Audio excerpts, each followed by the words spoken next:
Coosa Steel is a family-owned full-line steel service center located in Rome, Georgia. Since 1972, we've been working to make our customers more efficient by providing steel product supply and processing all in one place. We are proud to provide a large range of products, including hot-rolled and cold-finished steel, stainless steel, galvanized steel, aluminum, and alloys. Our capabilities enable us to assemble and process steel orders within days, shortening your lead time. CUSA Steel. Steel for your project.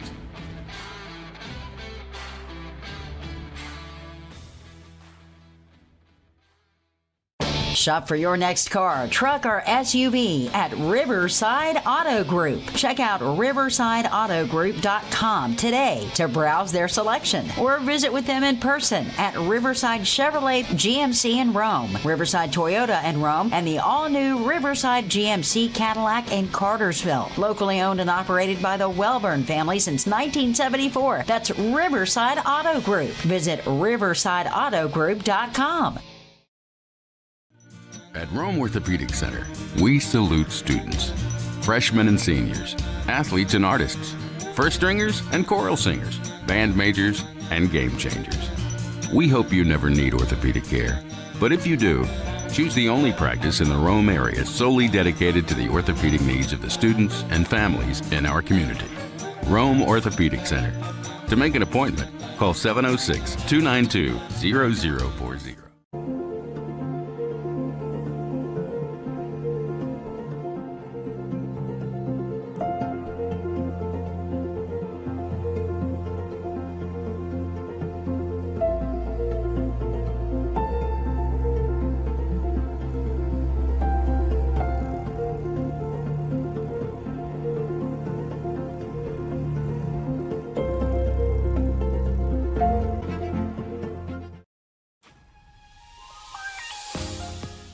The deadline for 2026-2027 priority application and financial aid is February 15th.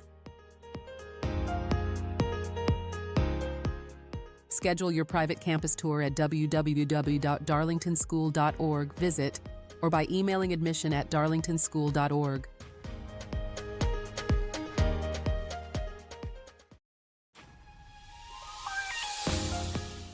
Mark your calendar for Alumni Weekend on October 24th through October 26th. For information on hotel blocks and reunions for classes ending in 0 and 5, visit our website at www.darlingtonschool.org/alumni weekend. We hope to see you there.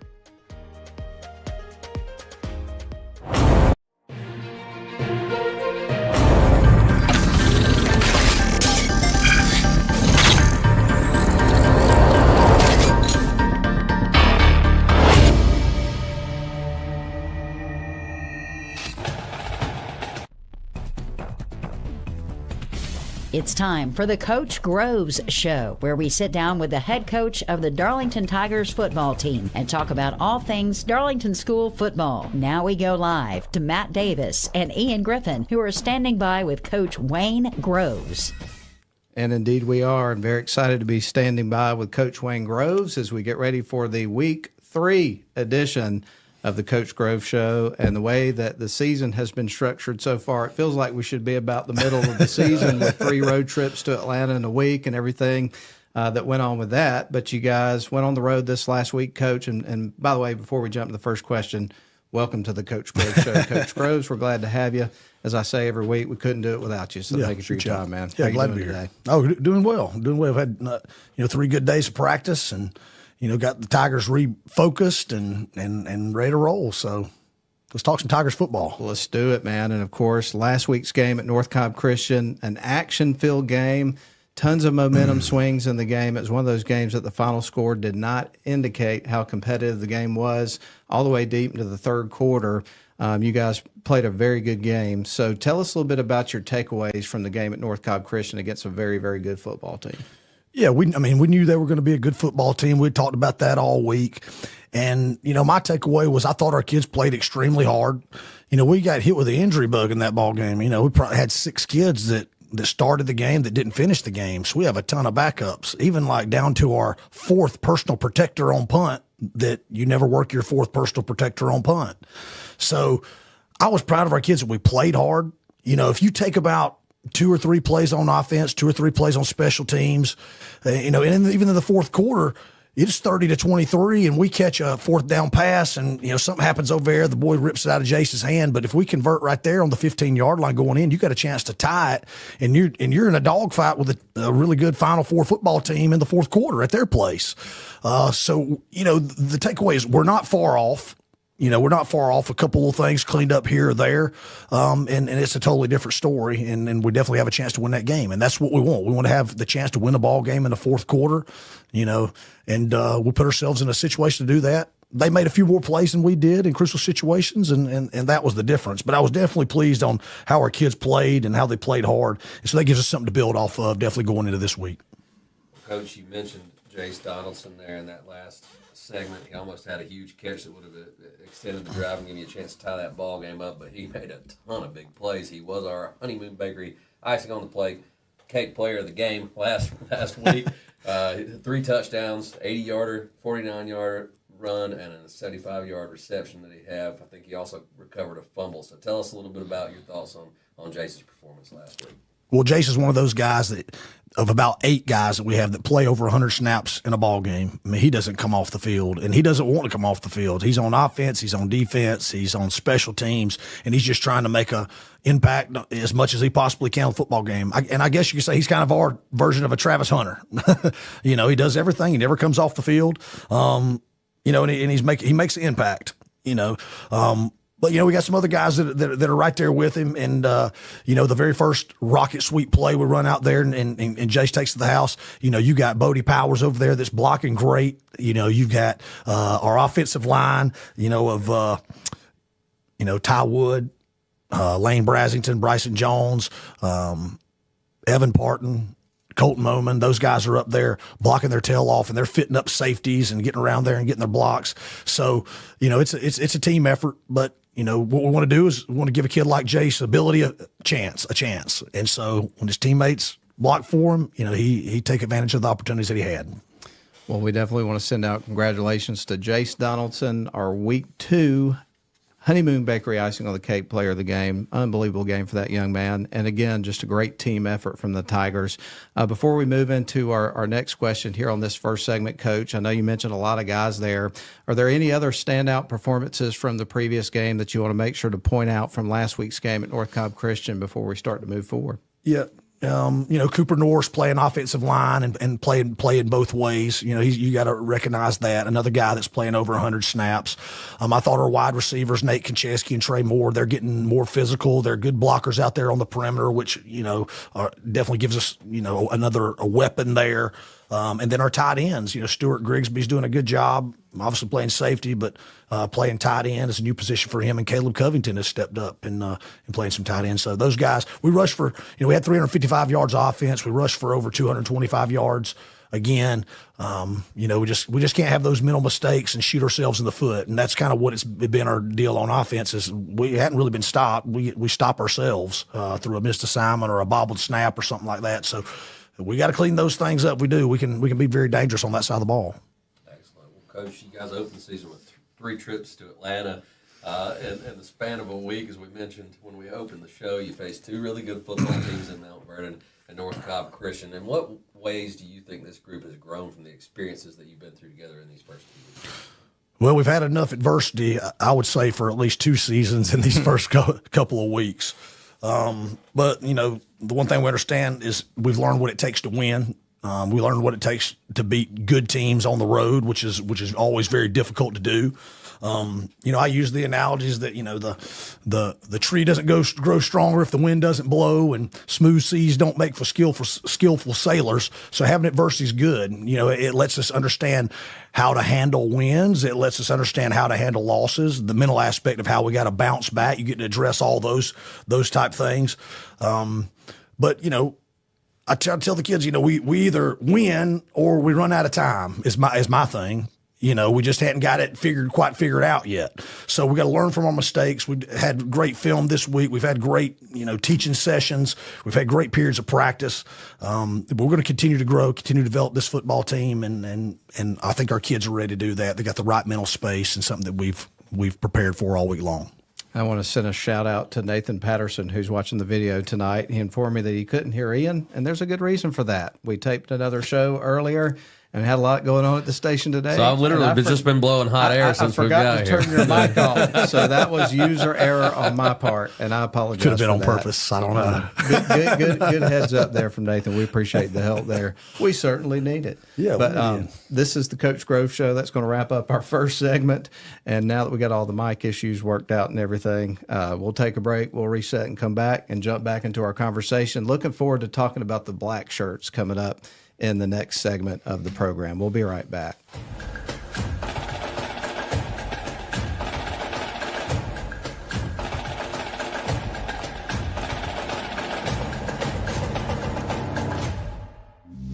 Are you shopping for a new car, truck, or SUV? Riverside Auto Group has a location to meet your needs. Browse their selection online at riversideautogroup.com or visit with them in person at Riverside Chevrolet GMC in Rome, Riverside Toyota in Rome, Riverside Nissan in Rome, or Riverside GMC Cadillac in Cartersville. Locally owned and operated by the Welburn family since 1974. That's Riverside Auto Group.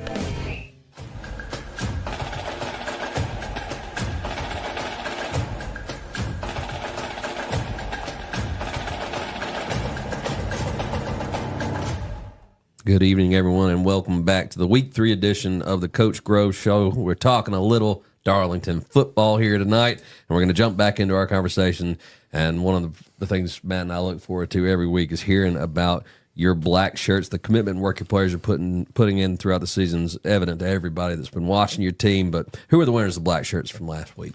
All right, from last week on offense, you got a little banged up early, but it was just tough as a $2 steak, I'd say. It just kept on operating the offense and just having just a gutsy effort all day long. So Levi Duggan got the black shirt on offense for his performance. I've had a $2 steak. That's pretty tough. It really is. Yeah. On defense, he's Mr. Steady Eddie and just plays solid, week in and week out, and has been a key contributor for us. But Jace Donaldson gets I know he had a great performance on offense, but he played really, really well on defense, and he's just been Mr. Steady, consistent performer out there at corner. So Jace gets the black shirt for defense. On special teams, he is our backup snapper, and he went in there and perfect snaps all game long on PATs, on field goals, and on punts. So Preston Wilson, the governor, number 8, Preston Wilson, he plays running back and he plays safety. He gets the black shirt in special teams. On simulation offense, North Cobb ran a ton of power and counter plays, which require guards to pull from the backside. And this guy gave us a great look last week on simulation offense. So Wyatt Wood, a.k.a. Swamp, gets the black shirt there. Swamp, the governor. I'm loving these nicknames. That's good stuff. So Swamp gets the simulation O black shirt, and then on simulation D, he's already got one before, but he's doing a great job. He's getting better, and he's working himself on the field on some special teams. That's my young linebacker and running back. He's a freshman, Mike Barron.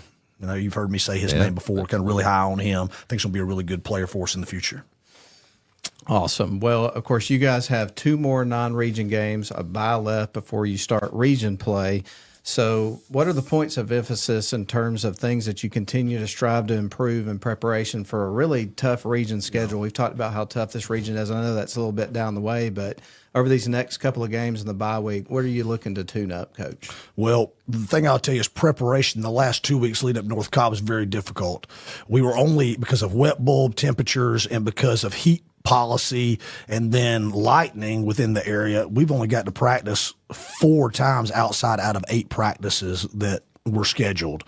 And so that makes a huge difference when it comes to physicality, when it comes to pass offense, when it comes to pass defense, because you don't get to do those things live. You can try to be as physical as you can, but it's still not as physical run game wise in the gym, and then you're sharing space with cheerleaders, you're sharing space with soccer academy, and so it's never ideal. And then your kicking game suffers. You know, you can work protections but coverage and be able to kick it and kickoffs and kickoff returns, be able to fit those up live in space.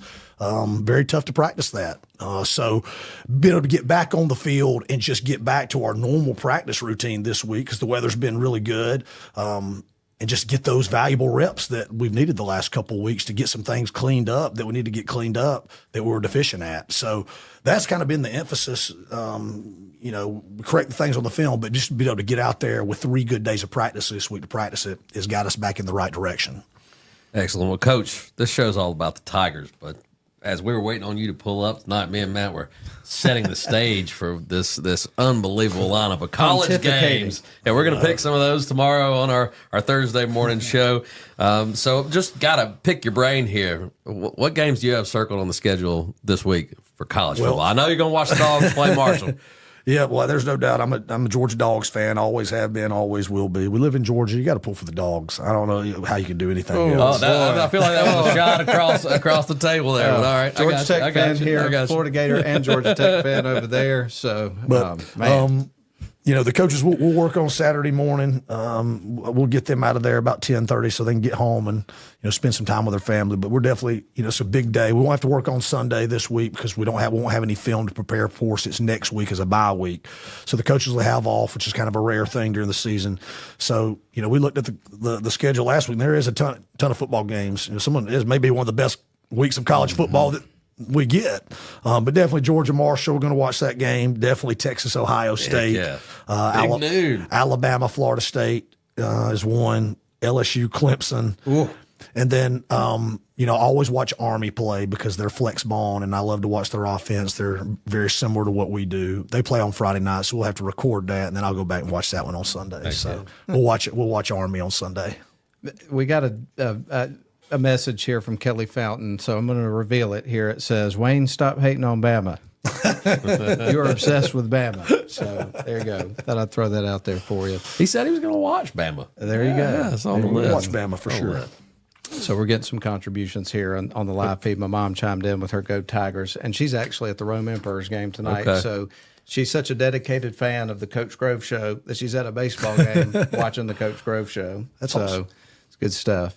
Well, we're going to go ahead and take a break. When we come back in our next segment of the program, we're going to shift gears and talk about the opponent. It's one that you're familiar with. Played them last year. The Ridgeland Panthers went to their place.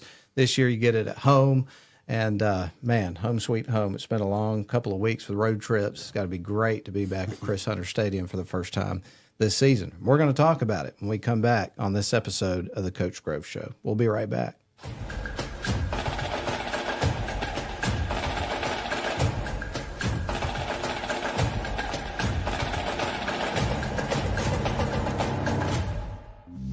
Are you shopping for a new car, truck, or SUV? Riverside Auto Group has a location to meet your needs. Browse their selection online at riversideautogroup.com or visit with them in person at Riverside Chevrolet GMC in Rome, Riverside Toyota in Rome, Riverside Nissan in Rome, or Riverside GMC Cadillac in Cartersville. Locally owned and operated by the Welburn family since 1974. That's Riverside Auto Group.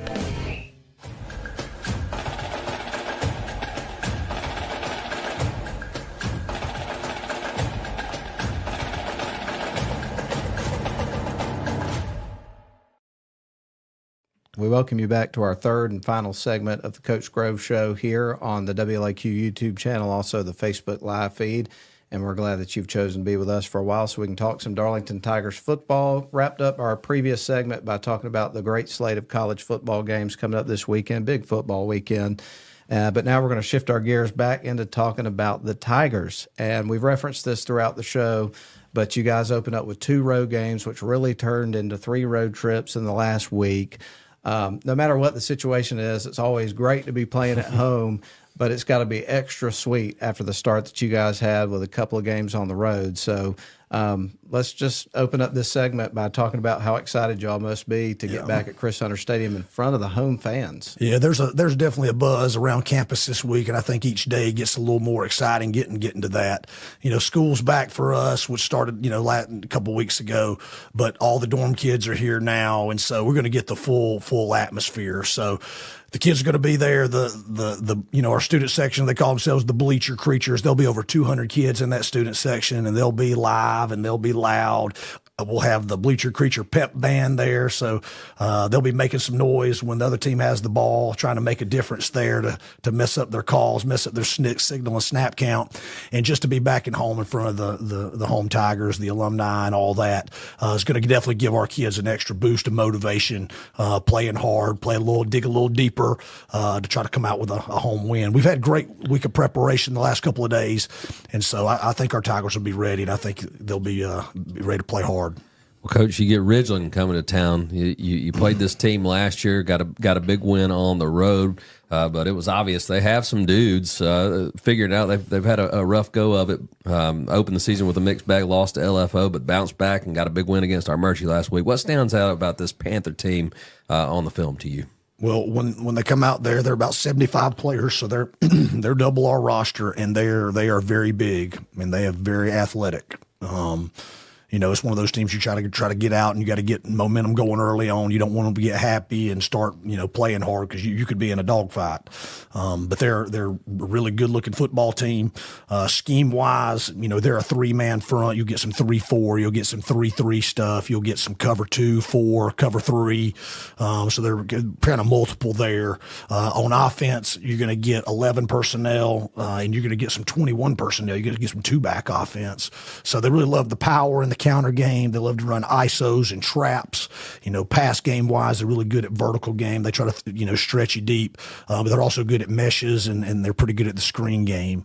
So it'll be they got some good guys to do it with. They got some good athletes out there. It'll be a good contest, and we're looking forward to a hard fought game and a playoff atmosphere. Well, Coach, we ask you this each and every week as we get ready for another opponent. And, of course, we're talking about the Ridgeland Panthers today. So when you watch the film, as a follow-up to what Ian just asked about, what jumps off the page, who are some of the guys that really stand out in terms of their personnel? On offense, the skilled guys, you'll see number 1, Jadarius Hinton out there. He's a junior wide receiver. He's 6 foot, 185 pounds. He's got great ball skills. He's very shifty, runs good routes. Number 23, the running back, he's a freshman, but he's a big kid, Tabron Ball, and he runs really hard. He's 6 foot, 195 pounds. And you'll see the quarterback, number 5, Caden Williams. He's 5'7", 165 pound sophomore, but he is really shifty. He's a lefty. He's really shifty, can make plays with his arm and with his feet. You'll see 3 big offensive linemen up there. Number 50, Robert Burgess, is the best one. He's 6'1", 285 pounds. You'll see number 77, Tony Minnick. He's 6 foot, 270. And then you'll see the center, number 59, Caleb Burnett. He's 6'1", 270. On the defensive side of the ball, 3 guys kind of stand out. Their best D lineman, 50. Robert Burgess plays deep line too. Kind of the best technician up there is number 53, Hayden Murray. He's a senior. And then at linebacker, number 34, Heath Gregg. He's 5'10", 185 pounds. He's a physical downhill linebacker. And then their best DB is number 17, Asher Smith. He's a long, athletic kid. He's a good tackler and a good man-to-man cover guy. He's 6 foot, 170 pounds. Awesome. Coach, you mentioned that you gotten back into the normal practice routine, and you mentioned some of the things that you got to work on that you were limited in the first 2 weeks, but what are some of the things you've been working on to drive home to your team in preparation for this first home game of the season? Well, special teams play has been huge. So cleaning up some of those things, shoring up some of those things, and getting some great on-the-field practice, full-speed work on those special teams has been key.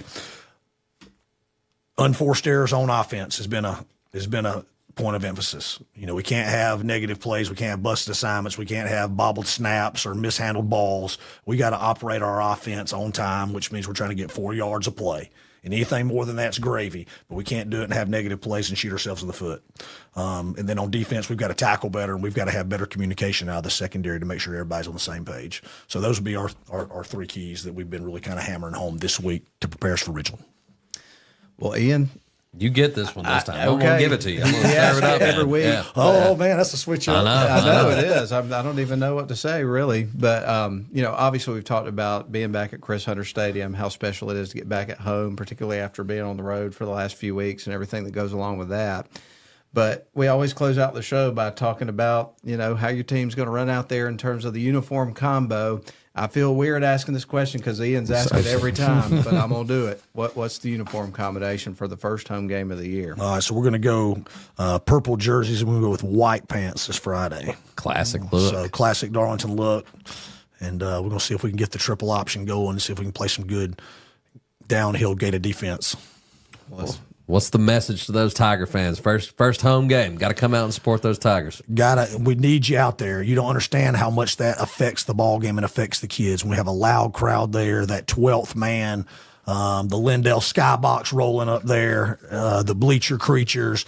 We're going to have a big pep rally on Friday. We need the full Tigers out there supporting these young men. I mean, these kids sacrifice all year long in 100-degree heat all summer long to put out a good product to represent our school. And so, I love the live stream, but if you can be there, you need to be there because you will affect the game there then instead of staying home watching the live stream. So the Tigers need you. I need you. Come on out there, Darlington, to Lakeside on Friday night at 7:30 and see a show. You can come. You can watch us and eat some popcorn after the game. You go back and rewatch it. That's right. That's how you really should do it. My three favorite words as a sports fan, and I say this all the time, I was there. Right. So That's I'll right. second Right. what you say because it's, watching the big games on television, like the college games we were talking about earlier and all those sorts of things. The commentators are really good on those games and you get all the angles and all the stuff going on, which is fantastic. But there's nothing like the atmosphere of actually being, in the building, in the stadium and feeling the atmosphere from the fans and helping be a part of that and all those sorts of things. So couldn't agree with you more on that one. That's awesome stuff. Well, that's pretty much going to wind it down unless anybody else has anything they'd like to add before we wrap up. But this has been another episode of the Coach Grove Show, our Week 3 edition. We'll not have a show, I'll let everybody know, coming up next week because it's a bye week, and then we'll resume the following week. But best of luck to the Tigers this weekend, and look forward to being at Chris Hunter Stadium. Thanks for your time, Coach. We appreciate it. Thank you, guys. Go Tigers. Go Tigers. Go Tigers. Go Tigers. That's going to put a wrap on the show, everybody. Thanks for tuning in. We'll talk to you next time on the Coach Grove Show. Thank you for tuning in to this week's edition of the Coach Groves Show. We invite you to join us again next week as we discuss all things Darlington football with head coach Wayne Groves. Go Tigers!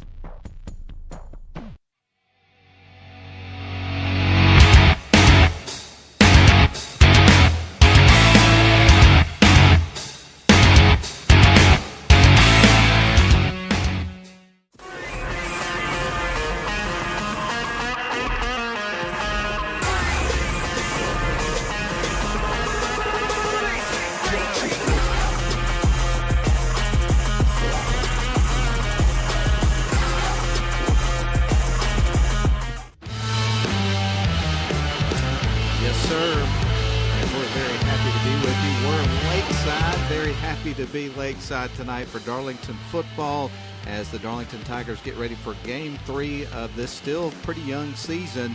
And Ian, it's the Darlington Tigers, and out of 7 AAA, the Ridgeland Panthers are in town, and we're at Jerry Sharp Field at Chris Hunter Stadium here on August 29, 2025. We welcome you in to Darlington football. Should be a fun night here Lakeside. Yeah, an exciting night. First home game of the season for the Darlington Tigers, and we're glad to be here in the press box, our nice little corner of the press box. Indeed we are. And so as we start our conversation about this particular matchup, little series history for you. Not a ton of matchups between these two teams, but they've met several times in recent years. Ridgeland leads 3-2, but the Tigers got the best of Ridgeland at their place last year. It was one of those nights where we had some weather delays and things of that nature, but it all worked out in the end because the Tigers came up with a big victory, 49-7 last season, and now Ridgeland here at Darlington's place. But one of the things that we've heard about this team is how much improved they are. I know they took one kind of difficult matchup there in the first week of the season, lost 40-0 to LFO, but then the very next week they went to Armurchie, kind of bounced back there, came up with a big victory over the Armurchie Indians. So I think they're getting better every week, and you always hear coaches say that the most improvement that a team experiences is typically in those first couple of weeks of the season. So there's no doubt Ridgeland is going to be here and try to give the Tigers their best shot. Yeah, we saw them last year, and while Darlington dominated that game, you could see that there were some playmakers on this squad, and I'm sure they have matured and developed, and the Panthers are going to come in here expecting to win. Well, folks, we're going to go ahead and take our first break here of the pregame. When we come back, we're going to talk about the coaching matchup that we've got tonight, also some key players for each team. A little bit later on in our pregame, we'll give you the results of the coin toss, captains, and then also some keys to the game. So we're just getting started here. Again, it sounds so sweet to say it. This is the fourth time I've said it since we went on the air. We're lakeside at Chris Hunter Stadium. The Darlington Tigers and Ridgeland Panthers coming up in just a little bit. A lot to talk about. We're back in 2 minutes.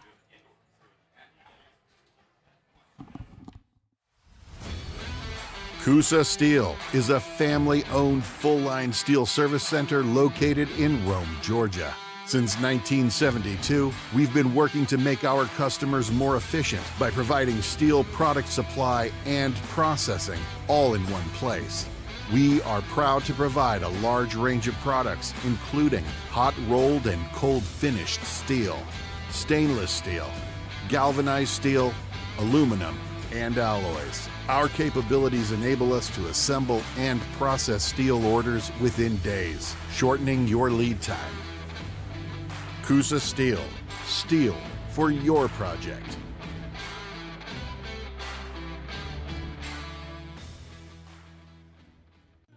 At Rome Orthopedic Center, we salute students, freshmen and seniors, athletes and artists, first stringers and choral singers, band majors and game changers. We hope you never need orthopedic care, but if you do, choose the only practice in the Rome area solely dedicated to the orthopedic needs of the students and families in our community. Rome Orthopedic Center. To make an appointment, call 706-292-0040.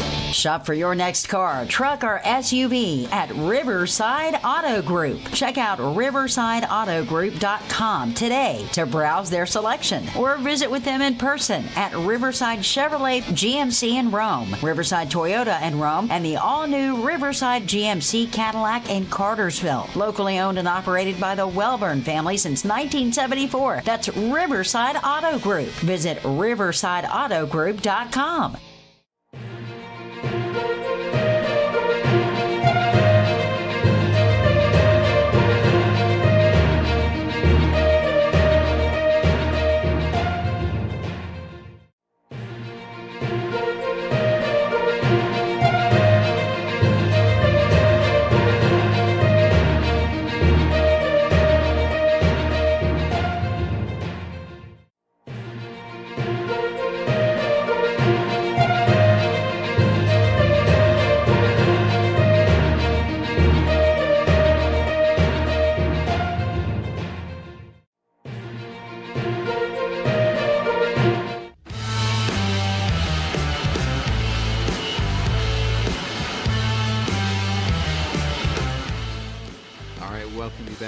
Here to Chris Hunter Stadium. They're playing on Jerry Sharp Field tonight, the Darlington Tigers and the Ridgeland Panthers, and we're going to go ahead and continue our conversation about tonight's contest. We may have the national anthem here in just a couple of moments, so we may have to stop the commentary in just a couple of moments and turn our attention to that, but we'll proceed for the time being. But Ian, we'll start with the head coach of the Darlington Tigers, Wayne Groves. That's right. It's his third season as the head coach of the Tigers, 12-12, with 2 playoff appearances as head coach. He was the former DC for John Reed at Rome. 3 times during his tenure there, Groves led the #1 defense in the state. Prior to his work at Rome, he was defensive coordinator at Valdosta High, where his 2014 defensive unit was ranked #1 in their classification in points allowed.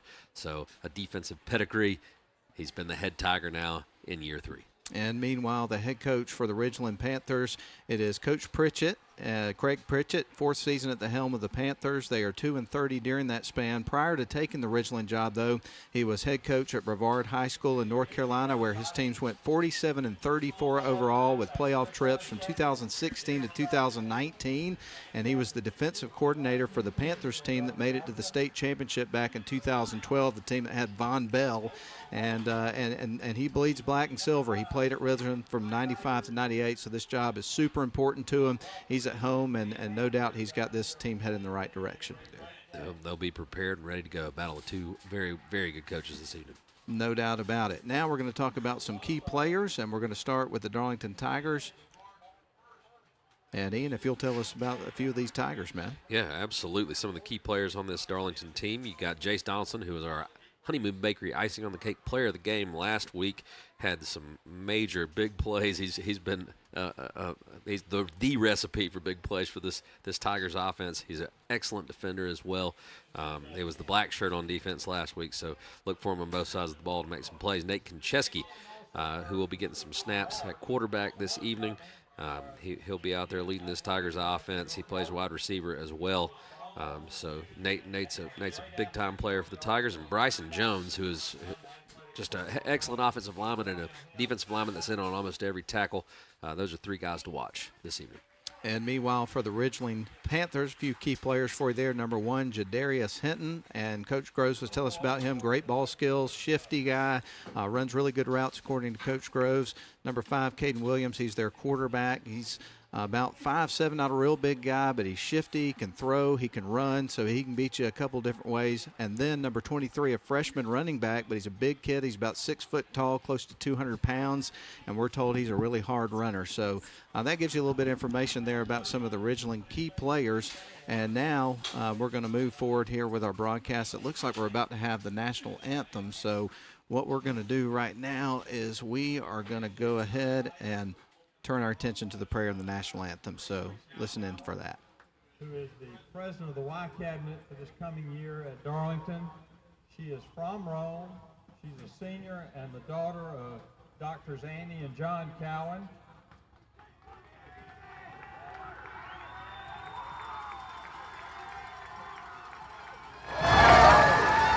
Let us pray. Father God, we come before you tonight, grateful for the opportunity to compete. We ask that you keep both teams safe and free from injury. Be with the coaches, the fans, the cheerleaders, and the players. May all display great character and sportsmanship. Bless this game, and may we give you all the glory. We ask all of this in Jesus' name. Amen.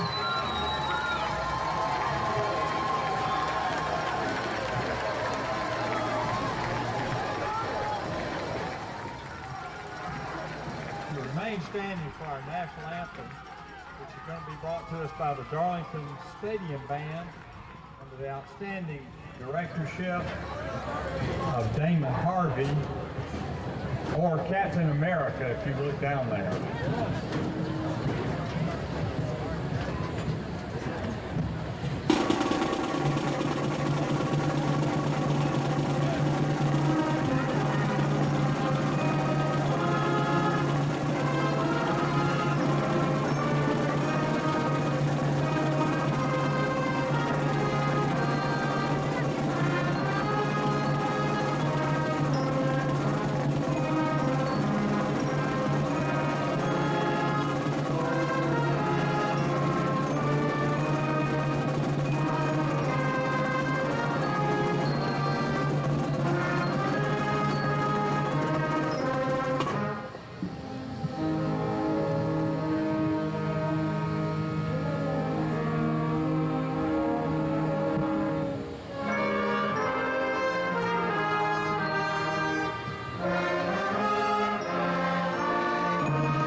folks. That's your national anthem. We're going to take a 2-minute break. When we come back, we'll give you the results of the coin toss, our keys to the game, and the kickoff. We are at Jerry Sharp Field inside Chris Hunter Stadium. It's the Darlington Tigers and Ridgeland Panthers kicking off in about 5 minutes. We're back in 2.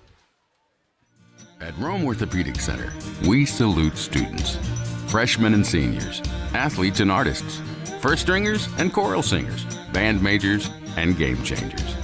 We hope you never need orthopedic care, but if you do, choose the only practice in the Rome area solely dedicated to the orthopedic needs of the students and families in our community. Rome Orthopedic Center. To make an appointment, call 706-292-00. CUSA Steel is a family-owned full-line steel service center located in Rome, Georgia. Since 1972, we've been working to make our customers more efficient by providing steel product supply and processing all in one place.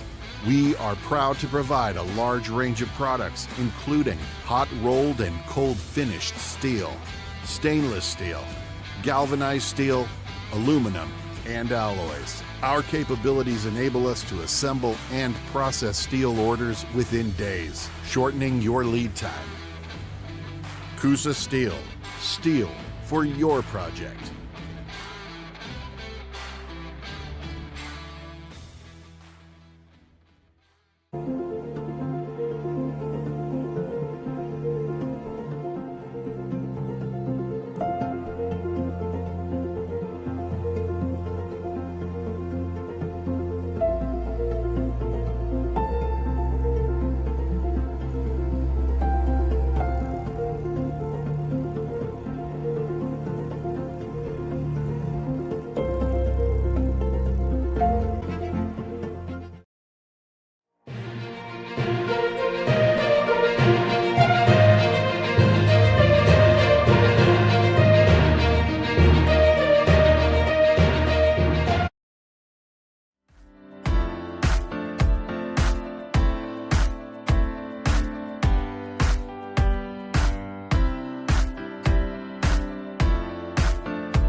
We'll go ahead and give you your captains for tonight for the Darlington Tigers. Well, that's pretty easy. It's the same captains we've had for the first couple of games of the season. We've got Jace Donaldson, also going to have Bryson Jones, and then Miles Twyman, who is not dressed out today, doesn't have his pads on, so we're not going to see him in action tonight. Meanwhile, Ian, for the Ridgeland Panthers, I may need a little help on one of them, but I know we've got number 89, that is Aaron Sanders, also number 34, Heath Gregg Jr., and then I have number 8, Van Hart, and then the other one had his jersey bunched up, and I can't tell what the numbers are. I 56, think it's Harley Little. Okay, 56, Harley Little. So that rounds out your captains for tonight. And we're now getting the coin toss right now, which we'll have the results of in just a couple of moments. But this will give us a little opportunity here to start working in the keys to the game. And the number one key to the game, Ian, is going to be ball security.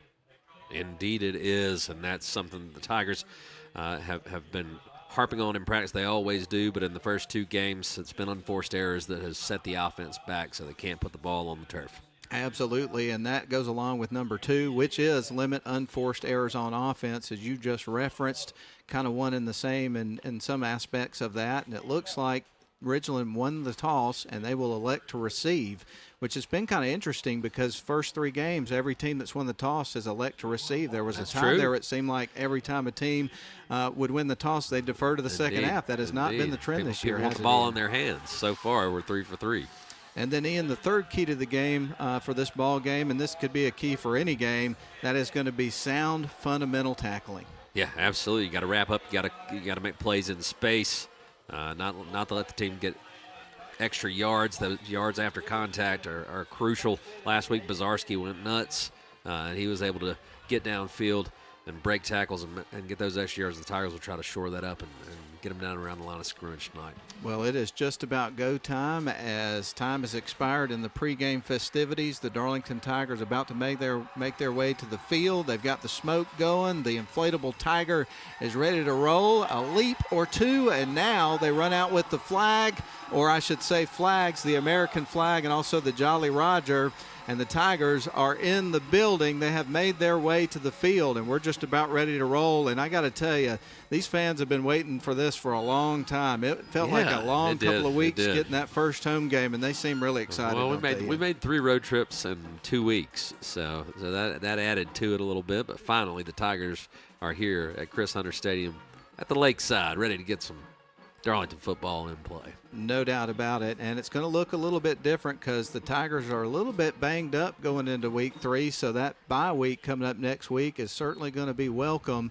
Hopefully they'll be able to pick up a victory against Ridgeland here, a much improved team over last year, so we'll see.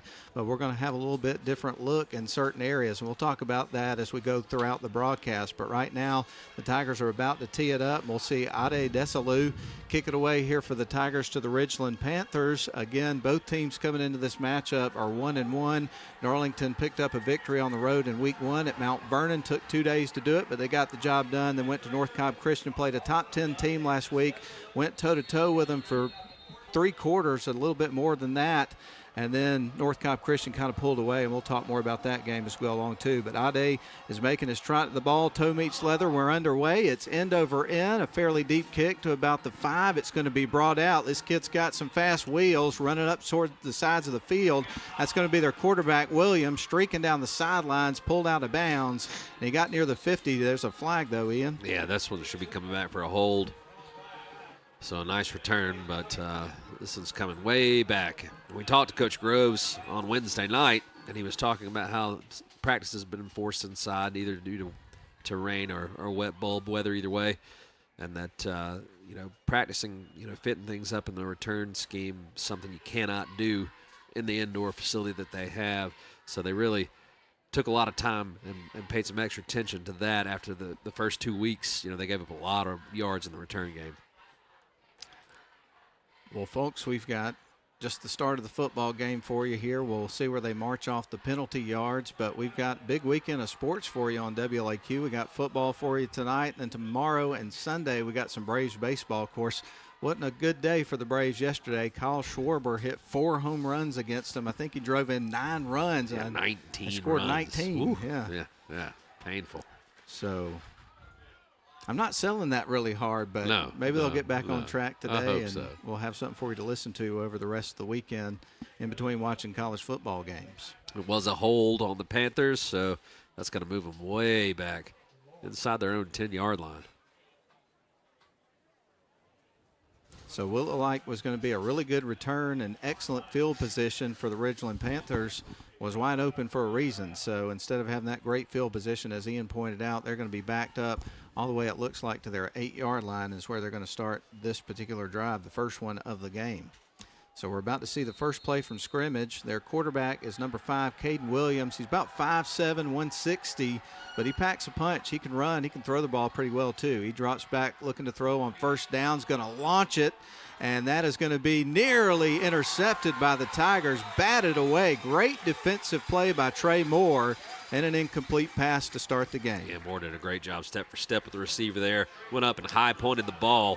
But Ridgeland takes a shot on the first play from scrimmage. They're going to try to test this Darlington Tigers defense, and they were up to the challenge. So that's going to bring up 2nd down and 10 with the ball still at the 8-yard line as Ridgeland will try to reload and try to come up with a play here on 2nd down. Beautiful night for football. At kickoff, we were about 85 degrees, but by the time we get done with the game, Ian, we could be pushing around 69 degrees somewhere in there. I'll take that kind of weather in August here in Northwest Georgia. That's a treat. It's blowing my mind, to be honest with you, because we expect to be sweating for, I don't know, probably until about midway through October. That seems to be the way it goes. But we got a little false fall, and you know what? We'll take it. It can stick around as long as it wants. A little bit of early football weather before we even get done with August. Hope everybody has a wonderful celebration this weekend, Labor Day weekend. Have some fun plans in store. I'm going to be sitting on the couch in front of the television and watching days and days of football. That's it. That's the plan. I think I can execute that plan. How about you? You're well equipped for that in your man cave. Ian has quite the setup. It's for weekends like this, too. It is very meticulously designed. He is prepared. So we're have a little bit of a stoppage of play here as we get ready for the second play of the game. Officials are trying to sort something out. Not sure what. This happened last week. First play from scrimmage. Yeah. Trends of the 2025 season.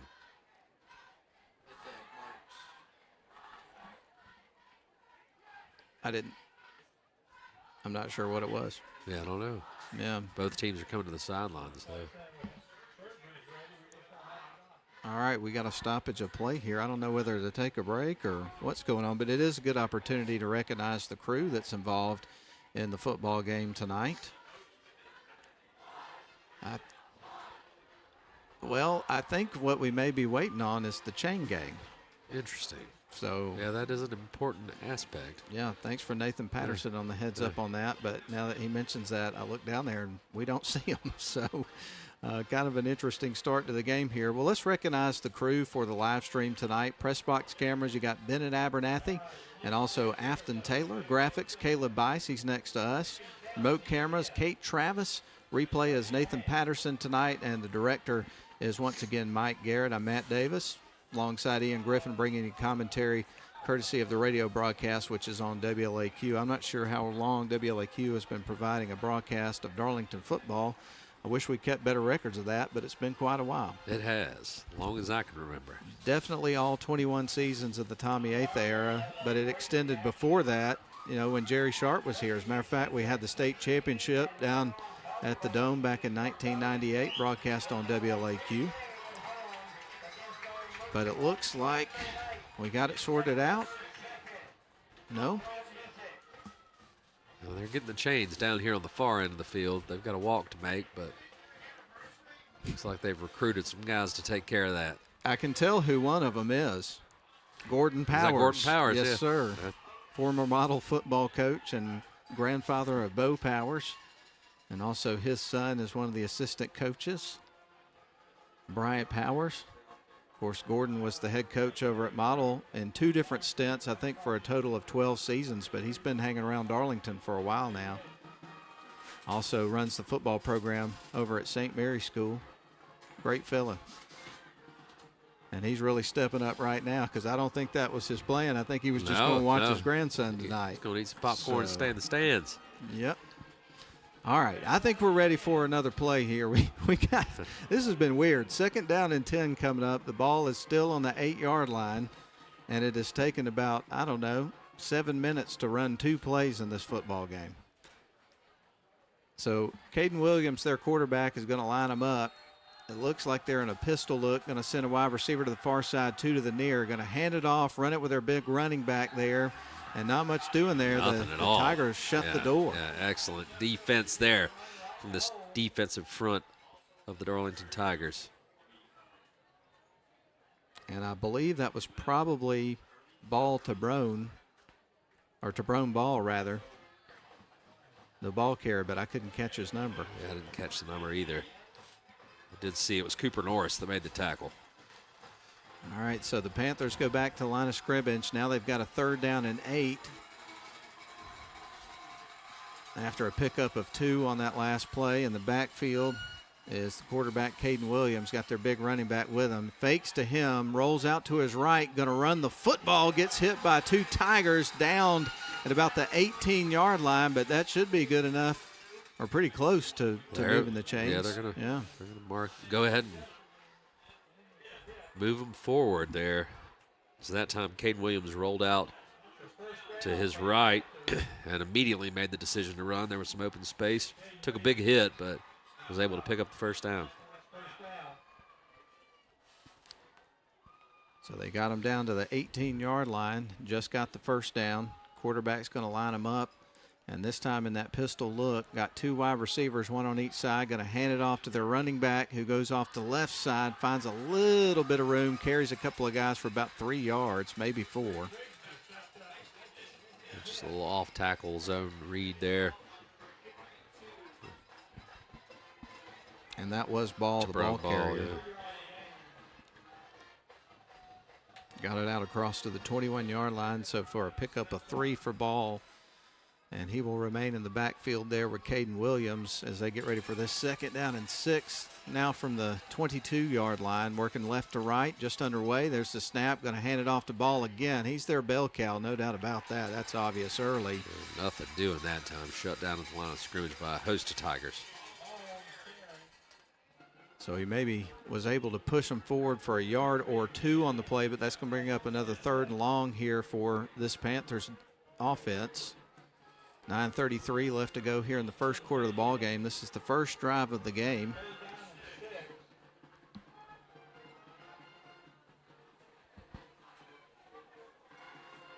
This will be, I believe, the 6th play of the drive.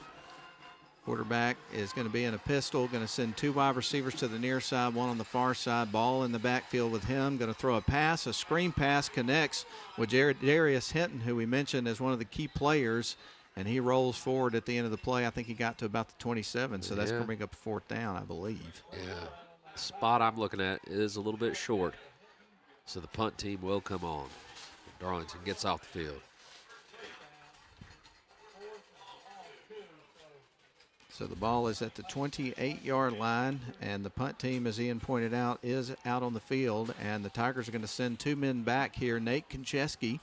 And then also on the near side of the field, you're going to have Jace Donaldson. The punter here for Ridgeland, about ready to kick the ball, is Aaron Sanders. He is a senior, big kid, 6'3", 230 pounds.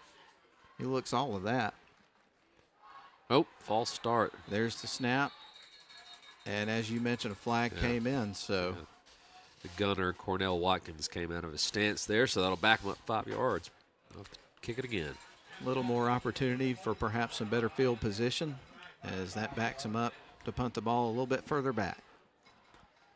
8:20 left to go here in the first quarter. This is the first drive of the game, but unfortunately for Ridgeland, it has stalled out on them.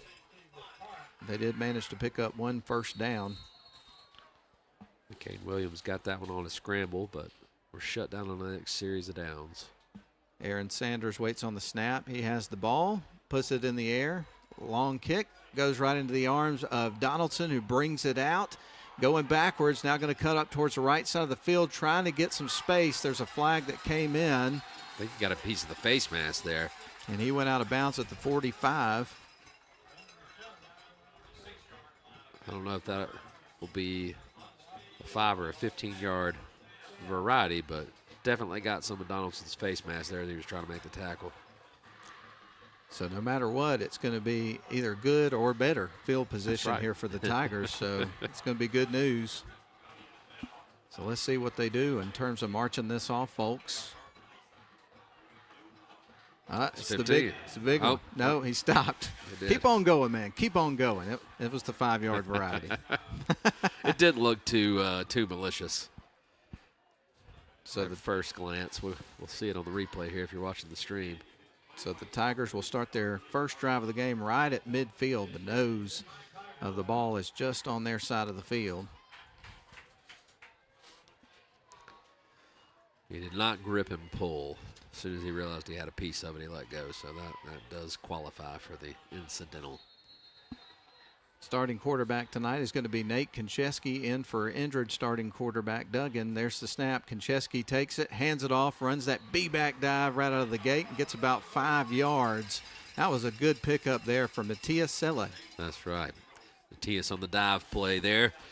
And we talked with Coach, and he was talking about limiting the negative plays. He's like, in this offense, we need 4 yards of play. If we can go out and get 4 yards of play, we can control the clock, we can move the football.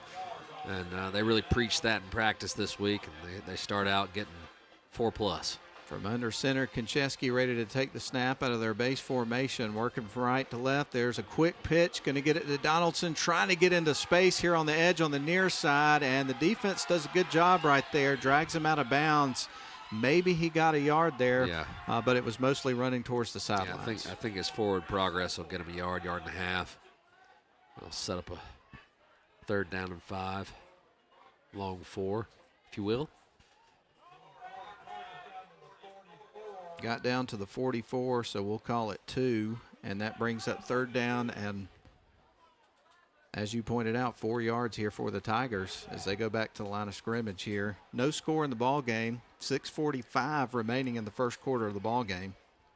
Under center is Nate Konchesky, takes the snap, rolling out, looking to throw, puts it in the air, connects with Selle, but he couldn't hang on, and that's going to be an incomplete pass. Like the thought, just couldn't haul it in. He had room to run, too. That one was right in the breadbasket, but Selle couldn't pull it in, and so the Tigers will have to punt.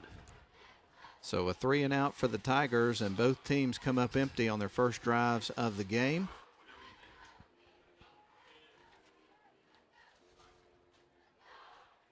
And Trey Moore is out to handle the punting duties, as he does. One man back deep, that's Jadarius Hinton. He's a pretty dangerous man, as we've seen already in this football game. He can run. Here's the snap, and that went off one of the, what in the world? Snap hit the protectors there. I mean, that was a disaster. I'm not sure I've ever seen it quite happen like that. Have you? I haven't, no. No, that is a first. We'll catch it on the replay here. Yep. I don't even think they know what to do. They just stood there in place. So an unforced error there from the Tigers will set Ridgeland up with pretty good field position. So Ridgeland is going to start at their own 47-yard line with 6:30 left to go. And we'll run back to the line of scrimmage here. We're scoreless with 6:30, as I mentioned, left to go here in the first quarter. It's been a weird start to this game. It really has been. Very awkward. Going to be a wide receiver to the far side, one on the near side. Pistol formation with Caden Williams, and he's got his big running back. Ball back in the backfield with him.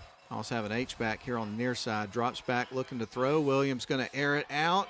Going downfield, and that's going to be incomplete, but a flag came in. So I suppose a pass interference there against Trey Moore. I thought it was pretty good coverage. I'm not sure. That one could go either way. They might get the Ridgeland player for offensive pass interference there. It looked like he pushed off. Let's see if we can get a look at it on the replay. They did call it on the Tigers. Yes, it was offensive. That's how I saw it. Glad my eyes weren't playing tricks on me. So an offensive pass interference there. Goes against the Panthers, so that'll back them up.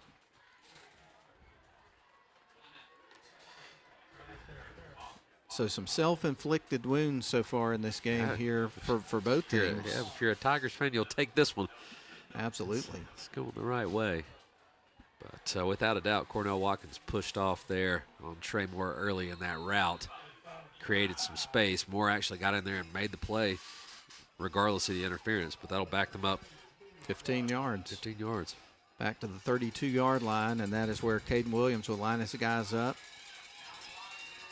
Actually, it looks like it's going to be a snap direct to Jadarius Hinton, who's going to run the football, still staying up, and he's going to be hit pretty hard, and they're still trying to drag him down. I think the lead guy there, Ian, was Evan Parton. Evan Parton was in on the tackle.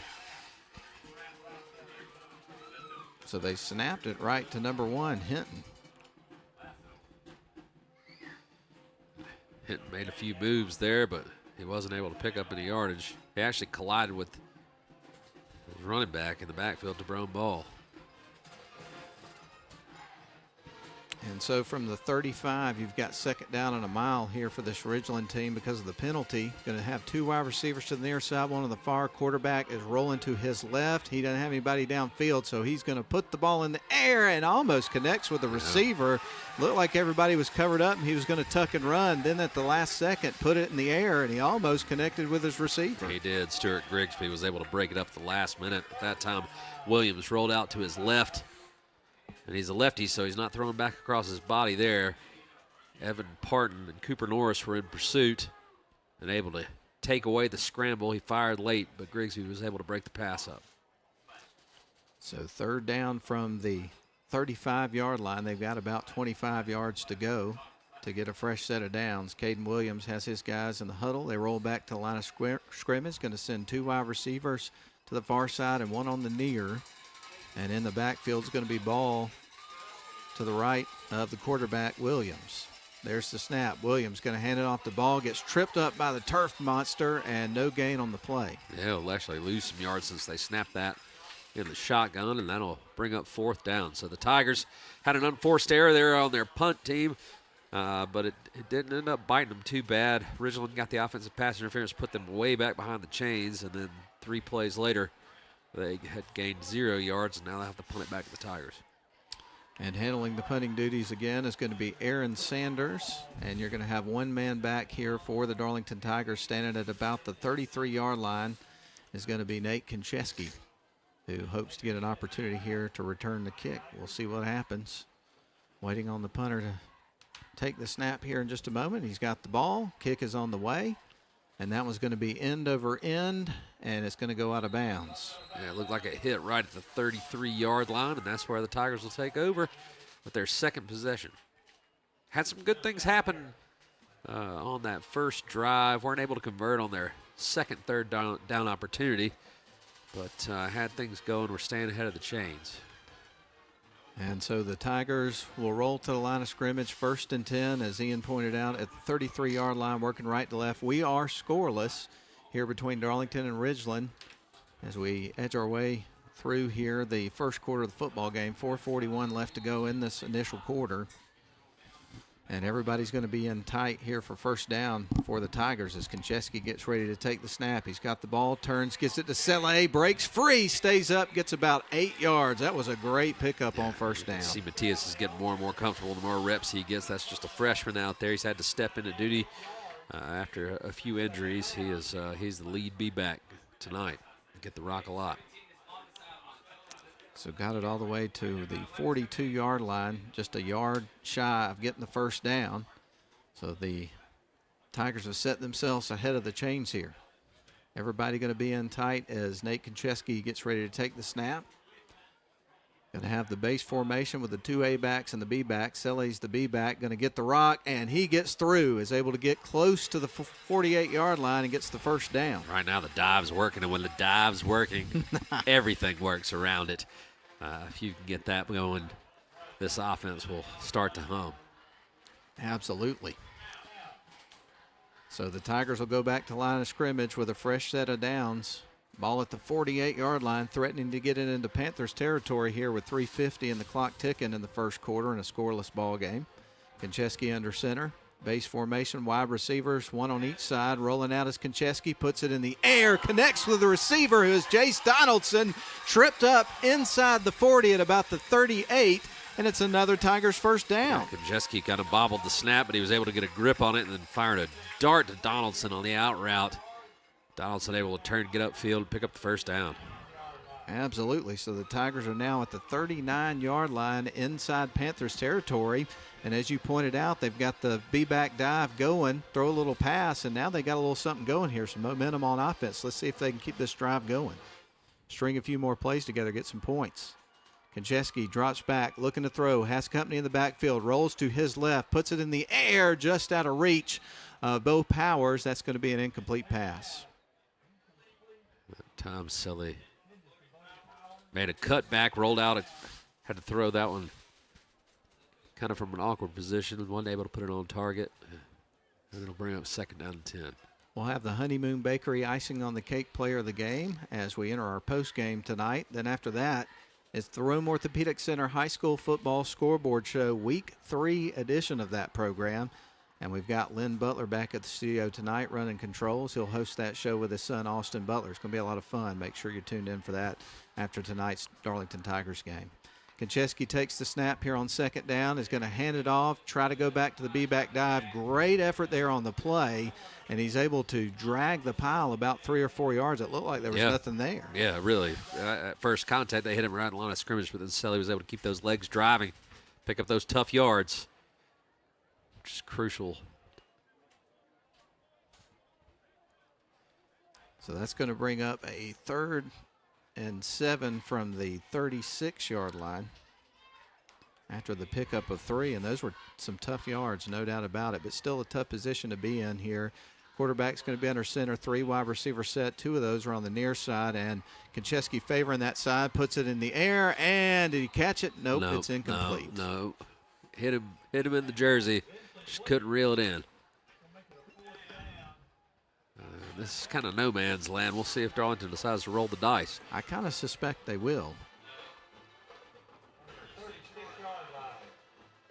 Right now we got Konchesky remaining on the field. He's got the play call. Is going back out to the line of scrimmage here. Going to get a little bit more explanation from the coach. He's starting for the first time this year after Levi Duggan was the starting quarterback the first couple of games. Bit banged up, won't be able to play tonight. And so Konchesky rolls under center, 2 wide on the near side, 1 on the far side. There's the snap. Konchesky is rolling out, looking to throw, puts it in the air, connects with Moore, stays up down the sidelines, gets the first down, and he goes out of bounds at around the 20-yard line. They went right back to the last play that they ran. It was there. They just didn't connect that time. Konchesky rolls out to his left, throws a solid ball, and Trey Moore high points it, gets down to about the 20-yard line. So Darlington in business. That's a 16-yard pickup there for the Tigers and the first down. And now the Tigers go back to the line of scrimmage. Konchesky's under center. Is going to have Moore here to the near side as a wide receiver. There's the snap. Going to hand it off. Gives it to Bo Powers. Breaks through. Is able to carry the pile and picks up about 4 or 5 tough yards, Ian. A little trap play there on first down. Good gain. Just what the doctor ordered. Absolutely. That got him just inside the 15-yard line, so down at about the 14. So that sets up a 2nd and 4 here for the Tigers.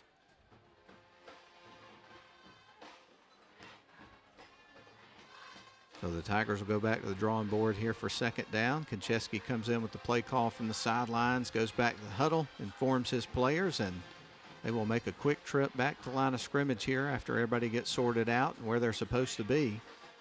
So here we go, folks. Under 2 minutes to go in the first quarter. This is 2nd down and 4. There's the snap. Going to hand it off. Selly gets the call there, and he's going to be brought down. Do we have another flag? Or? We did. Yeah.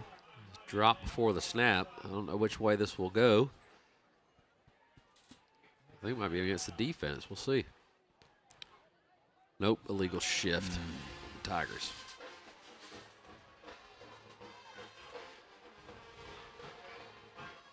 So that'll back them up 5 yards. And they'll repeat 2nd down. Official picks up the flag. Man, I got all excited about the Jacksonville State Gamecocks playing last night against UCF. And I watched the first quarter and part of the second quarter, and they went into a lightning delay. I had to go to bed.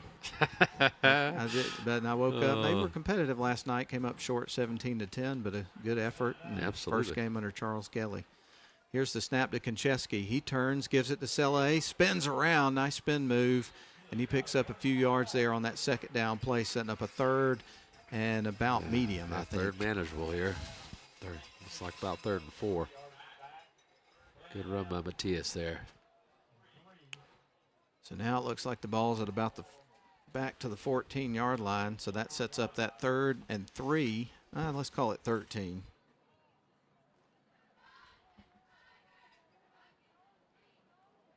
So the Tigers will go back to that base formation. This time everybody in tight except for a lone receiver here on the near side. That's Trey Moore. Konchesky under center for 3rd and 3, and he is going to hand it off. They spin around at the end of the play. That's going to be pretty close. He got down close to the 10-yard line. He did. It's all going to depend on the spot. I think the official's got his fist up, so I think they're going to say it's short. That was Matias Selle once again. He wasn't real short. They're going to go. So the Tigers are going to go for it. We got 20 seconds left on the clock here in the first quarter, so we may have seen the last play of the quarter. They may wind this down and get ready for the second quarter. That's exactly what they're going to do. So the Tigers trot off the field, and we will go ahead and get ready to take a break here. That's the end of the first quarter. We're scoreless, but the Tigers are in the red zone with a big 4th down. When we come back, they'll switch sides of the field, of course, but we'll be back in 1 minute for it after this break. My name is Ryan Somerville. I am the sales manager for Business Water Solutions. We do. CUSA Steel is a family-owned full-line steel service center located in Rome, Georgia. Since 1972, we've been working to make our customers more efficient by providing steel product supply and processing all in one place. We are proud to provide a large range of products, including hot rolled and cold finished steel, stainless steel, galvanized steel, aluminum, and alloys. Our capabilities enable us to assemble and process steel orders within days, shortening your lead time. CUSA Steel. Steel for your project.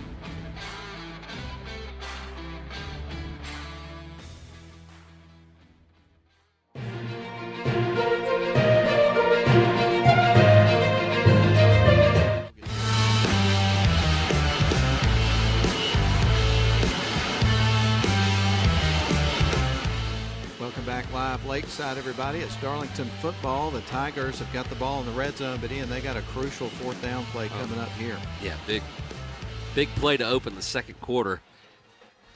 Darlington's already picked up one fourth down conversion on this drive. See if they can go 2 for 2. Absolutely. So the Tigers roll to the line of scrimmage here. Konchesky's going to be under center. It looks like everybody's going to be in tight for this particular down. Let's see if they can eke out a yard and move the chains here, or maybe better. Matias Selle is in the backfield here with the quarterback. Going to be a quarterback dive, stays up, keeps his wheels turning. He's at the 5-yard line, so definitely got the first down. I thought for a second there he was going to scoot into the end zone. Yeah, looked like he might pop it and go into the end zone. So they got the job done there, got the first down.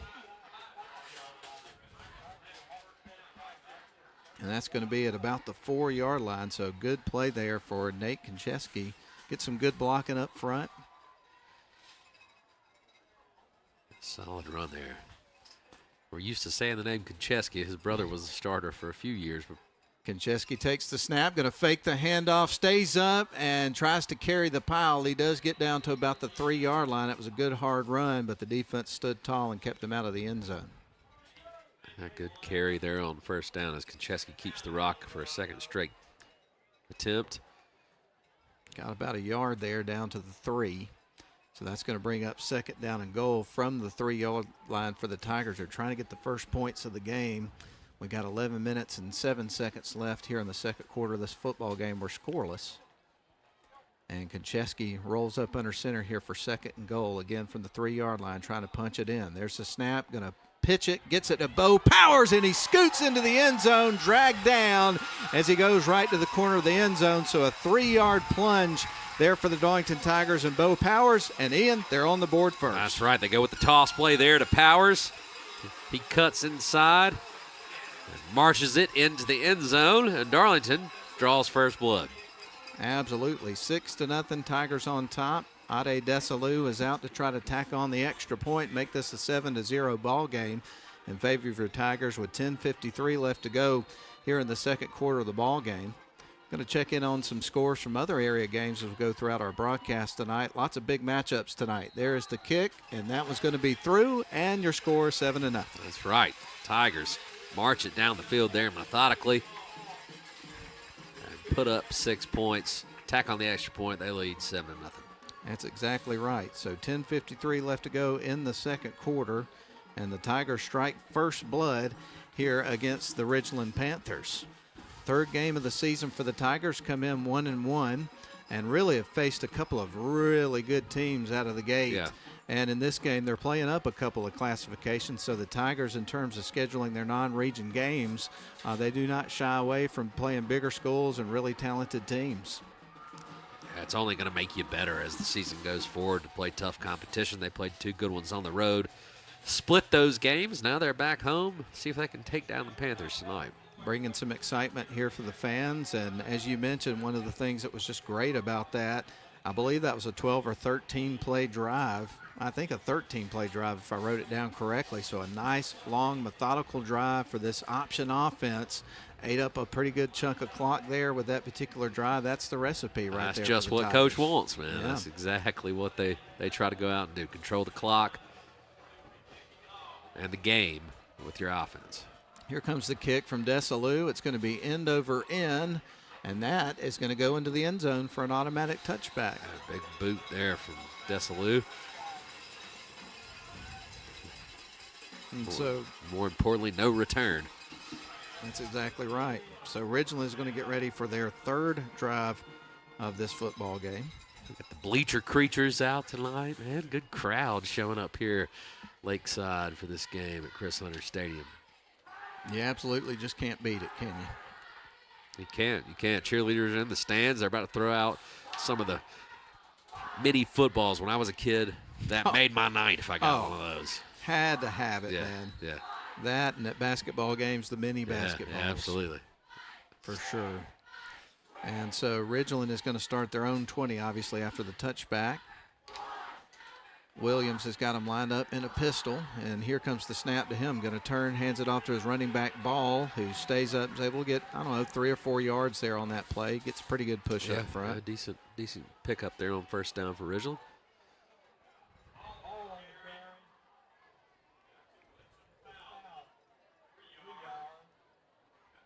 Got him almost to the 23-yard line, Ball did.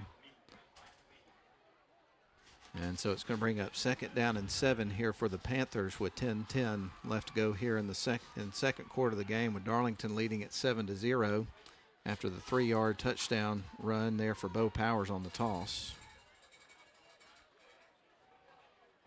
All right. Williams lines them up. Going to be in a pistol, 2 wide set, 1 on each side. Turns, is going to hand it off to Ball. He finds some room to run this time and is able to sneak through and got about 8-9 yards for the first down. Yeah, that time Ball got to the second level of the defense pretty quickly. He's able to pick up the first down. Got it out across to the 31-yard line. So what college games are you looking forward to most this weekend? I know you're a Florida Gators fan, so even though not a big matchup, you're looking forward to watching your team. Absolutely looking forward to that one. Georgia Tech playing tonight. Maybe we'll catch a little bit of that one. And then, of course, I'm looking forward to watching Texas and Ohio State at noon, LSU and Clemson, Alabama, Florida State, you name it. Man. Delightful menu for us to enjoy this weekend. All right, from the pistol, Williams ready to take the snap with 3 wide receivers. Trouble with the snap. Ball's on the turf, but I think that the Panthers covered. Yep, I agree with you. Ball was able to get on that one. It's close. Desalu almost had it. A loss of 2.5 there. So that drops them back to the 29-yard line after the trouble with the snap and Ball falling on the loose ball.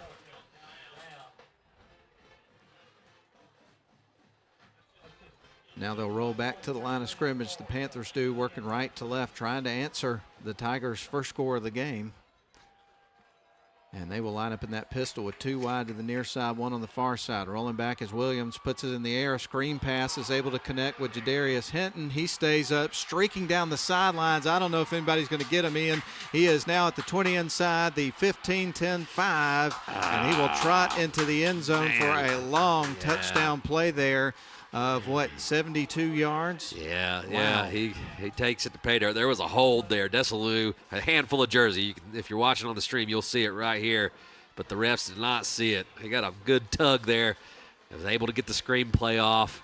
And kudos to Jadarius Hinton. He made a good play. But, the refs don't see them all. And that time, it benefited the Ridgeland Panthers as they get a big play and have a chance to even up the score.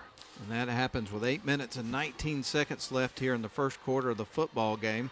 And now we get ready for number 93, Cash Ellis, to try to tack on the extra point. Kicks it away, and that is going to be through. And we got a tie ball game, 7 apiece. We do. And it happened in the blink of an eye on absolutely. A 72-yard pass play on a screen pass to Jadarius Hinton. Well, we've gotten accustomed to the Tigers being the ones that are making the big plays. That time it's the Panthers who strike on the screen pass there.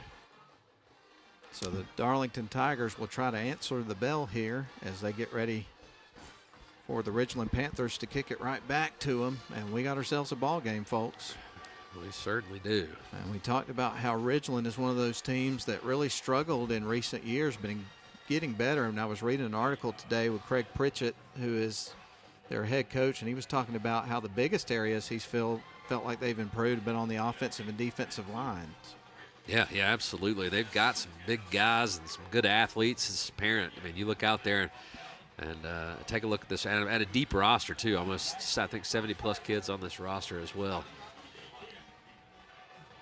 Darlington Tigers tonight in their purple jerseys with white pants and helmets.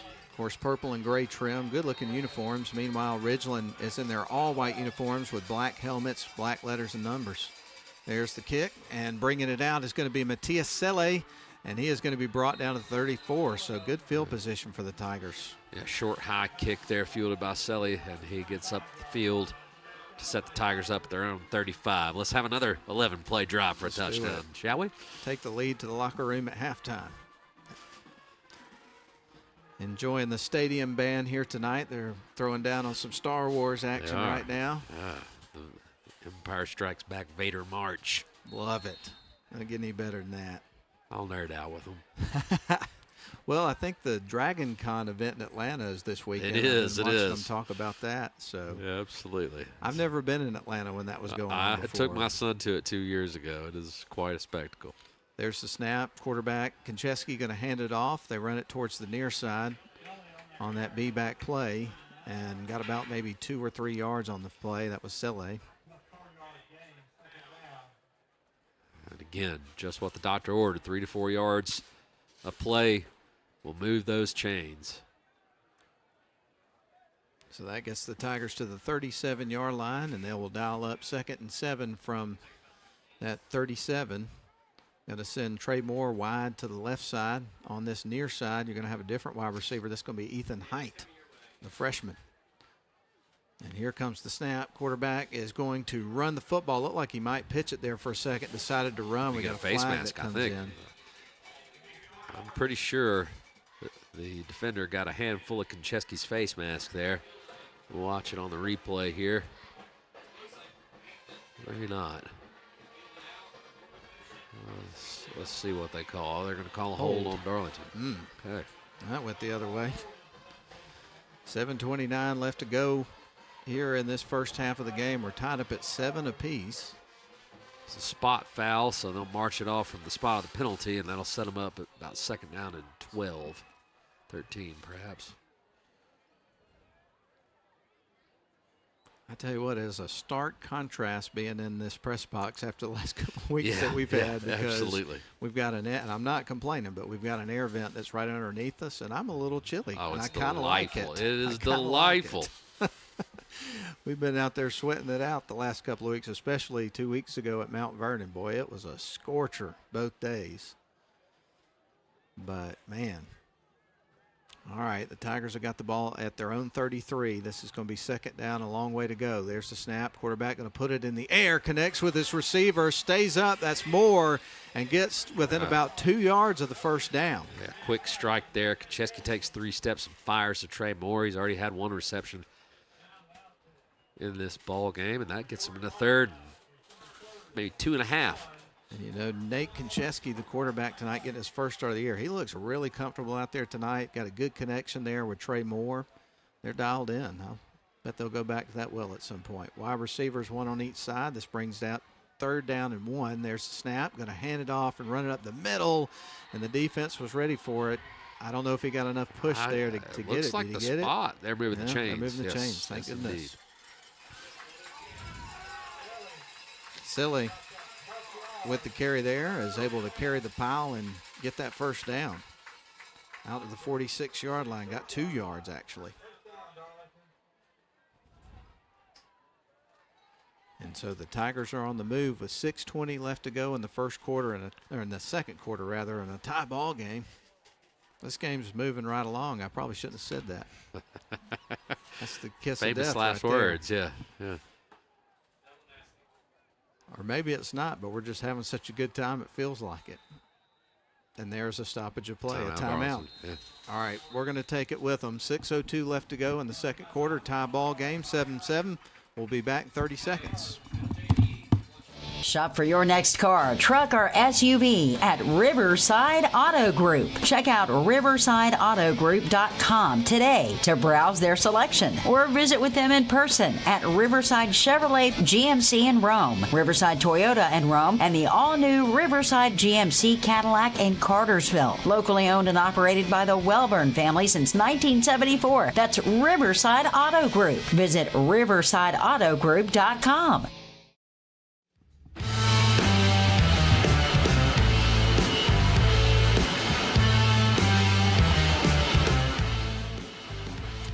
some bad news for you, Ian. Colorado was struck first against Georgia Tech. They're up 7-0. I saw it. It didn't take long. Oh, well, you got it. I didn't even know she had it 3 pulled minutes up into over the there. game, and the Buffs are up 7-0. I must have a delay on my notifications I'm getting from CBS Sports, but it just popped up on my watch a couple of moments ago. But and of course on WLAQ we do host select games of Georgia Tech football for you throughout the season. Of course, Darlington Tigers football takes precedence on Friday night, so we couldn't get the game to you tonight. Of course, we would have had 2 conflicts tonight, that and Braves baseball. But nonetheless, Tigers back to the line of scrimmage with a fresh set of downs. There's the snap, going to run it up the middle there on that particular play, and not much doing there on first down. Mishandled snap there. Lost a yard. Fall on it. These were the things that Coach Groves was saying they really harped upon in practice, making sure that they didn't mishandle the snaps and put themselves behind the chains. And they lost nearly 2 yards there, setting up a 2nd and 2. As Konchesky rolls under center, everybody's going to be in tight except for one receiver on the right side. There's a quick pitch there, and he gets caught in the backfield. Bo Powers is going to take a loss. The flag did come in, though, so let's see what that is. Jacob Bell on the tackle there. See if he jumped off and got a head start there. I think we're going to get a shift on Darlington. Yep, it's a legal shift.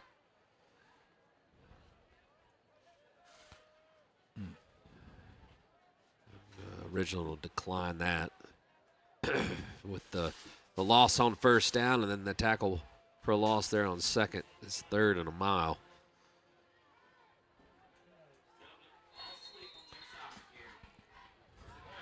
Where's the ball? About the 37? Yeah. So pretty significant loss on the last 2 plays for Darlington sets up a 3rd. And what about close to 20 to go? Quarterback under center, Konchesky taking the snap. He rolls to his left. He's got company in the backfield. Gets it out, though, is able to connect with Bo Powers. And he stays up and is knocked out of bounds, I think, at about the 45-yard line. Yeah, he picked up about 7 or 8 there, but ended up stepping on the sideline. Good job by Konchesky just to get that pass off. And the lights have I had come to turn them on, the man. I press couldn't box. see my roster anymore.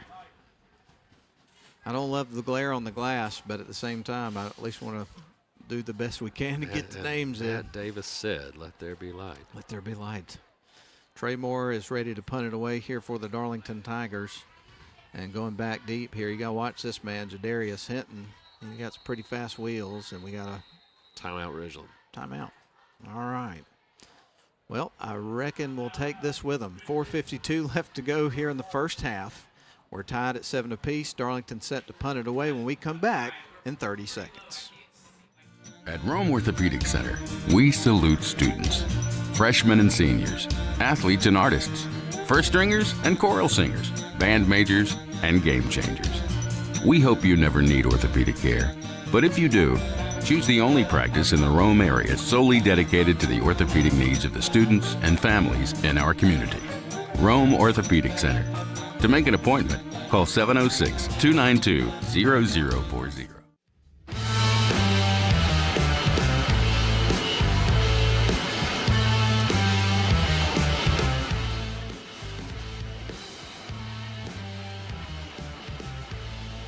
All right, the Tigers will get ready to punt the ball away once the Panthers make their way back out to the field after taking a timeout here with 4:52 left to go in the first half of play with a tie ball game at 7 apiece. So the Panthers, who scored on their last drive, are able to force the Tigers to punt. We'll get another crack at it here in this second quarter of the ball game. There's the kick, and it'll be a fair catch for Jadarius Hinton. And the coverage got down there pretty quick, Ian. Yeah, and most importantly, the snap got back to Moore, and he was able to kick it this time. First punt attempt, it hit the protectors up front. This time, Moore gets a good boot on it. And good coverage as Donaldson was down there. We got an update for you that we'll pass along, but Model leads Coosa 13-3 early in the second don't quarter. rub it in, Matt. Matt picked Model, I picked Coosa. he just wants everybody to know. Well, it's early, and I feel like that's going to turn out to be a close game when everything shakes out. That's what I would expect. But right now, the Panthers are going to be lining up at their own 25-yard line here to start this next drive of the game. I think this is their 4th drive of the game. They're going to line up in a pistol, 2 wide near side, 1 on the far side. Going to hand it off to Ball, finds a seam, and he takes about 11 or 12 yards there on the play. He's a tough runner. Yeah, absolutely. Good push up front by that Ridgeland offensive line there. Ball had a seam, and if he gets rolling, that's a big boy. You get him down to the turf, it's going to be tough. And Ian, that kid is a freshman. 5'11", No way. almost 200 pounds. He is a freshman. He doesn't look like a freshman. He looks like a grown man. Goodness. Got about 12 yards there. Pistol formation, trips to the near side, a wide receiver to the far side. There's the snap going right back to the well there with Ball. And this time the defense stood tall, and he didn't get much on that play, but he's still able to get about 2 or 3 yards. 2 or 3 yards on the pickup there. Same play. First 2 drives, we saw Ridgeland take a deep shot. They've been content to hand the ball off on this drive. Lynn Butler just sent us a update from the studio. He said Rome's up early over Carrollton, 7-0. How about it? We both picked Carrollton, so Rome's going to win this thing. You watch them. Exactly. Yeah. I've picked Rome the last few years, and this year I didn't. They're going to win. There's a quick pass up the middle. It's intercepted. Coming out with it, the Darlington Tigers and Stuart Grigsby. Yeah. And they're going to be set up in great field position after he is able to pick off the pass. Wow, what a play. Yeah, that time Williams took 3 steps and fired. I don't think he ever saw Grigsby, who was sitting down on the route, and made a great play there, intercepting the ball, and then he returned it for about 10 yards. And that sets up the Darlington offense with great field position and an opportunity to score before we go to half. So the Tigers are going to line up at the Ridgeland 36 as they start this drive after the Stuart Grigsby interception puts them in fantastic field position. Trey Moore is split wide to the right. This is 1st and 10 from the 36. There's the snap. Quarterback going to fake the handoff, keeps the ball, rolling back. He's got company in the backfield. He's got about 5 Panthers on him and takes a sack and a big loss back to about the 48-yard line. Yeah, Kaczewski tried to cut it back. That time he was really making a great effort to make a play, but unfortunately he had to go backwards to avoid being tackled and ended up losing about 13 yards. And so that drops the Tigers back to the 47-yard line, so a loss of 11 on the play. And now the Tigers will go back to the drawing board here for 2nd down and 21 to go. 2:50 left to go in the 2nd quarter, tied at 7 apiece. Here's the snap. Rolling out is Konchesky, looking to throw, puts the ball in the air. He connects with Trey Moore, who is going down the sidelines. He's knocked out of bounds, but he got most of the yards they lost on that previous play. Yeah, that back. Got back to the original line of scrimmage plus a couple. Put you in 3rd and manageable, and this is certainly 4-down territory.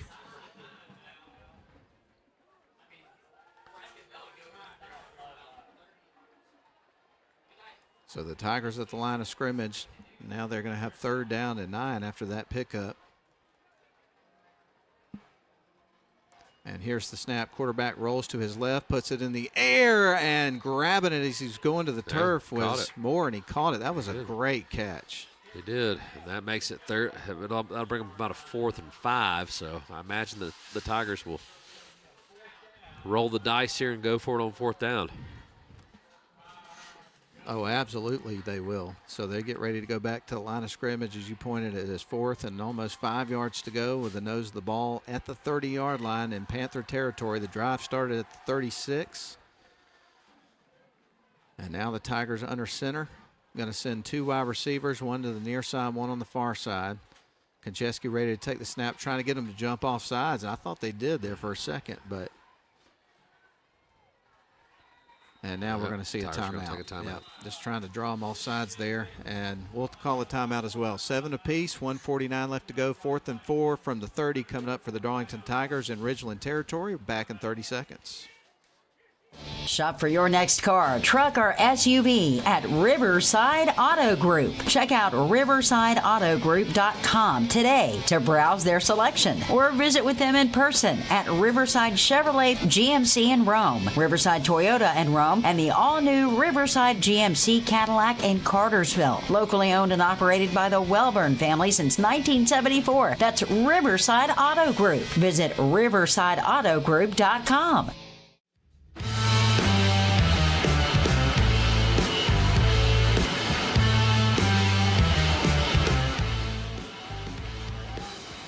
Well, got a great crowd on hand here tonight, full of Tiger fans, and the bleacher creatures are in full effect. Everybody's just having a wonderful time tonight, enjoying this late August weather that really feels like we're in late September tonight.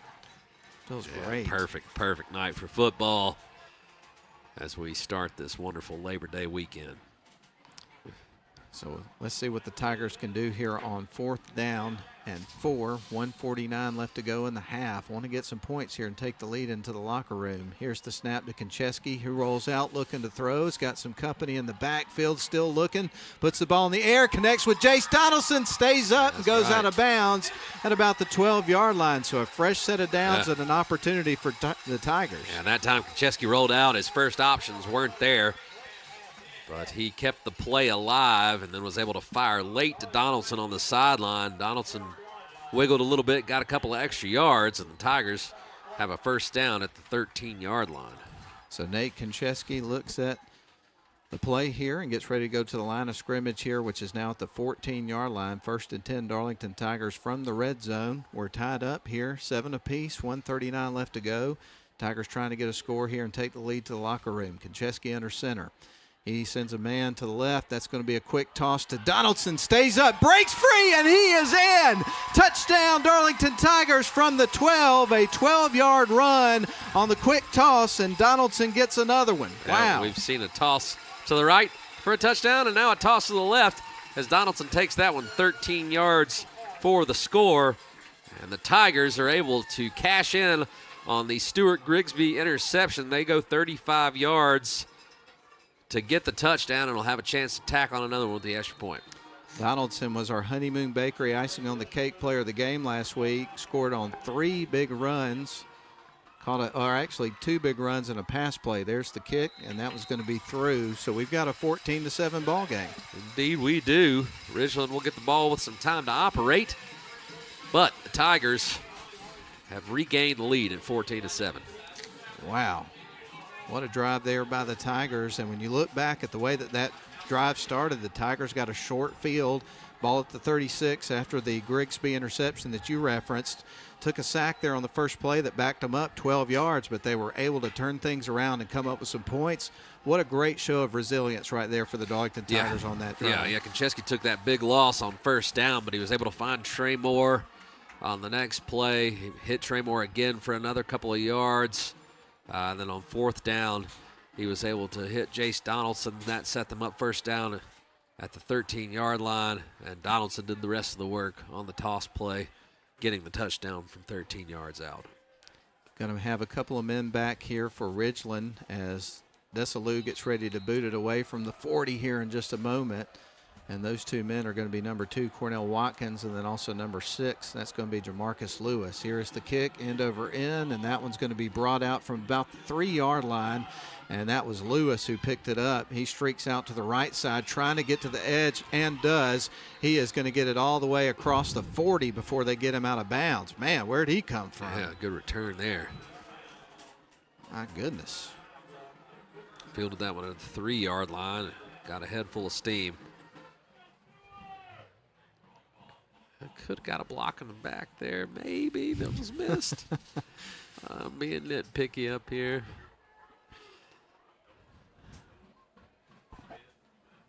All right, so Ridgeland is going to start at the 42-yard line, so they don't have a ton of time to work with, but with a pretty big return, they set themselves up in good field position. We got 1:22 left to go in a half. They have 2 timeouts left as well, so they'll see if they can answer the Tigers' bucks because the Tigers get the ball to start the second half because Ridgeland elected to receive when they won the toss. Pistol set, quarterback's going to hand it off to Ball. He is able to carry a few guys with him and get about 7 yards. He is just a load to bring down. He is, absolutely. We'll see how quickly the Panthers get on the ball here. Clock management will be key here if they're going to try to answer the score. Picked up about 6 yards on that first down play.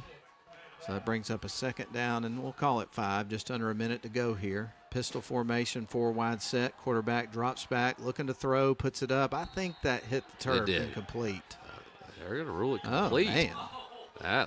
I'm pretty sure that hit the turf. That hit the turf. See on the replay here. But going to be a complete pass to Jacob Bell as the call stands. I don't know. That was close. It's close. There is no replay, so Tigers take it. No, Ridgeland took the timeout. Okay. All right, well, we're going to keep it right here because we're almost at halftime, but we do want to let you know at halftime we're going to run down some scores courtesy of Rome Orthopedic Center, the sponsor of our scoreboard show that we have for you after the games, with Austin and also Lynn Butler, who's in the studio now running the commercials for us tonight, doing a great job as always. So we've got a lot of football coverage for you tonight, which is going to carry you all the way to 11:30 tonight. And, Ian, we always encourage people at the end of the night, you know, if you're at a game or watch a game or whatever, call in and chime in at 706-232-7767 and chat with the guys. They enjoy talking to you and getting your take. Yeah, absolutely, absolutely. Give them a call. Let them know how it went down. We need your insight.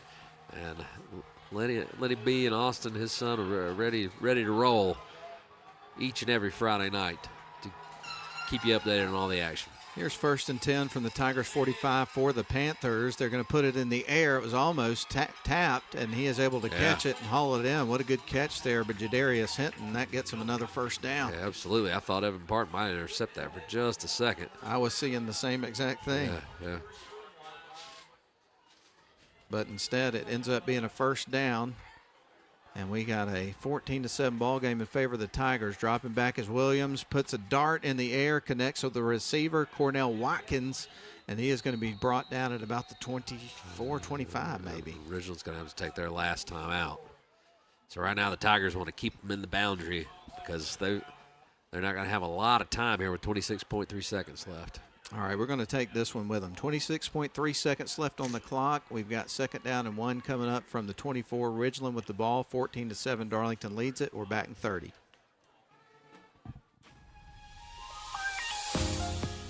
The deadline for 2026-2027 priority application and financial aid is February 15th. Schedule your private campus tour at www.darlingtonschool.org/visit or by emailing admission@darlingtonschool.org.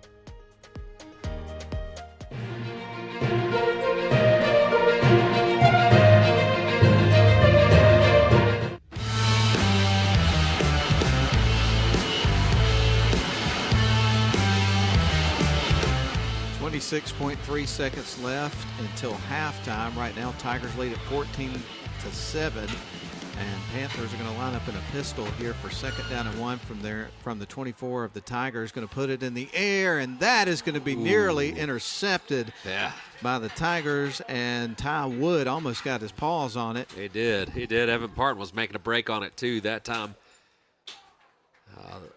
Desalu came in hot. Ball came out awkward. Parton dove for it, and so did Wood. Very close to being another interception for this Tigers defense. So the ball is going to be at the 24-yard line, and we got 3rd down and 1 coming up here. 21.7 seconds left on the clock. And Ridgeland rolls back to line of scrimmage. This time they're going to send a couple of wide receivers to the far side, a couple to the near side. Pistol set. Ball is in the backfield here with Williams. He drops back, looking to throw here on this play. Eyes downfield, and he's going to have to tuck the football and run, being chased by a host of Tigers, and gets out of bounds and stops the clock. Yeah, that was good coverage downfield by this Darlington defense, and Williams had to tuck and run. He was able to get out of bounds and stop the clock, but we've got 13 ticks left. Close. I don't know what kind of range their kicker has. But that will be an option. They could run maybe 2 or 3 plays here, depending on if they can get them out of bounds. And so this is going to be 4th and 1 here from the 24-yard line. Quarterback is going to line them up in that pistol, going to send a few wide receivers to the far side, one on the near side here, trying to keep the dream alive, trying to tie this ball game. There's the snap. Williams rolling out to his right, going to put it up the middle of the field, connects with a receiver, and he is able to get into the end zone. That was number 6, Jamarcus Lewis. What a pass there from Williams. They're able to score on that play. That was tremendous. It was. A little post route there, and Williams did a good job. He rolled out to his right, put the brakes on, and fired. And then Jamarcus Lewis was able to do the rest of the work. How long was that play? 24 yards, yeah. So 24-yard pass play to Jamarcus Lewis from Williams, and this pending PAT could tie up the ball game.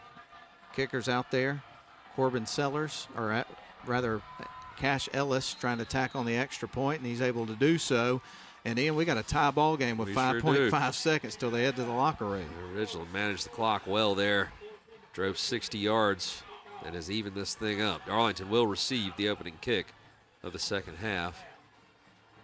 Well, we're seeing gritty performances by both teams tonight. This has been a really entertaining first half of football, and both teams we've seen face and overcome some adversity early in this ball game.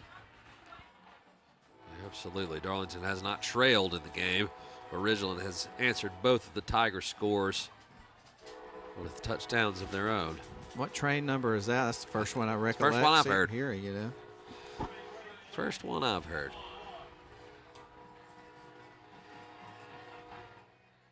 And so the young man that just put it through the uprights to tack on the extra point that tied the game is Cash Ellis. He's got it teed up, about ready to kick it away to the Tigers. Let's see if they can come up with a big return here and answer back. Wouldn't that be nice? It would be something. I wouldn't be shocked. It's going to be a squib kick up the middle, and the Tigers will bobble it and fall on it, and that will happen with about 2 seconds left on the clock. Clock rolled down to 1.1 seconds. Ridgeland's trying to say they got on it, but I think the Tigers have it. I think they do too, man.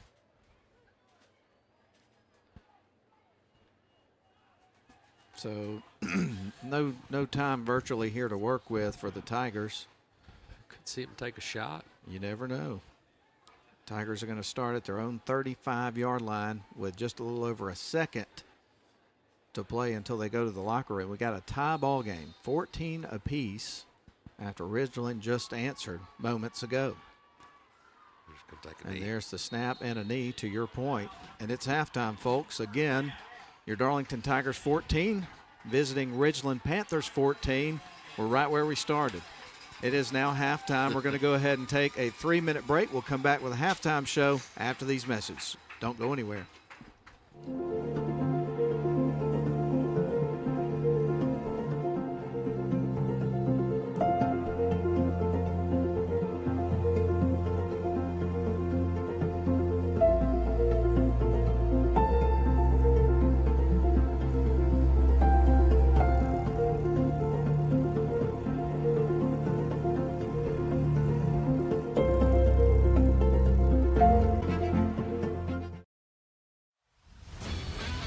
CUSA Steel is a family-owned full-line steel service center located in Rome, Georgia.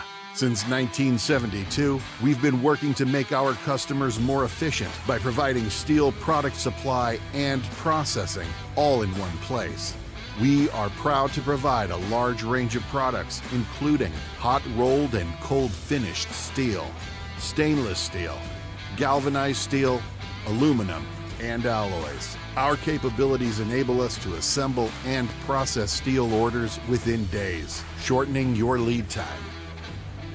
CUSA Steel. Steel for your project.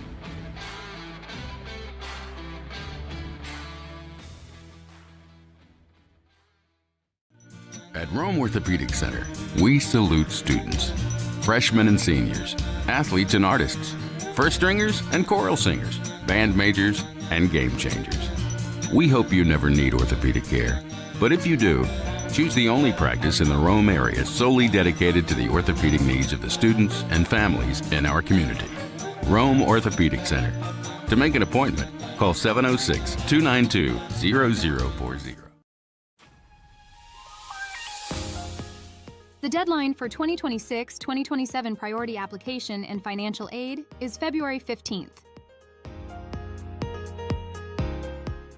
Schedule your private campus tour at www.darlingtonschool.org/visit or by emailing admission@darlingtonschool.org.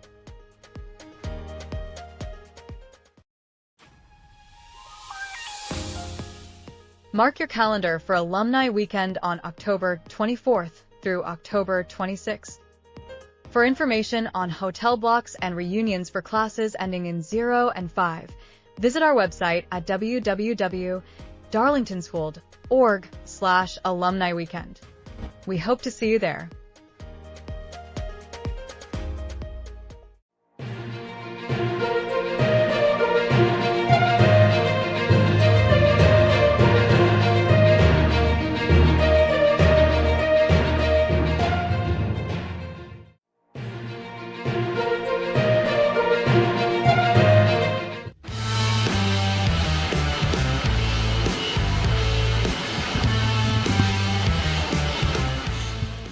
Well, we welcome you back to the friendly confines. We're lakeside tonight, Chris Hunter Stadium. They're playing on Jerry Sharp Field. We're having a good time. We had a good first half of football, very entertaining. We got a tie ball game at half between the Darlington Tigers and the Ridgeland Panthers, all knotted up at 14 apiece. Couple of quick updates for you, and then we'll run down some scores from high school football.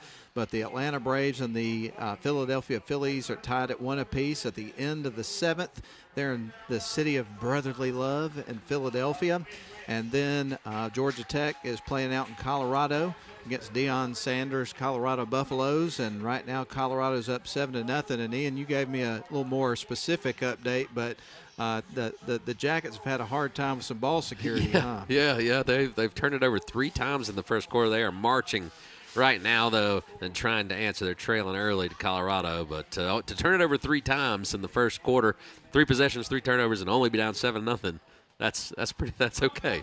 Absolutely. Yeah. Clean that up, and we'll see what happens. But, of course, we're going to run down some scores from some other area games as far as high school football is concerned. What's going on tonight, man? We got some good ones. Rome Wolves up 7-0 at the half, according to my ticker here over Carrollton. That would be a huge win for John Reed and the Rome Wolves if they can hang on there. Cass leading Adairsville 21-0 at the half. Temple up 20-6 over Tryon at the half. Christian Heritage at halftime leading Pepperell by 3, 16-13. The Coosa Eagles have come back. They're up 16-13. So Matt was right. That should be a close game between 2 cross-county rivals. Cartersville leading Hateville Charter 28-0 in the second quarter. Calhoun up 20-3 over Westminster. That's all I've got so far. All right, we'll continue to update you on local scores as we go along throughout our ball game here. But right now, fans inside Chris Hunter Stadium are in for a treat. The Ridgeland Panthers marching band is performing here at halftime. And, man, it's that time of year. You just can't beat it. I love a good marching band, man. I do, too. I sure do, too. So what we're going to do now is we're going to enjoy ourselves and watch the marching band, listen to them a little bit. We'll take a break for 3 minutes. We'll come back. We'll break down the first half, start to set the stage for the second half. But you're listening to the halftime show of Darlington Tigers football, or watching it, whether you're listening on WLAQ or watching on the live stream. We're glad to have you with us. We'll be back in 3.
2025 Rhythm of the Ridges Marching Band.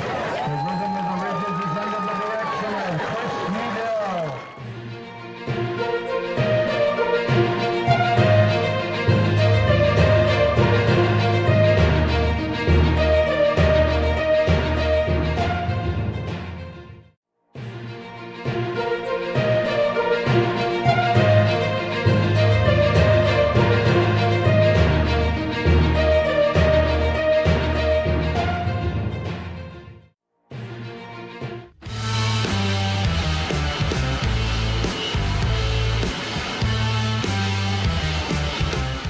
Welcome you back at halftime inside Chris Hunter Stadium. They're playing on Jerry Sharp Field tonight. Right now, the Tigers and Panthers are locked up at 14 apiece. So this is anybody's ball game. Two really good teams locking horns tonight. It was an exciting first half, Ian. Yeah, absolutely. Darlington able to sustain drives on offense, kind of dictate the pace of play.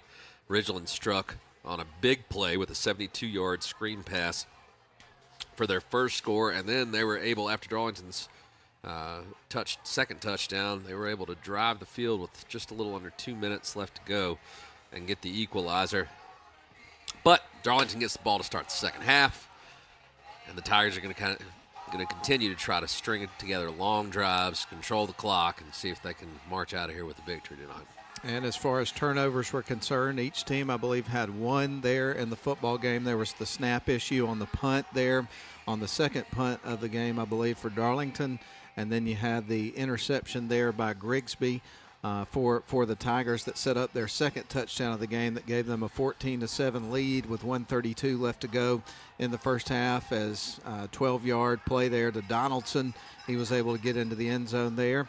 And that was the second score of the game for the Tigers. And as you mentioned, the Ridgeland Panthers answered back on a very efficient drive there with 1:32 left. They got the ball back and was able to score on a 24-yard pass play from Williams to Jamarcus Lewis and got the extra point and tied it up at 14 apiece. So, again, just an entertaining half of football. Both teams needing to clean up a few things and get back out there and do the thing there in the second half. But I think we're in store for a really exciting finish to this football game from the judge of the first half. Back and forth first half. I would expect more of the same in the second.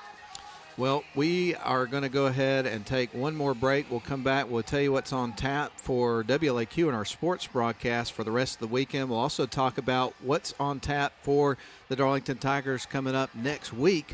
And we'll continue our halftime show. But we're glad you're with us tonight. It's Darlington Tigers football, whether you're listening on WLAQ or watching on the live stream. We'll be back in 3 minutes.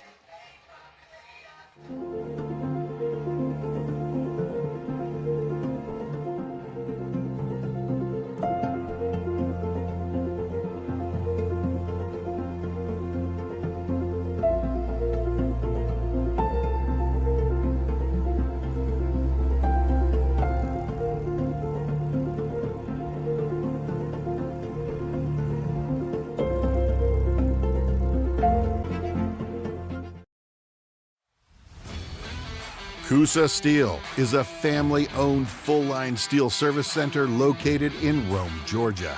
Since 1972, we've been working to make our customers more efficient by providing steel product supply and processing all in one place. We are proud to provide a large range of products, including hot-rolled and cold-finished steel, stainless steel, galvanized steel, aluminum, and alloys. Our capabilities enable us to assemble and process steel orders within days, shortening your lead time. CUSA Steel. Steel for your project.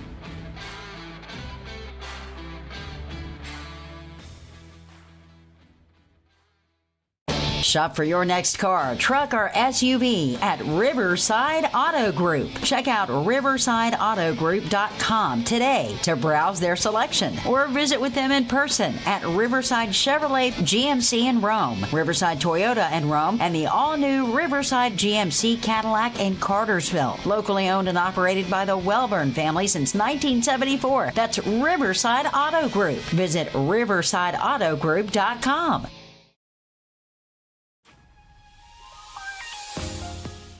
The deadline for 2026 to 2027 priority application and financial aid is February 15th. Schedule your private campus tour at www.darlingtonschool.org/visit or by emailing admission@darlingtonschool.org.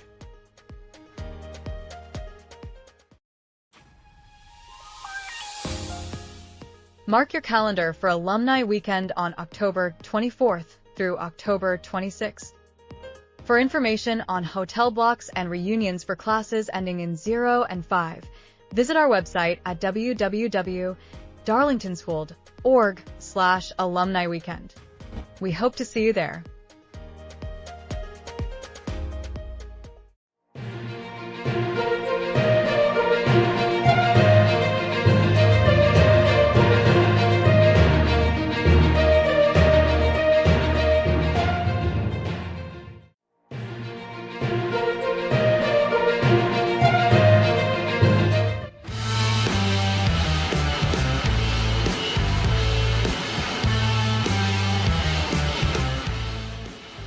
Welcome back in, everybody, to live coverage of Darlington Tigers football on WLAQ and also the live stream. We are glad to have you with us tonight.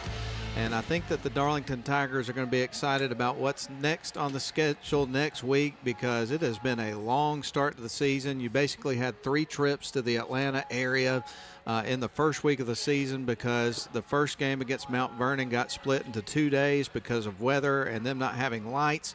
Kind of an interesting scenario there. And then you turn around the next week, go face a top 10 team down at North Cobb Christian in Kennesaw.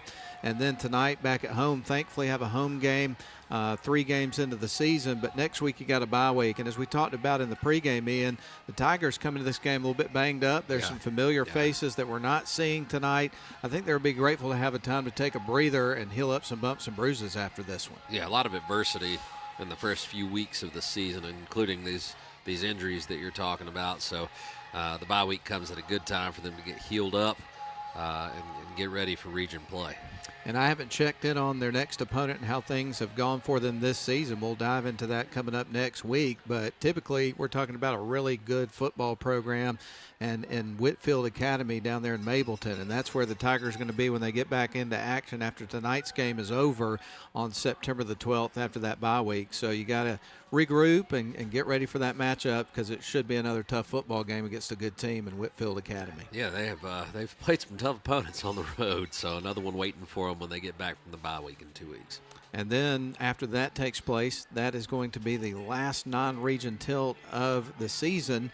And then you're going to move into that region schedule, which you're going to face Haralson County. That'll be a home game. Then it'll be at Pepperell on the 26th of September, at Heard County on the 10th of October. That's after another bye week.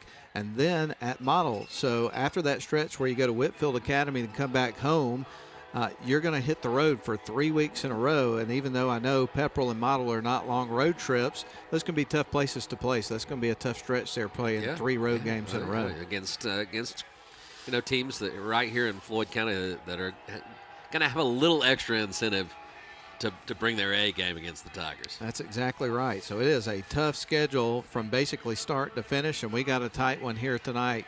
14 apiece here between the Darlington Tigers and the Ridgeland Panthers.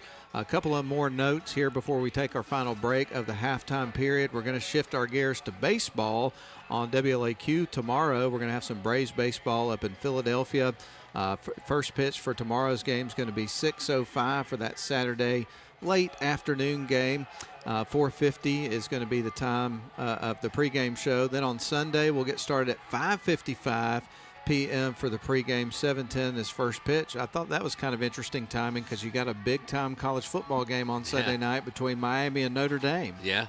It's not, again, no shortage of good football on, but, that's why you have multiple screens, man. You can watch your Braves and your college football. Or here's an idea: you can watch your college football and you can flip your radio on and listen to Ben Ingram and Joe Simpson and the gang on the radio broadcast. Because I got to tell you, it's hard to beat the radio announcers when it comes to the Braves Radio Network. They are fantastic. Love listening to those guys. Well, man, we need to take one more break, catch our breath, because it's almost time to play the second half of this one between your Darlington Tigers and the Ridgeland Panthers, tied up at 14 apiece. We'll get ready to resume the ball game after a 3-minute break. We'll be back.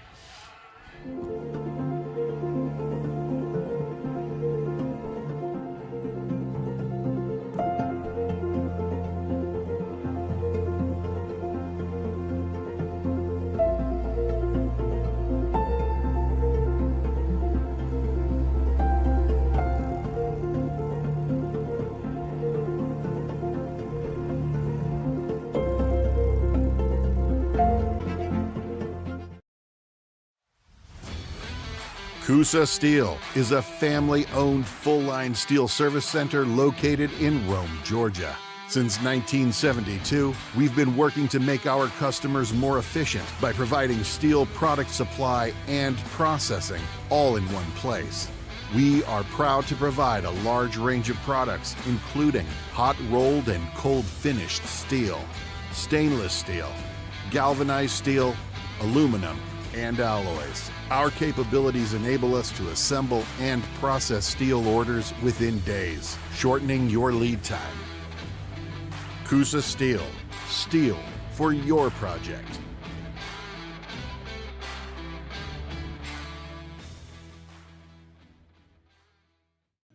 At Rome Orthopedic Center, we salute students, freshmen and seniors, athletes and artists, first stringers and choral singers, band majors and game changers.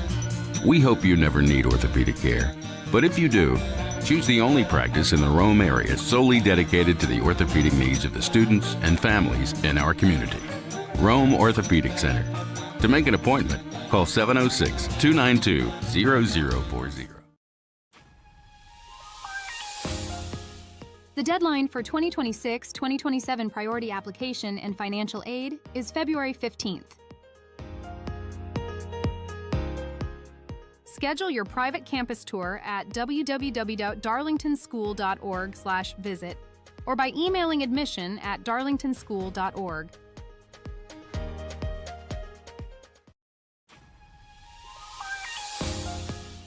Mark your calendar for Alumni Weekend on October 24th through October 26th.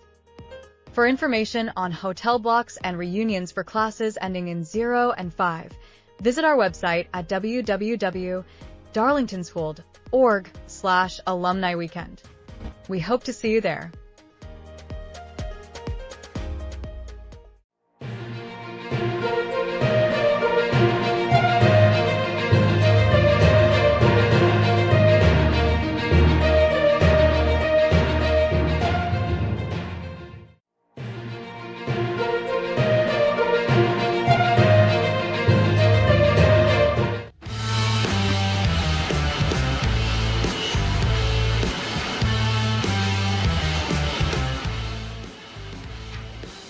Welcome you back live for some Darlington football for you on the radio and the live stream. We've got about 2 minutes and 40 seconds left until we resume play. Currently both teams are back out on the field here going through their mandatory warm-up period, which lasts about 3 minutes, and they'll be ready to kick off the second half. Do want to remind everybody with this tie ball game, we had Ridgeland win the toss before the game. They elected to receive, so the Darlington Tigers are going to get the ball to start the second half and try to set the tone with their offense. They will, and they'll try to do just that by establishing that dive play, which was working well. Matthias Selly picking up a lot of tough yards between the tackles, and then they were able to pop the pitch plays for touchdowns. And then Nate Konchesky's been real efficient in the passing game as well. Kudos to that young man who's had to step in with the injury to Levi Duggan, and he's done an excellent job. Had a great first half. No question about that. He has looked very solid throughout the first half of the football game. So it's going to be interesting to see, what type of adjustments each team makes going into the second half. Obviously, one of the big things for both teams is trying to clean up some of the mistakes. We saw some penalties on both sides. We saw each team turn the ball over. So we'll see what happens here in the second half. But if there's one thing that was indicated there from that first half, these are two well-matched teams, and it should be a pretty competitive second half of football. Yeah, absolutely. We hope it goes the Tigers' way. We hope everything's clicking for this Darlington offense in the second half. Now, we told you what the Tigers have coming up next. They're going to be on a bye coming up next weekend, and they'll get ready for Whitfield Academy the following weekend on the 12th. But for the Ridgeland Panthers, they're going to be coming back to this area because they are going to be facing the Coosa Eagles. Actually, that's going to be at their place up there in Ridgeland and Happy Valley. So the Coosa Eagles go up there, but they're facing another team from this general area. Yeah, and the Coosa Eagles off to a good start. They won over Southeast Whitfield last week, and they've got their big cross-county showdown tonight. They're leading that one last I checked by 3 points. That'll be a tough ball game, and Charlie Cannon, the quarterback for the Eagles, a lot of buzz around that kid. Oh, a tremendous amount of buzz. So if you're looking for something to do next weekend, there'll be a slew of games that you can look into. We may run down that schedule a little bit later. But here we're tied at 14 apiece between Darlington and Ridgeland. At half, it was Christian Heritage over Pepperell, 16-13. In that game, Temple up over Trine, 20-6. That Trine team is replacing about 16 guys that were starters last year. I mean, they graduated a lot of people. Then it was Rome over Carrollton heading into the third quarter, 7-0 in that one last we heard. Cartersville over Hateville Charter, 28-0, having their way in that one.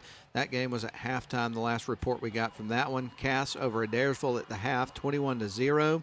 It was, well, that's pretty much all we've got for now, and it's time for more of this ball game.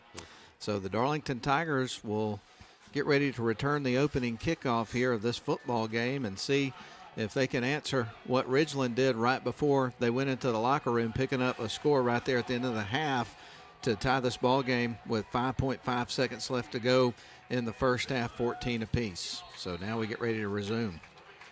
Here we go, Matt. Toe meets leather. Let's go.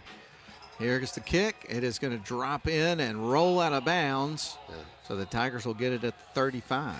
Yeah, Trey Moore let that one bounce, and it just kind of took a side roll out of bounds, and should mark that one to the 35.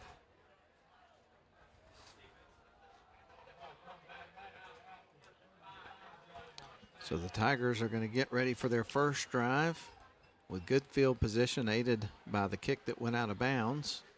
And let's see if they can put together a drive here, get things going here in the second half. We're all tied up at 14 apiece. Going to have a wide receiver to the near side. Konchesky is under center. Everybody else is going to be in tight in that base formation.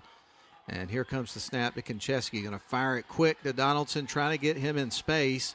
And he stays up and gets across the 40 down to about the 44-yard line. So good pickup. Yeah, 8 yards there. Well, as you said, get your playmakers the ball in space. Donaldson's certainly one of those guys that can take it in a heartbeat and make a big play. 8 yards on first down, you'll take that all night. So the Tigers now at the 43-yard line on their side of the field come up with 8 yards on that first play to Donaldson. There's a quick handoff to Matias Selle, and he stays up and gets him the first down. So good first 2 plays of the half. Yeah, absolutely. 2 plays, move the chains. Selle takes the dive play, and he's been operating well between the tackles tonight. Picks up about 5 yards on that play, gets him down to the 48-yard line. So the Tigers have already gained 13 yards on the first 2 plays there from scrimmage and to move the chains. And getting to see some of these long, methodical drives we've seen from the Tigers in the game. That's right. We didn't get to see a lot of them in the first few games because they would score on such big plays. Konchesky under center for 1st and 10. Drops back, and he is going to roll out to his right. Going to throw the ball. Connects. Oh, it bounces off of the receiver. Stuart Grigsby, I think, was the intended receiver. It's incomplete. Yeah, Grigsby had that one and bobbled it. Almost had it again, but wasn't able to hold on to the rock. It'll be 2nd and 10. So an incomplete pass brings up that 2nd and 10 with the ball at the 47-yard line as the Tigers roll back to the line of scrimmage. And let's see what they dial up here for the 2nd down play. Well, you can tell coaching staff's comfortable putting the ball in Konchesky's hands and letting him throw the rock around.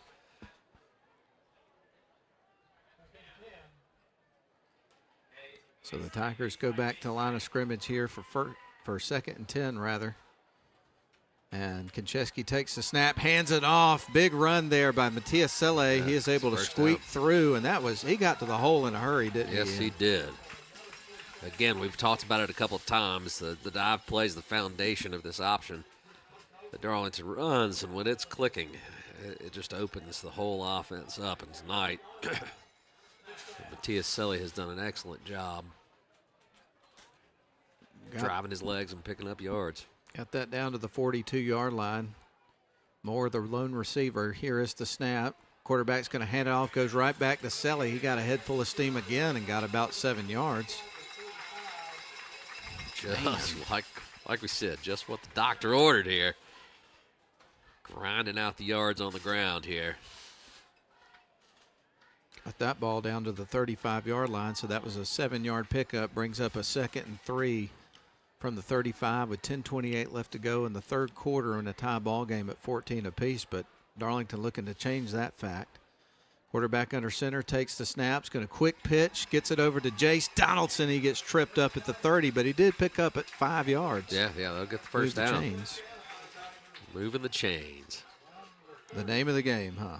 It is indeed. So the Tigers have already picked up a couple of first downs here on this drive. It started at the 35-yard line on their side of the field, and now they've got it to the 30 of the Panthers. As we're under the 10-minute mark here in the third quarter, they go back to the line of scrimmage with 15 seconds left on the play clock. So moving pretty deliberately, too. And Konchesky under center takes the snap with about 7 seconds left on the play clock. Hands it off. Nope, keeps it. He's going to run off to the right side. He snuck out. Nobody saw him, and he got inside the 20. Wow. Yeah, he pulled the ball. Thought he was going to pitch it there for a second, but he cut back inside. Almost sprung that one for even more yards. But picks up 9 yards. Great pickup there on first down. So we got to the 21-yard line, so that's going to set up a 2nd down and 1 here for the Tigers. And they're going to run Caleb Covington out onto the field here for this package.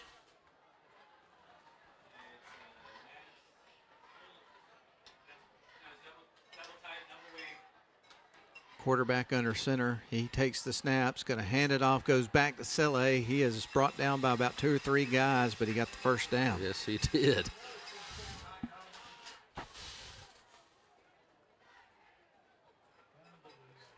Efficiency would be the definition of this drive so far. Want to cash it in and get points as the Tigers are now into the red zone. So a 5-yard pickup there by Selly gets them down to the 16-yard line. So Tigers with 1st and 10 in the red zone. And they'll come back to the line of scrimmage. Going to have Trey Moore as a receiver here on the near side. Everybody else is in tight. We get ready for the snap from their base formation. Konchesky going to pitch it to Bo Powers. Stays up, stutter steps on the right side, and they haul him in at about the 15. So I think he might have got a yard there. The defense got there in a hurry. They did. Nice little misdirection play there. Powers was out there on the edge. Just couldn't make the first guy miss. Got close to a yard, so that brings up 2nd down and 9 with 8 minutes to go here in the third quarter. And the Tigers getting ready to run back to the line of scrimmage here. Take the play call. Looking off to the sidelines. Now Konchesky goes back to the line, rolls up under center. Everybody in tight except for Moore at wide receiver on the near side. And here's the snap. It's going to be a quick toss. Get it to Donaldson. Stays up, follows a good block, and gets down to about the 5-yard line. Wow. I think that should be a first down. Yes, indeed.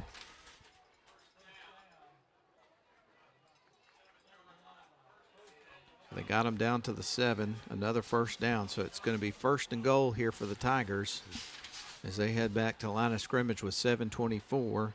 On the first drive of the second half of the football game. We're in the third quarter. They've already ate up the first 5 minutes of the quarter. They have. And you're seeing Konchesky's not really getting under center until there's 10 seconds left on the play clock. That's intentional, ladies and gentlemen. That's exactly what Coach Groves wants to do. They may have to call a timeout here. Oh, absolutely. Did they get it in time? They did. It. Coach Groves took it. All right, we're going to take it as well. 7 minutes left to go in the third quarter, tied up at 14 apiece. 1st and goal when we come back for your Darlington Tigers. We'll be back in 30 seconds. Mark your calendar for Alumni Weekend on October 24th through October 26th. For information on hotel blocks and reunions for classes ending in 0 and 5, Visit our website at www.darlingtonschool.org/alumni weekend. We hope to see you there.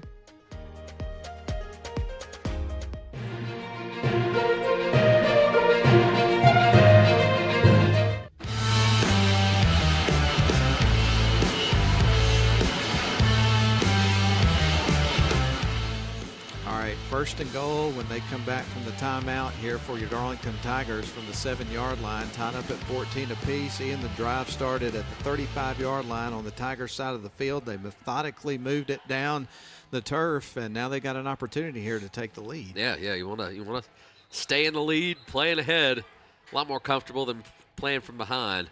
Tigers will have it first goal. They had to spend a time out there as they couldn't quite get things worked out as the play clock ran down. But first and goal from the 7 for the Tigers as we come back from the break. So the Tigers back from the timeout, ready to roll here on first and goal. Konchesky is going to be under center. Everybody's in tight except for a receiver split far to the right side. Got to hand it off, give it back to Selly. Drags the pile down close to the goal line. I think he's probably going to be stopped at about the 3, maybe the 2. We'll see. A little bit short there, but close. Edging towards the goal line. Got it down to the 2. So the Tigers will go back to line of scrimmage, second and goal from the 2, trying to plunge it in here. Konchesky ready to take the snap. He's going to turn, hands it off. They drive forward, and did he get in? Haven't seen the signal yet. They will get up from the pile. Still haven't seen the official signal, so he must be a little bit short. Nope. Ridgeland saying they got the ball.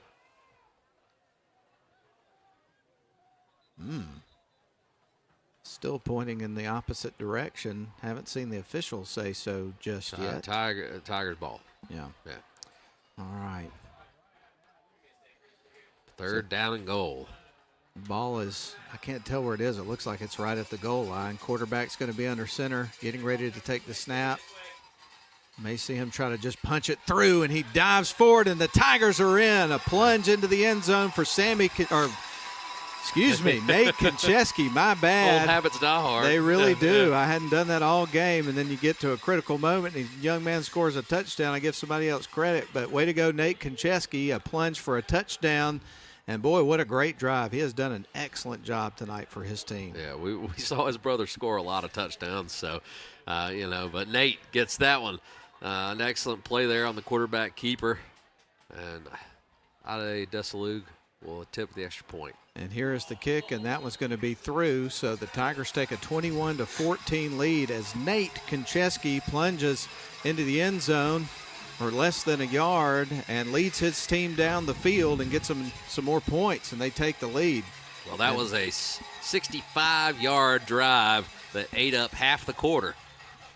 I think Coach Groves will be happy with that. I think he'd be very happy, and he's got to be extremely pleased as the young quarterback there, Nate Konchesky, the junior this year, steps into a difficult spot after, of course, Levi Duggan was injured in the second game of the season, and he is thrust back into the starting role. And, buddy, he is making the most of it. He has played excellent tonight in this football game. Yes, he is leading this team well.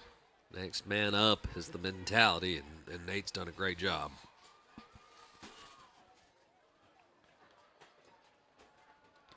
So we've got 5:52 remaining here in the third quarter of the football game, and Darlington has regained the lead. And we'll get ready for them to kick it away. DeSalu, who just knocked it through the uprights for the third PAT of the game. He is going to boot it away. That's going to be a fairly low-flying kick. Goes right to a return man. That's going to be Cornell Watkins. And he goes out to the far side and is going to be brought down at about the 30, I think. Evan Parton came in like a heat-seeking missile there to make the tackle.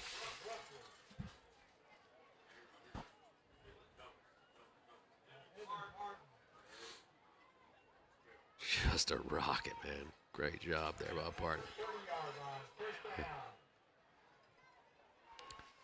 So the Panthers are going to start at their own 30-yard line as they roll back to the line of scrimmage. The last time Darlington scored, they were able to get the ball down the field and answer. Tigers going to try to put a stop to that here Williams getting ready to take the snap from the pistol. He drops, going to hand it off, gives it to Ball. He runs up the middle and is able to get maybe 2 or 3 yards there. Not much there for Ball on the dive. He is able to gain about 2, maybe 3 yards there on that play. Big body, so he just falls forward and then gains a yard or 2.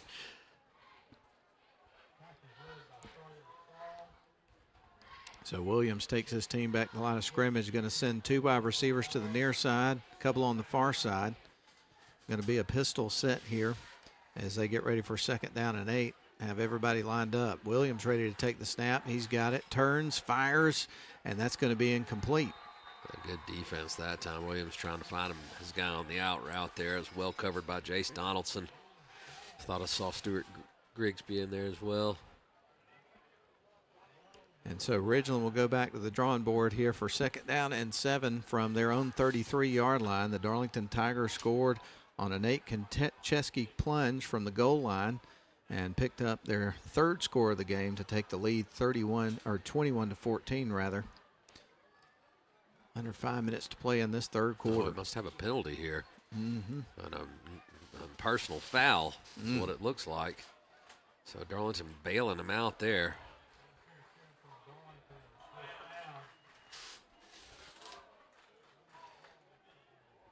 Going to have 2 wide receivers to the near side, a couple on the far side. Going to be in their pistol look here. There's the snap to Williams. He drops back, looking to throw, pump fakes, puts it in the air, and it's a little too overthrown over the wide receiver, who had a pretty good beat there. Yes, he did. Cornell Watkins was running free that time. Caden Williams just missed him. Just overthrew him by a country mile there. I mean, he was behind Donaldson by 8 yards. Grigsby might have had a play on him, but that time, fortunate for the Tigers that Williams just overshot his receiver. And so that brings up 3rd down, or 2nd down rather, from the 47-yard line, 2nd and 10. Here for Ridgeland, still on their side of the field, trailing Darlington 21-14. Here's the snap to Williams. He's going to fake the handoff. Is going to throw a screen, a wide receiver screen to the near side. Gets it to Jadarius Hinton, but there is a flag on the play. This one's coming back. Yeah, I think we got a hold there. Flag came out quick. Either that or an eligible receiver.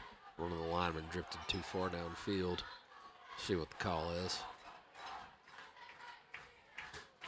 Hold. Yes.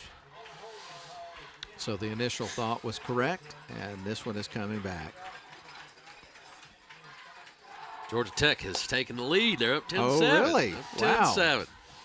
So you were telling me earlier that they had turned it over 3 times, and at that point they were down only 7-0, so they've scored 10 unanswered points and up by 3, huh? Yes, yes indeed. That'd be a big win for the Jackets. Go on the road. Be a great way to start the season after they had a good year last year. Heartbreaking loss to Georgia, and then Vanderbilt got the better of them in the bowl game, so they'd like to get back on the side of the win column. Pistol formation, 2 wide set here for Williams. He takes the snap, drops back, is going to throw it to his running back Ball, who came out of the backfield, so a screen to the running back, and he stays up and goes out of bounds at the 40, so a very effective play. Yeah, it was. Just a matter of Williams finding his playmaker in space there and letting him do the rest. But a big pickup there for the Panthers. Got down to the 46-yard line of Darlington side of the field. The Panthers on the move here. 2 wide receivers to the near side, a couple on the far side. This Ridgeland team a lot more competitive this year than they have been the last couple of years. Ooh. And they almost drew the Tigers. They did. Hard count there from Williams, and it did the trick. That'll be a freebie. First down, moving the chains. So now Ridgeland's going to have it after the penalty yards are marched off down to the 41-yard line. As Ian mentioned, a fresh set of downs for them as they move it a little bit deeper here into Darlington territory after the penalty. Going to send 2 wide receivers to the near side, a couple on the far side. Pistol formation as Williams gets ready to take the snap here. He drops back, is looking to throw here, fires and connects with the receiver. That was Hinton, and he stopped pretty quickly, but he did pick up a few yards. Good defense that time from the Tigers. Not a big gain, but positive yardage for the Panthers on first down. And so that got them down to the 38-yard line, so a pickup of 3 on that pass play to Hinton. Now they'll roll back to the line of scrimmage here with 2nd down and 7 coming up. Going to send a wide receiver to the near side. That is going to be Jacob Bell, 2 on the far side. In the backfield is Ball with his quarterback Williams in that pistol set. There's the snap. Going to hand it off. They're going to run it up the middle. Carries the pile. Just keeps those legs churning. Maybe got 3 yards. This has to be 4-down territory for the Panthers. The 3rd down and 5 here. So the Tigers come up with a big stop, get that offense the ball back. So we got about 3 yards. That brings them down to the 35-yard line, brings up a 3rd and 4 with 3:15 left to go in the 3rd quarter. Panthers on the move here. This particular drive started at their 30, and now they've got it at the Darlington 35. I think this is the 9th play of the drive. Pistol formation, couple of wide receivers on the far side, a couple on the near. Williams takes the snap, fakes the handoff to Ball. He rolls to the left side, going to run the football and try to get the first down, and he's short about a yard. Yeah, they actually stepped out. It looks like they'll have a 4th and a long 3 here. I imagine we'll see them roll the dice on this area of the field. And the offense will stay on the field. So the ball got down to the 33, picked up 2 yards on the play, 4th and 2 coming up, 2:48. The fans are on their feet making some noise. They're into it, Ian. I'm loving this. They are. Bleachers are shaking. Trips to the near side for Williams, the quarterback. Wide receiver to the far side. He's got Ball in the backfield, and a flag came in. Yeah, that's got to be on the offense. False Coach start. Groves turning around. Yep, he wants them fired up. Home crowd makes a difference there. Well, he definitely on the Coach Groves show earlier in the week, and that you heard on the pregame, was really making a call to the fans to come out and be loud and support this football team. And guess what? They've listened. They did. They did. They responded. He has their attention. Well, I think Ridgeland's still going to go for it, even though now 8 yards is tougher to pick up than 3. Changes your play call. But Williams has shown the ability to make plays with his feet as well, so you got to watch out for the scramble. He's been getting the ball out really quick. 2 wide receivers on the near side, 1 on the far. This is 4th down and 6 here for the Panthers. Pistol set, going to turn. He's going to throw a screen pass, and he is hit immediately. The receiver Hinton there on the play got hammered, and that's a turnover on downs. Caleb Covington coming up to make the play as the Tigers get a huge stop on 4th down, and we'll get their offense back the ball. Wow, what a play by Covington. Put the heavy hit on him. And the Tigers are going to have fantastic field position with 2:41. Let's see if they can grab this momentum here and pull away. I can get behind that. Yes. I think these Tiger fans could get behind that. And so the Tigers are going to start at their own 43 with 2 minutes and 41 seconds left to go in the 3rd quarter of the game, leading it 21-14 with an opportunity here to try to create some separation here, getting late in the 3rd quarter. Everybody in tight here for first down as Nate Konchesky lines up under center, ready to take the snap. He's got it, fakes the toss, hands it off to Bo Powers. He gets it across the 50. As you mentioned to me earlier, old habits die hard. They do indeed. They do indeed. We're going to get it right, young man. Powers with the trap play there. Good yardage on first down. Staying ahead of the chains. Well, you got to give me a little grace. I got that old man brain. That's right, man. I got it too. Hitting that middle age is hitting me hard. What can I say? I'm having a good time, though. I'm having a good time. Oh, we got a cramp. Looks like Lane Brasington, I think. Yeah. Oh, he went back down. He's trying to get up and walk it off. It's all right, young man. Let the trainers come out and take a look. We'll get that cramp worked out. So Donnie Brown is out on the field right now to have a little work on that cramp, and They'll get him back up and running here in no time. That hurts, man. The Charlie horse that looked like is in the calf. The Browns trying to straighten it out. But when you get one of those bad boys, it'll put you down. A couple things we'll mention as we got a stoppage of play, as we've got the third Honeymoon Bakery icing on the cake player of the game coming up at the end of the game. And I tell you who I think is one of the guys in the lead right now, Nate Konchesky. He has done a tremendous job running this offense tonight. Absolutely. And so he is certainly somebody that is in the running. Of course, Grigsby came up with a big interception earlier that led to a score. Donaldson has had another big night here for the Tigers. Bo Powers has scored a touchdown. Trey Moore. So could be a lot of guys tonight, Ian. That's right. That's right. It's going to be tough for us to sort it all out. Brasington up on his feet. We've got the Rome Orthopedic Center High School football scoreboard show coming up directly after tonight's broadcast. Those guys will be with you until 11:30 tonight. Sometimes they go a little later if they're getting some good calls. Man, you just got to get them talking. Get Vic on the horn. Let Vic and Clay call in. So the Tigers go to the line of scrimmage. They got 2nd down and 4 with the ball almost at midfield at 49. Here's the snap. Konchesky turns, hands it off, gives it to Selle. They were ready for him that time. They were. Might have got a yard or two with great effort. Met him right in the hole that time. Official timeout here. So they're sorting some things out down there. Got to get that pile separated. Oh, some helmets got tangled out. Yeah. I think Selle's helmet came off. Going to be a substitution here as Covington comes off the field. Trey Moore is back on for this package. He'll line up as a receiver here on the near side. And Konchesky, he's going to roll up under center here. Get ready for 3rd down and 4. There's the snap, fakes the handoff. Now it's going to turn, fires it down the field, and that's going to be incomplete. Yeah, and Grigsby was behind the defense, but that one was a little bit long. And decision time for the Tigers. At midfield here, I think they're going to go for it? Nah, they're going to kick it. So this drive stalled out really before they got it going, and now the Tigers are going to kick it back to Ridgeland, and the score remains 21-14 in favor of the Darlington Tigers. There's the snap, low snap.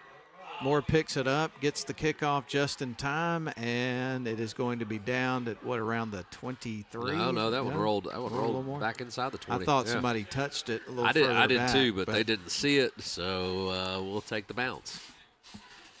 Take the bounce.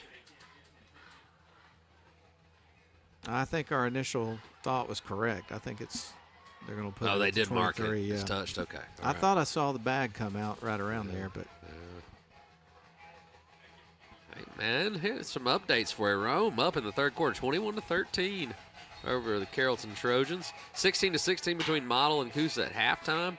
Tryon has come back against Temple, only down 27-20 in the 3rd quarter, and Pepperell has retaken the lead against Christian Heritage at 19-16.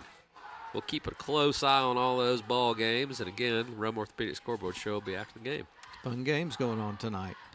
A couple of wide receivers on each side for Williams. He'll take the snap, hands it off, gives it to his running back Ball, and he gets a good block and gets it out about 9 yards.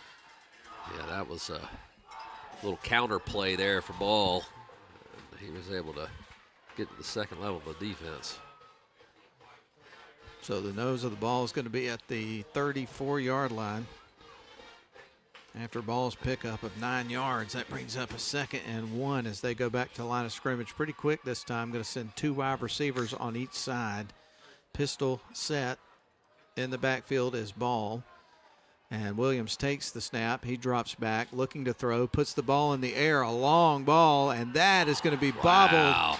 Good coverage there by the defense. No flag and incomplete.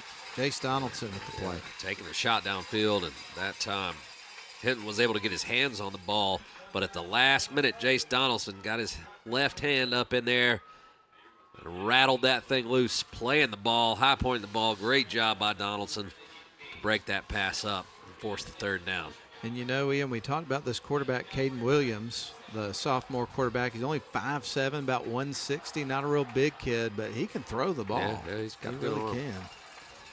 He gets ready to take the snap. Got a couple of wide receivers on each side. Turns, a delayed. Nope. Quarterback keep it. Oh, my Yep, goodness. he sure did. Stays up, slides, and gets the first down. Wow, what a play. Yeah. I mean, the Tigers were all over it. That was all Caden Williams' playmaking ability right there as they crashed down on the ball.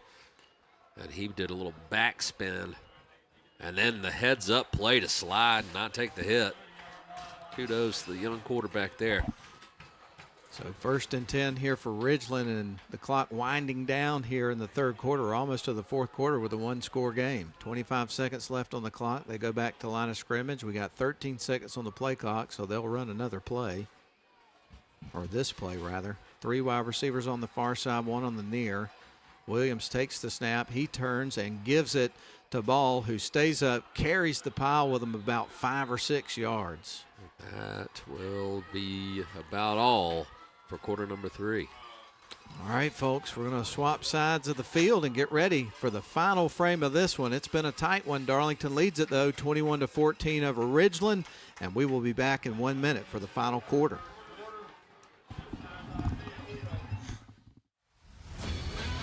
CUSA Steel is a family-owned full-line steel service center located in Rome, Georgia. Since 1972, we've been working to make our customers more efficient by providing steel product supply and processing all in one place.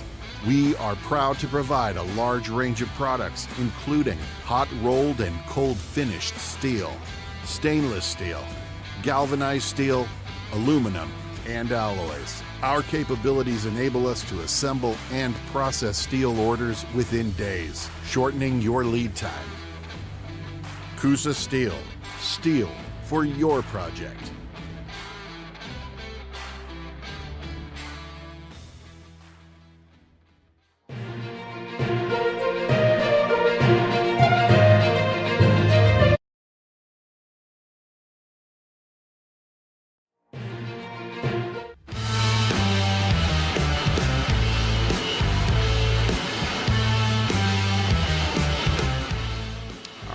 Flip sides of the field, and now Ridgeland will be working from right to left on your radio dial. They've got the ball at the 45-yard line on their side of the field as we resume play. We're starting the fourth quarter. Darlington up 21-14. This is a second down and short coming up for Ridgeland. They drop back looking to throw. A little screen pass up the middle, connects with a receiver, stays up, and that is a big kid. He is down at about the 46-yard line. That was number 89, Aaron Sanders, 6'3", 230, a tight end. Wow. That's a big boy.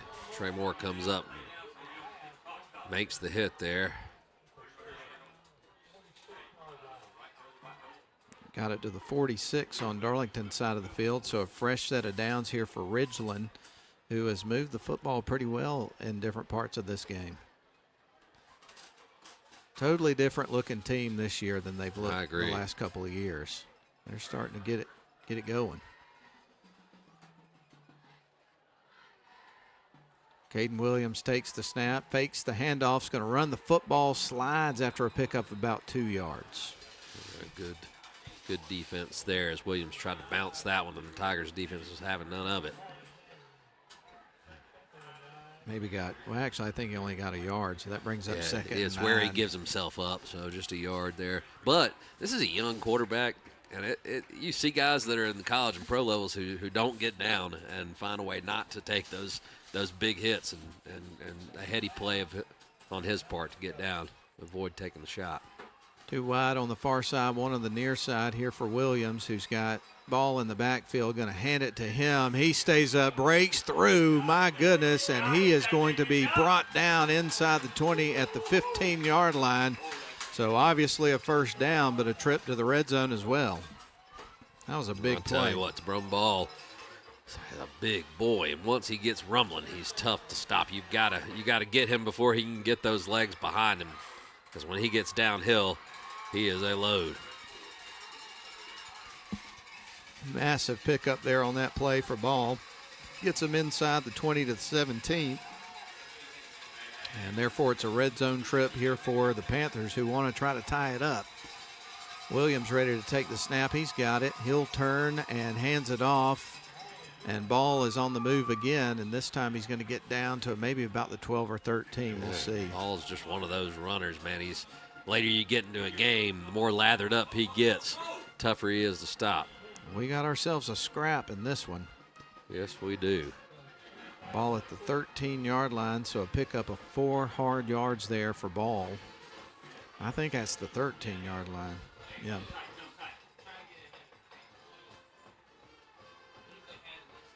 And so they're going to send a wide receiver to the near side, a couple on the far side. Williams lines him up in the pistol with Ball in the backfield with him, a couple of steps behind him. There's the snap. They're going to give it. No, that's not Ball. That's going to be Jadarius Hinton, who stays up and gets down to about the 5-yard line before they reel him in. Let's see who it was that got a mitt on him. I think that was Bryson Jones. We'll get a second look here on the replay in a second. Make sure. If not for that, it was Bryson Jones. Got him by the ankle. If he doesn't get him, he's dancing in the end zone. So they've got it down to the 6-yard line. This is going to be first and goal from the 6 here for the Panthers. We're trying to tie it up. It's 21-14 right now in favor of the Tigers. So they're going to try to pin those ears back on defense, see if they can get a stop here. Getting close to the goal line. Here's the snap. Williams is going to fake the handoff, run the football. He cuts towards the right and scoots into the end zone. Got a flag. Sure enough. 6-yard scamper there for Williams into the end zone, but this one may be coming back. We'll see what the flag is. It is going to be a hold, Matt. And a huge penalty, taking points off the board if it indeed is, and it is, a hold on the Panthers. So the Tigers get a little favor there from the Panthers on the penalty. And instead of a 6-yard touchdown run, it's going to be a penalty. This one's coming back with 8:44 left to go here in the fourth quarter. We're in the final quarter. We are indeed. It's melted away quickly. These two teams like to run the rock. We've had some marathons in the first few weeks. We really have. Yeah. One stretch 2 days. That was definitely a quick turnaround. And then hearing Coach Groves tell the stories about all the logistics that went around the background. Coach Reddish working 24 hours to get laundry done. Yeah. Nobody got any sleep that weekend for sure. Then they had the purple tie after that game was over. Williams gets ready to take the snap. He turns, fakes the handoff, runs out to his right, and goes out of bounds at around the, I don't want to say 8-yard line maybe. He didn't get much. Be second and goal from there. Got to the 9.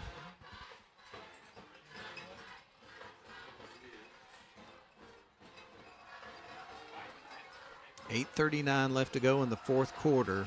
Darlington is up 21-14, trying to get a stop, a red zone stop against this Panthers offense, who's been able to respond here tonight on a couple occasions. That they have. 3 wide receiver set, 2 on the near side, 1 on the far side. There's the snap to Williams. Going to throw the ball behind the receiver. It is incomplete. There's one step closer for the Tigers. He wasn't expecting that snap. It came faster than he was expecting it, and that got the timing off. And that ball never had a chance. Tried to go back shoulder there to his receiver, trying to hit Cornell Watkins. That sets up third down. Can the Tigers come up big and get the stop? Well, we're about to find out. Third and goal from the 9 coming up here for the Panthers as they roll to the line of scrimmage with 2 wide receivers on the far and 1 on the near, working from right to left in the red zone. Williams takes the snap. He rolls back, puts it under the out of the back of the end zone, incomplete. That one didn't have a chance either. It did not. It did not. And that brings up fourth down. Intended receiver was Cornell Watkins, who went to the corner of the end zone, but the ball sailed well over his head. And I think the analytics say you go here because a field goal, you'd still have to have a touchdown to come back and win this game. So we're going to see this Panthers offense stay on the field. Oh, my goodness, they're going to call holding on Darlington. I don't think that ball had a chance of being caught either, so that's unfortunate. So that'll be half the distance to the goal here for My goodness, they called Donaldson. That ball wasn't going to be caught. You could have tackled him. He wasn't going to get it. It's thrown 7 yards out of bounds. That's a huge call. And it looks like we're going to have a timeout before we see the play. Okay, well, we're going to take this one as well. 8:29 left to go in the ball game. Darlington leads at 21-14, trying to hang on to that lead when we come back in 30 seconds. The deadline for pre-K and kindergarten priority application is December 15th.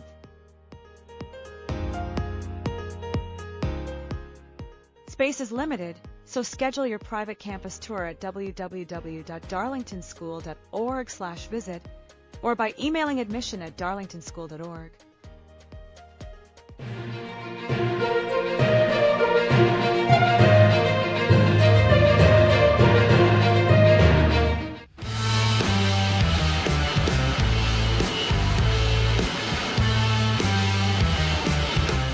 Here's the situation, folks. 8:29 left to go in the ball game. Darlington up 21-14. It is third down. Ball is on the 4, so it's 3rd and goal from the 4-yard line here from this Ridgeland Panthers football team trying to tie it up. All right. Tiger fans are fired up. Yes, they are, on their feet, making lots of noise, and it looked like we're going to have another timeout. And Darlington takes this one. Yeah, and it looked like the way they were lining up, maybe they were going to send a direct snap to number 23 ball or maybe 1. It was a different look. So obviously Coach Groves took a look at the way they were lining up, decided to burn a timeout here and talk it over. That'll be Darlington's second time out of the half. Ridgeland took one on, well, with the penalty. I don't know if they counted that when the scoreboard still says they have 3. I thought they took a timeout, which would leave them with 2. And this is important with only 8:29 to go in the game. Well, we're glad you're with us tonight on WLAQ. Hope you're being entertained, watching the live stream or listening on the radio on WLAQ. As we mentioned, we do have more football coverage coming up tonight. Directly after this game, we'll have the post-game show. Then we'll turn it over to Lynn and Austin and their cast of characters that like to call in the Rome Orthopedic Center High School football scoreboard show. So the night is not over once the game is. We're going to keep it rolling. Stay with us. Yeah. A lot of exciting action around the area. And so the Panthers line up, and 5 yards going against the Panthers there. They had 4 or 5 guys come out early. And the fans, man, they are really into it tonight. Gotta love it. We've waited a while to see their Tigers. They have. First 2 weeks on the road. It's kind of an odd setup for the schedule this year because the Tigers spend a lot of time on the road. They've only got 4 home games out of the 10 in the regular season, so obviously 6 road games. And 2 of them already. Going to have another one after the bye week going to Whitfield Academy. So the Panthers go back to line of scrimmage. There's the snap, direct snap to ball. He drives out to the right side, and the Tigers string him out and bring him down.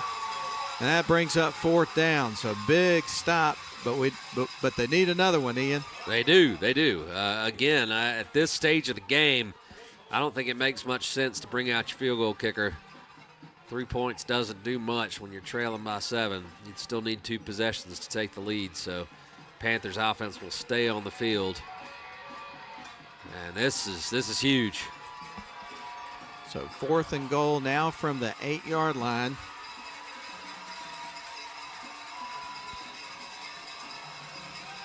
As the Tigers try to hold them here on 4th down and get a turnover on downs. Here we go. There's the snap. This time they're going to go to Darius. He fires towards the end zone, connects with the big tight end, Aaron Sanders, and they're able to score. A flag comes in after the play. I didn't see what happened. I think it'll be unsportsmanlike for spiking the ball. But that time they brought Hinton in, so it was a wildcat look. He took 2 steps forward, and they will get the score. And it was unsportsmanlike after the play. So points will count. Darlington can either choose to walk this off on the extra point or on the kickoff. I'm not sure. I may have that wrong. They may have to put it on the kickoff, but Extra point coming up here from Cash Ellis, and if he's able to tack this on, we're going to have a tie ball game once again. We've had a few ties in this game already. They're going to back him up. Smart to take the penalty yardage here. That'll make this a much longer extra point. And this is a crucial point. Hey, this could turn out to be the difference in the game. We've got a long way to go, but the devil is in the details. It sure is. Cash Ellis now going to try to kick this. It's a 35-yard extra point, yeah. A lot different than kicking it back down there on the 10. So a lot of pressure coming up on this kick after the penalty. Score is 21-20, and we get ready for the snap and for Ellis to try to punch it through. Here is the kick on the way. It looks like it's got the leg, and that one is going to be over. He got it and tied up the ball game. And Ridgeland celebrates that extra point in a big way, for sure. They did. All knotted up at 21. What a ball game, Ian. Yeah, we're getting our money's worth tonight. For sure. So the Darlington Tigers will get the ball back, and a nice long drive and a score, and you might be able to take it to the house with a win here. Yes, indeed. Any updates on other area games? Yeah, Carrollton has equalized. There's 21-21 in the fourth quarter between them and the Wolves. Pulling for you, Rome. Hopefully you can get it done. Cass winning big, 48-0 over at Daresville. Model up on Coosa. Pepperell up 10 in the fourth quarter over Christian Heritage. That's all I've got right now. Thank you, sir. All right, so the young man that just booted one of the biggest extra points that we've seen in a while, Cash Ellis, is going to kick it away to the Darlington Tigers. We got a tie ball game with 7:36 left to go. There is a short kick. It's going to be brought out by the Tigers. And coming out with it is Trey Moore. He finds a seam, stays up, and he is going to be brought down at the 46-yard line. Good return for the Tigers. Yeah, big time there by Trey Moore. Great starting field position for the Tigers offense.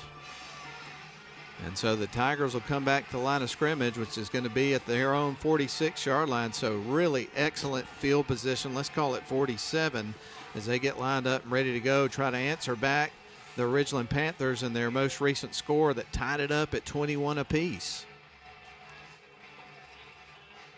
And so the Tigers go to the line of scrimmage. They're going to line up with 3 wide receivers this time, 2 on the far side, 1 on the near. Nate Konchesky under center, ready to take the snap. And he's got the ball, turns, is going to hand it off to Selle, who gets a head full of steam in about 3 or 4 yards. Right.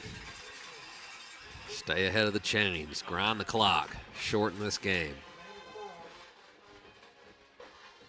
So that brings up a 2nd down and 6 after the pickup of 4 there from Selle. And now the Tigers have got the ball at the 49-yard line on the Panthers side of the field. 2nd down, wide receiver, 1 on the far side, 1 on the near here for the Tigers. Nate Konchesky under center. He takes the snap, fakes the handoff, going to run it to the near side, stays up, stiff arms across the 40, and a 1st down for the Tigers. Yeah, nice keep there, good read by Konchesky. As he pulled it from Selle, bounced it outside as the end crashed down on the dive play and picked up some really good yardage there. What's the call here? Oh, we got an injured Panther. I think it's just a cramp. Well, we'll keep it here through the injury. And, again, we're just really glad that you have joined us tonight. We've had an excellent football game right now. Anybody's ball game tied up at 21 apiece, 6:44 left to go in regulation. And we'll see what happens here on this drive. But the Darlington Tigers looking good on the first couple of plays of the drive, trying to answer here. Yes, indeed. And that young man up on under his own power, Aaron Sanders, looked like it was just a cramp.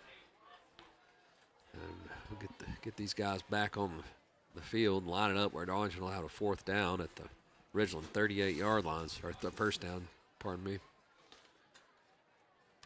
Well, we invite you to tune in tomorrow morning to WLAQ at 10 a.m., and we will have Lauren Smith's program, Sports Conversations. I didn't preview to find out who his guest is tomorrow, but it's an hour-long conversation with luminaries of sports and all kind of stuff. One time I was listening, and he had Jeff Foxworthy on there. Nice. That was a hilarious conversation. You can count on Lauren for some good content. There's no question. Of course, he talks with us each and every Thursday morning on WLAQ at 9:10 a.m. live. Konchesky under center, 1st and 10 for the Tigers from the 38. Going to hand it off, and the ball is out, and the Ridgeland Panthers have got it. There's a flag. Flag came in, though. Face mask, I think. I thought I saw.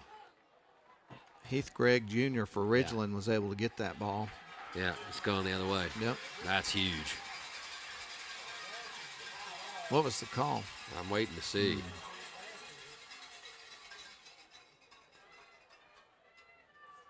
So still waiting to see the officials' call on this one. It looks like we may have a little bit of a meeting of the minds before we relayed the result of the flag. I think they pulled Shelley's face mask.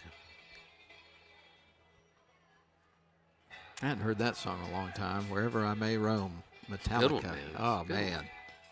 Love the Black Album. And everything before that. But after that, they kind of lost me a little bit. Yeah. Take it or leave it. But I'll leave as it. you know all too well, they're still an amazing live band. Yeah. Took my kids to see them back in June. It was fantastic. I saw them one time during the 90s and enjoyed it. As a matter of fact, it was one of the last 2 shows that took place at the Omni before they tore it down. All right, they're marching this off from the spot of the foul. And that is a huge call because the ball came out. So instead of a turnover, 15 yards from the spot. And that'll be 1st down for the Tigers at the 21-yard line. So a massive turn of events because of the penalty. What looked like was going to possibly be a turnover for the Tigers ended up with 1st and 10 from the 21-yard line, right outside the red zone. So that was a massive penalty for Ridgeland. And Trey Moore's going to line up as a receiver on the far side.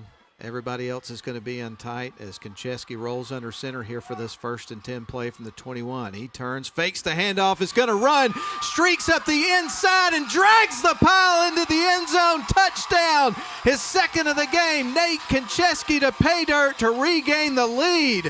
What a play. 21-yard run for the quarterback, Nate Konchesky. And Darlington answers. Wow. Huge answer there from the Tigers. It was all set up by the Trey Moore return on the kickoff, and the Tigers made short work of it. Nate Konchesky coming off limping. Not a good sign. They're already down 1 quarterback. Hopefully that young man is okay. Ade Desalu on to try to kick the extra point as the Tigers provide some fireworks and excitement for the fans that are here in droves tonight. Kick on the way, and that one is through, and the Tigers lead it by 7, 28-21. Yes, they do. A lot of time left in this football game. Indeed there is, 6:10. And again, the scoreboard has 3 timeouts under Ridgeland. I swear they took one down there on the goal line. So I think they only have 2 left. And that could be very important as this game winds down.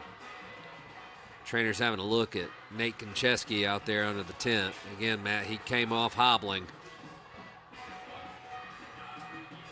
Gotta hope he's okay. And so the Tigers get it ready to kick off to the Ridgeland Panthers here, now leading at 28-21. I know we've had, 3 ties in this game? Yeah, absolutely. Darlington has not trailed in the game, but Ridgeland has come back and answered every score the Tigers have put up. Tigers will look to stop that trend right here. I was about to say, hopefully we've seen our last one. Ade ready to trot to the ball and kick it back to these Ridgeland Panthers. I don't know if I can sit down anymore. This has been exciting. I got to stand up. A little squib up the middle, takes a nice Tiger bounce and gets behind the return man. They've got him down at about the 15. Ball's out. Haul him in. Ball came out. Did the Tigers get it? I don't think so. They did not. Getting down on that ball was Jamarcus Lewis here for Ridgeland. They dodged a bullet there. That was almost very fortuitous there. A little English on that ball. I thought Evan Parton might have gotten held as well. A block in the back. They could have called it. They did not, however. I'm with you. I think I'm on my feet the remainder of this ball game. Yeah, it's one of those types of games. So Ridgeland is going to start at their own 16. We've got 6 minutes and 4 seconds left on the clock. The defense absolutely has got to get a stop right here. Caden Williams lines them up in the pistol. Going to send 2 wide receivers to the far side, 1 on the near. There's the snap from the 16. Going to turn, hand it off the ball, and they're going to drag him with everything they've got and get him to the turf. And let me tell you, it takes everything you got. It does. It is a big boy right there. He picked up 3.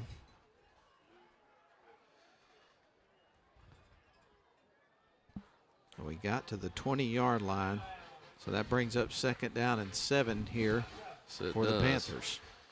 Ridgeland doesn't seem to be in a huge hurry to get on the line. Not a ton of time left in this ball game. Clock will be something to watch. 2 wide receivers far side, 1 on the near, as Williams gets ready to take the snap from the pistol here on 2nd and 7.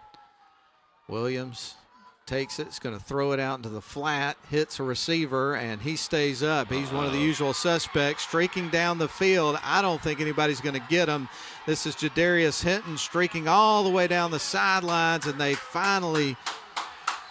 he gets into the end zone. My goodness, I thought they might get him out of bounds at some point, but they couldn't catch up with him, and that was a big run. Not a particularly complicated play there. They got hitting the ball in space. That's happened another time in this ball game.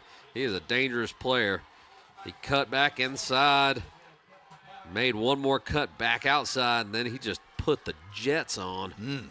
How long was that play? And just like that. They had it at the 24-yard line, so I think that was a 66-yard pass. Wow, he is fast. All right, well, Cash Ellis out to kick the extra point, and that one is going to be through, and we got a tie ball game again. 4th tie of the game. Yes, man. We do. Back and forth affair here between the Tigers and Panthers. 28 apiece. 5:02 left to go here in this football game, and we'll get ready for Ridgeland to kick it back to the Tigers. They got to answer the bell again here. And that one happened in a hurry. That drive started with a little over 6 minutes to go. And they scored with 5:02 remaining here in the football game. It's been the Panthers with the big plays in this one. Man. Konchesky still under the tent. That is a huge development in this ball game. He's been excellent for this Tigers offense. His cleat's off, Matt, so we're going to see another quarterback. Well, the injury bug has hit this Darlington Tigers team hard in the first few weeks of the season. There is a little squib up the middle, and the Tigers will track it down and fall on it about the 27-yard line. We'll see who comes out, take snaps. I imagine it'd be Jace Donaldson. I know him and Matthias Selly have both gotten snaps and work at quarterback, but this is big this late in the game.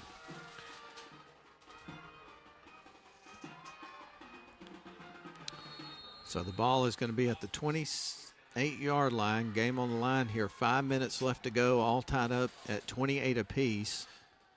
Ridgeland has never led, as Ian pointed out, but they've tied it up 4 times Jace over the course of the game. Center. So Donaldson is going to line up under center here with a wide receiver on each side of the formation. Jace will take the snap. He's going to hand it off. They'll run it up the middle, giving it to Sele, and maybe got a yard or two on that first down play. Not too much there. on first down. So right now the Tigers are down to their third-string quarterback as Levi Duggan did not start tonight as he's got an injury. Nate Konchesky goes down with about 5 minutes left to go here in the fourth quarter of the football game. Jace Donaldson taking snaps here late in the ball game.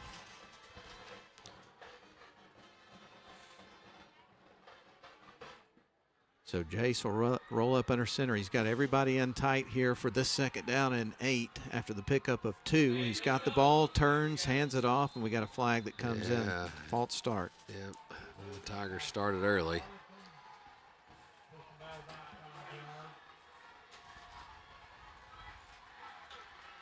So that'll back them up 5 yards. And we'll get ready for second down.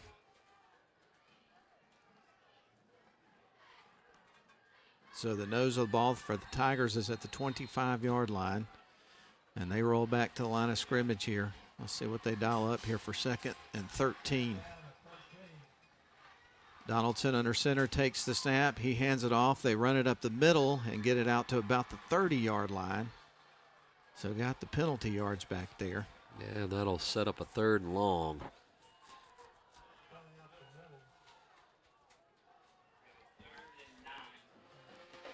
Be interesting to see what they dial up here. Matt, deep in their own territory. Going to have a wide receiver on each side. Moore is on the far side. Here on the near side, you're going to have Stuart Grigsby. Everybody else is going to be in tight as Jace Donaldson gets ready to take the snap here. And he's got the ball rolling out to his left. He's going to run the football, stays up, and is going to be down at about the 38-yard line. So he's going to be short of the line to gain here.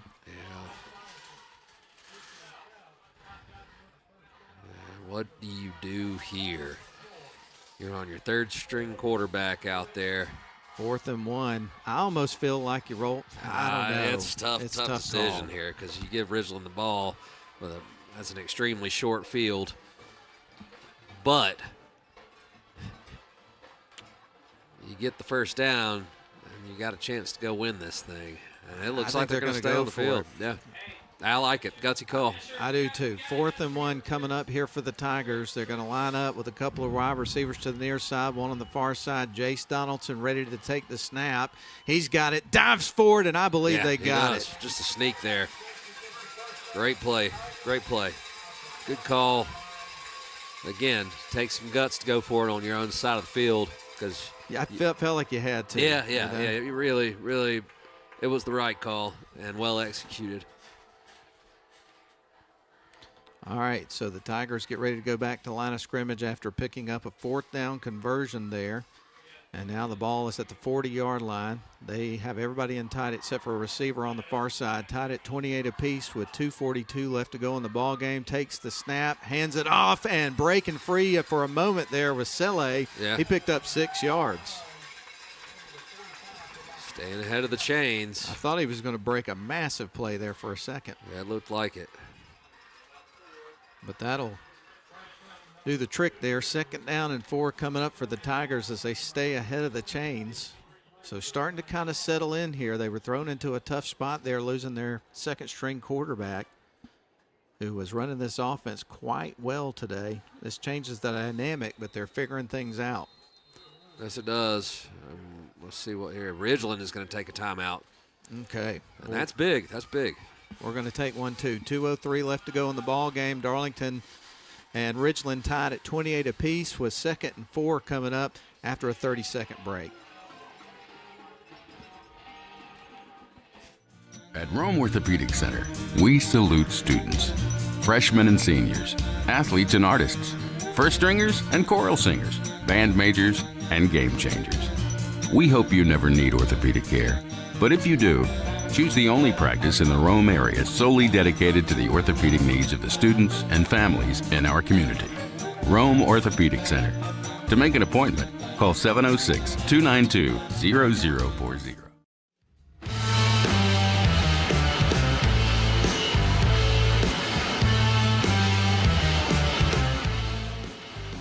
We got a nail biter for you here tonight inside Chris Hunter Stadium between your Darlington Tigers and the Ridgeland Panthers. We're tied up at 28 apiece.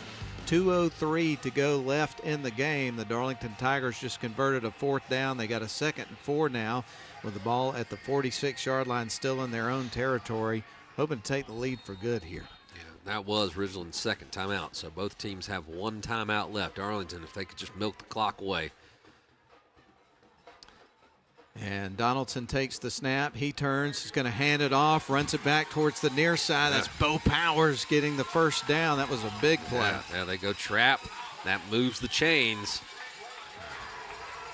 We've seen Desalou hit from inside. He's pretty good at it from inside the 30-yard line, so I'd say if the Tigers can get down to around the 23, 20-yard line, they'll be in field goal range. 1:48 left to go. Tigers at the line of scrimmage with a fresh set of downs now at the Ridgeland 46. Donaldson taking the snaps. He's got one, rolls back and looking to throw, puts it in the air. Oh, man. Just missed Trey Moore. He had it in his hands, couldn't hang on. That's incomplete. A little low. Moore went down to make the play, just couldn't reel it in.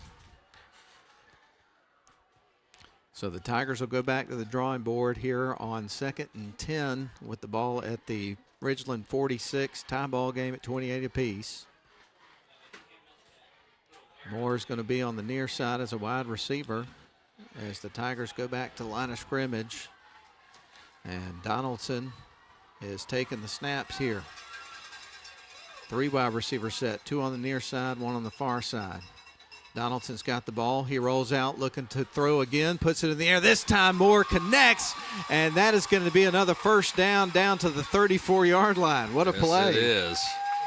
Went right back to him on a similar play, and this time they were able to make it happen and pick up a 1st down. Way to recover. Darlington will, minute and 27 left. Tigers have 1 timeout left. This ball will start as soon as the officials blow it live. Moore's going to the far side this time. Going to have Bo Powers in the slot. Grigsby here on the near side as a receiver. Donaldson under center. He'll take the snap. Rolls to his left this time. Is going to tuck the football and run, and look at him go. Stays up and picks up about 7 yards before they stop his forward progress. Right, inside the 30 here. Tigers are moving the football. Clock rolling. Almost down to a minute to play. Tigers will have to start moving with some urgency. And they are. 28-yard line. They've got it. And that's a low snap, and falling on it is going to be Sele. Woo, that was almost a disaster. Yes, it was. And we're going to have a timeout. They're saying Darlington may have called that before the ball was snapped. No, yes, confused. Okay, yeah. Well, yeah, actually, it's after the play. Well, Ian, we're under a minute to go, so we're going to keep it right here. And right now we're watching Nate Konjeski going down the sidelines. He's on crutches. He's got his ankle iced up here on that right ankle. Jeez. Looks like right over here. Yep, you are correct. Waving off They're waving the flag off. So another man for the Panthers down with a cramp. We've seen a lot of that tonight. Yes, we have. Which is kind of interesting because it's a pretty mild night compared to what we've had the first few weeks of the season. But looks like our battery ran out on the live stream over here, so maybe we can put in another one. We might be able to get a little help over here. It's doing something funky, but thank you, sir. Caleb Bice coming in there with the assist. Johnny on the spot. Yes, sir.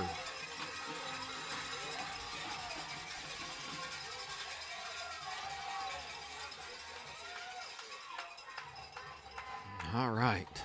Right now, Coach Groves having a discussion with one of the officials here as everybody gets ready to go back out onto the field with 55.7 seconds left to go in the ball game, tied at 28 apiece. We got 3rd down and 6 for this Tigers team. They got the ball at the 31-yard line in Panther territory. There's the snap. Donaldson rolls to the right. It looks like he's just going to run the football, stays up. Look at that speed, and he gets across to about the 25 and gets should be the 1st down. Close to the 1st down. If he didn't get it, he might be about a yard short maybe. No, you got it. They're moving the chains. Yep. He got it. That's a big 1st down. Huge. Tigers, if they could pick up another 10 yards, I feel like that's right in Desalou's wheelhouse to hit a game winner. Or they can just go ahead and get to the end zone. Yeah, that's take a little of the drama out of it. We got another Panther down on the field, so Yep, he is about the 20-yard line, and again, we've cramping trend seen continues. a lot of cramps in this game. And well, we hope you've enjoyed the broadcast tonight, whether you're watching on the live stream or listening on the radio. I can tell you this for a fact: the fans that are in attendance, and there are a lot of them, they're having a good time here tonight. They have seen a heck of a ball game, and it'll be even sweeter here for the folks in purple if it results in a Darlington win, trying to move that season record to 2-1, and that'll be an accomplishment after the first tough few weeks that they've had in this season. Tons of adversity. Yeah. I don't know if I've ever seen a team face as much adversity as the Tigers have in the first 3 games. It's been wild. Absolutely not. The ebbs and flows of the initial road trip, the injuries. You just want to get out of here with a W if you can tonight, and they're in a position to do it.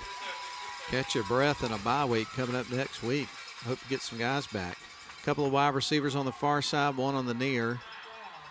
And under center is Jace Donaldson. He rolls out to his left, finds a seam, stays up, rolls out to left side, puts it in the air. Flag came in. This is going to be on the Tigers. He crossed the line of scrimmage. Yep. Yeah, so got to be careful here. And that hold will back him out, knock him out of field goal range as well. Heard the Rome Emperors picked up a win over at Advent Health Stadium tonight. My mom was in attendance at that game, now dialed into the Tigers football. Our buddy Gavin Booker on the call. Mm-hmm. Consummate professional. Oh, Gavin. I think he's doing some kind of high school football work this year. I don't think on games, but some kind of a preview show or something. I'm not 100% sure, but so the Tigers are going to be backed up now to the 34-yard line. That's going to bring up first down and 20. 2 wide receivers on the far side. Time's a factor. 40 seconds on the clock. There's the snap. Donaldson rolls to his left, and he's going to put the ball in the air and almost caught at the 10 by Trey Moore, but it'll be incomplete. He got it there. Moore got his mitts on it. Just couldn't quite reel it in. That sets up a 3rd and long for the Tigers. 31.7 seconds left to go here in the football game, tied up at 28 apiece. We'll see what happens. And you might set this up for 2 plays here too. You know, you're not in field goal range at this point. If you can pick up 10 yards, I think you go for it. And so the Tigers are at the line of scrimmage at the 34. Trey Moore split wide to the far side. Grigsby on the near side. Rolling out is going to be Jace. Puts it up the middle of the field. It's almost intercepted. Falls incomplete. Dodged a bullet there for sure. Yes, they did. And I don't know if you risk it on 4th and 20. Or do you take a shot? We may find ourselves watching a little free football tonight. I think we probably will get free football.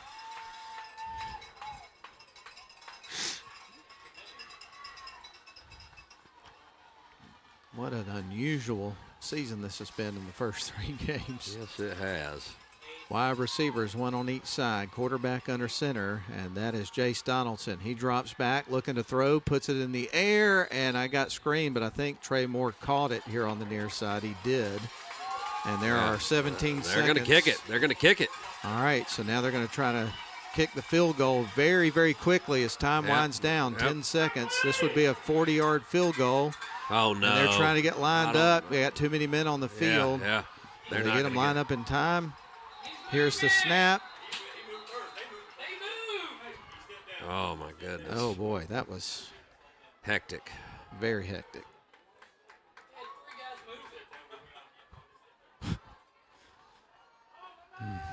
They're calling it the other way. Yeah, offsides on the defense. Oh, man, this game has had a little bit of everything. It has. He's going to get a chance to kick this. Right. And it's going to be closer. Oh, my goodness. God, put it through the uprights, young man. 1 second on the clock Yeah, here. but on a penalty, they're not going to blow it until the ball's snapped. So, what a break for the Tigers. And Ade's going to get a chance to put this thing through the uprights, and we could walk out of here with a Tigers win. Absolutely. So this will be, what, 34 yards? Yeah. Grizzle's going to ice them with their last time out. Okay. All right, we're not going anywhere, folks. It comes down to this. 1 second on the clock, tie ball game. Ade Desalu, after they come out of the timeout, is going to attempt a 34-yard field goal to try to win this football game. Oh, my goodness. A lot of pressure in the situation. It's been an interesting game with a tremendous amount of drama. We've seen 4 ties in the game. Otherwise, Darlington's been the only team to lead throughout the game. You were with your second-string quarterback after the injury to Levi Duggan last week. Late in the ball game with about 5 minutes to go, Nate Konchesky, your backup, goes down with an injury. Jace Donaldson comes in as the third quarterback played by the Darlington Tigers in the third game of the season here, and has stepped up, made some big plays here for his team. This has been a great team effort for the Tigers. Hopefully going to be capped off with an Ade Desalu field goal for the win. We're going to find out in a minute. We are. Here we go. Here it goes. All right, 34-yard field goal attempt by Ade Desalu for the win from the near hash. Here's the snap. Trouble with the snap. He falls on the ball, and we are going to overtime. So the Tigers have issues there with the snap. Ball ends up on the turf, and that is the end of regulation, tied at 28 apiece. Man. Goodness gracious, man. That one was just too hot to handle. Tigers had a chance to put this thing away in regulation, but we will go to overtime. Now, I will say, with what we just saw happen there, not getting the field goal off, it got very quiet on this side of the stands in a hurry, but I bet that's going to change in a few moments when we start the overtime. Yeah, reset, off to overtime. All right, well, we've got about a few minutes until that begins, so what we're going to do is take a 2-minute timeout. We'll set the stage for the overtime, and we will be right back in 2 minutes. CUSA Steel is a family-owned full-line steel service center located in Rome, Georgia. Since 1972, we've been working to make our customers more efficient by providing steel product supply and processing all in one place. We are proud to provide a large range of products, including hot-rolled and cold-finished steel, stainless steel, galvanized steel, aluminum, and alloys. Our capabilities enable us to assemble and process steel orders within days, shortening your lead time. CUSA Steel. Steel for your project.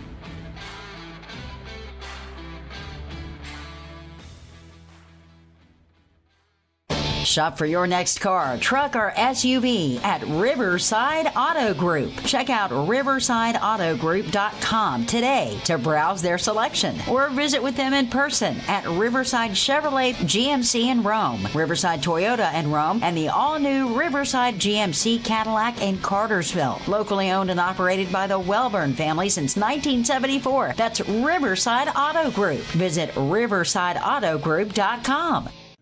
At Rome Orthopedic Center, we salute students, freshmen and seniors, athletes and artists, first stringers and choral singers, band majors and game changers.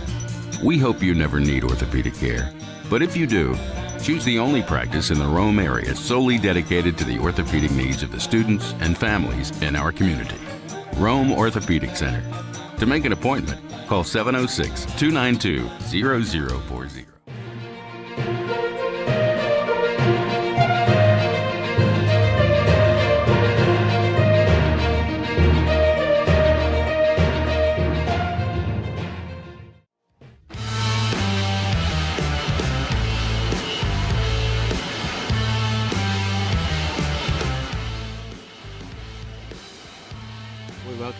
Here live, we're Lakeside, Darlington School, and we're going to overtime, 28 apiece. We got about 25 seconds until the overtime period begins here, and right now the officials out in the middle of the field with the captains explaining the overtime rules, and also going to have another coin toss here and make the selection of who's going to be doing what here in just a couple of moments. And don't haven't seen been calling high school football games for a long time. Haven't seen a lot of overtime games over the years. That's right. Darlington won the toss. They'll probably elect to play defense first.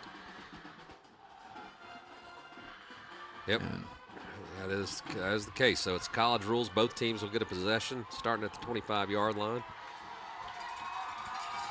And here we go. The fans are back on their feet. They were quiet for a second, but that did not last long. And now they're back into it and ready to roll. We're playing some free football here tonight inside Chris Hunter Stadium and hoping to see a Darlington Tiger overtime thrilling victory to go to 2-1 on the season. We'll see what happens. These two teams have really been getting after each other tonight. Actually, it starts at the 15. Okay, so Ridgeland is going to go to the 15-yard line here. As we get ready for overtime to begin, they go to the line of scrimmage.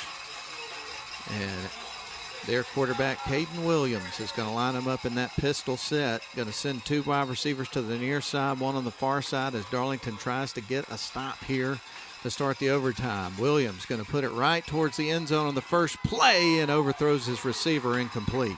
Yep, that was just a little bit too long for Jadarius Hinton, who has made some big plays in this ball game.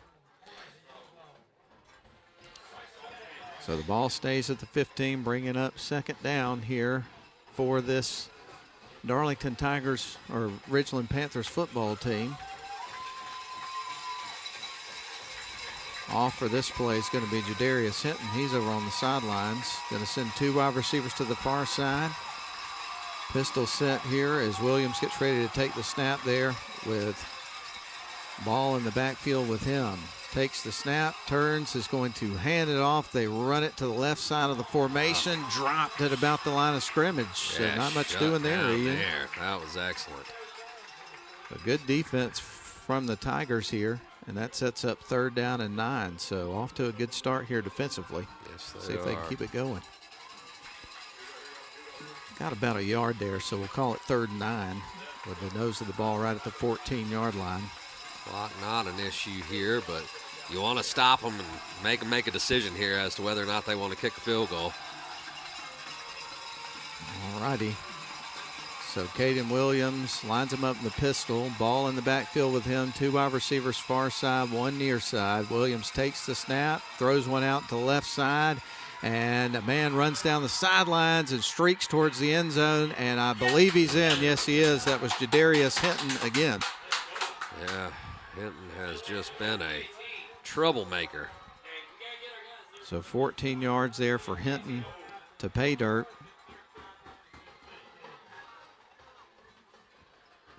And that is going to move the score to 34-28 in favor of Ridgeland in the first overtime period. And that's their first lead of the game, we should also tell you. And we get ready for them to try to tack on the extra point. And that's going to be Cash Ellis to try to tack it on. Here is the kick. Blocked. And it is blocked. A blocked kick. Jace Donaldson got it. And coming out with the ball after that was Bodie Powers. And as you mentioned, Jace Donaldson with a big block. So that's crucial right there. Huge, huge. It'll be 4-down territory for the Tigers. They will get the ball spotted at the 15 with a chance to answer. And if they can get it in, the extra point could end up winning the game. How about that? So Ade Desalu may get his opportunity to end the ball game after all. He didn't get to swing a leg at that last one, unfortunately. No, he did not. So you know he'll be hungry. My goodness. Okay, so the Tigers line up at the 15. Did give up the touchdown, blocked the extra point, though. So let's see if they can put the 6 on the board and finish it off with an extra point. Here comes the snap. Donaldson going to hand it off. They run it to Selle, and he is able to push the pile inside the 10. That was a great hard run. Yes, it was. Knocking on the door. And he has done a tremendous job. You lost 2 of your B-backs there in the first game. Yeah, Crawford Pettit and Miles Twyman. Pettit believes out for the season. Twyman not in his pads tonight. Hopefully after the bye week he'll be back. So a 5-yard pickup for Selle. Brings up a 2nd down and 5 with the ball at the 10-yard line. Under center is going to be Jace Donaldson. Get ready to take the snap. He's got the ball. He's going to run it around, and he's going to be brought down at about the 5. Yeah, I think he got the first down. No, he did. I think you're right. So it'll be 1st and goal for the Tigers. Ooh. Knocking on the door. You like drama, Matt? We're getting a fat serving of it tonight. I'm getting too old for this. We need shirts that say that. I'm getting too old for this? Yeah. I'll tell you what, you got to love the fight of these Darlington Tigers. We got a timeout called by Ridgeland. Each team gets a timeout per possession, so Ridgeland spends theirs to get their ducks in a row. Well, I tell you what, we're going to just keep it right here, folks. Why not? 34-28. Ridgeland in the first overtime period was able to score a touchdown on a big play there from Hinton, and then a blocked extra point leaves it a 6-point ball game. So if the Darlington Tigers can punch it in for a score, kick the extra point, they can breathe a big sigh of relief and make it 2-1 on the season after a very eventful night of football here in week 3. Yeah, absolutely. But I got to tell you, this team is gritty. They're resilient. They show a tremendous amount of heart. And they just keep coming at you. They never give up. Of course, you can say that for both teams. Credit where it's due. Ridgeland trailed the whole game, so it didn't take the lead until overtime. But they didn't quit either. They were able to come up with answers each and every time.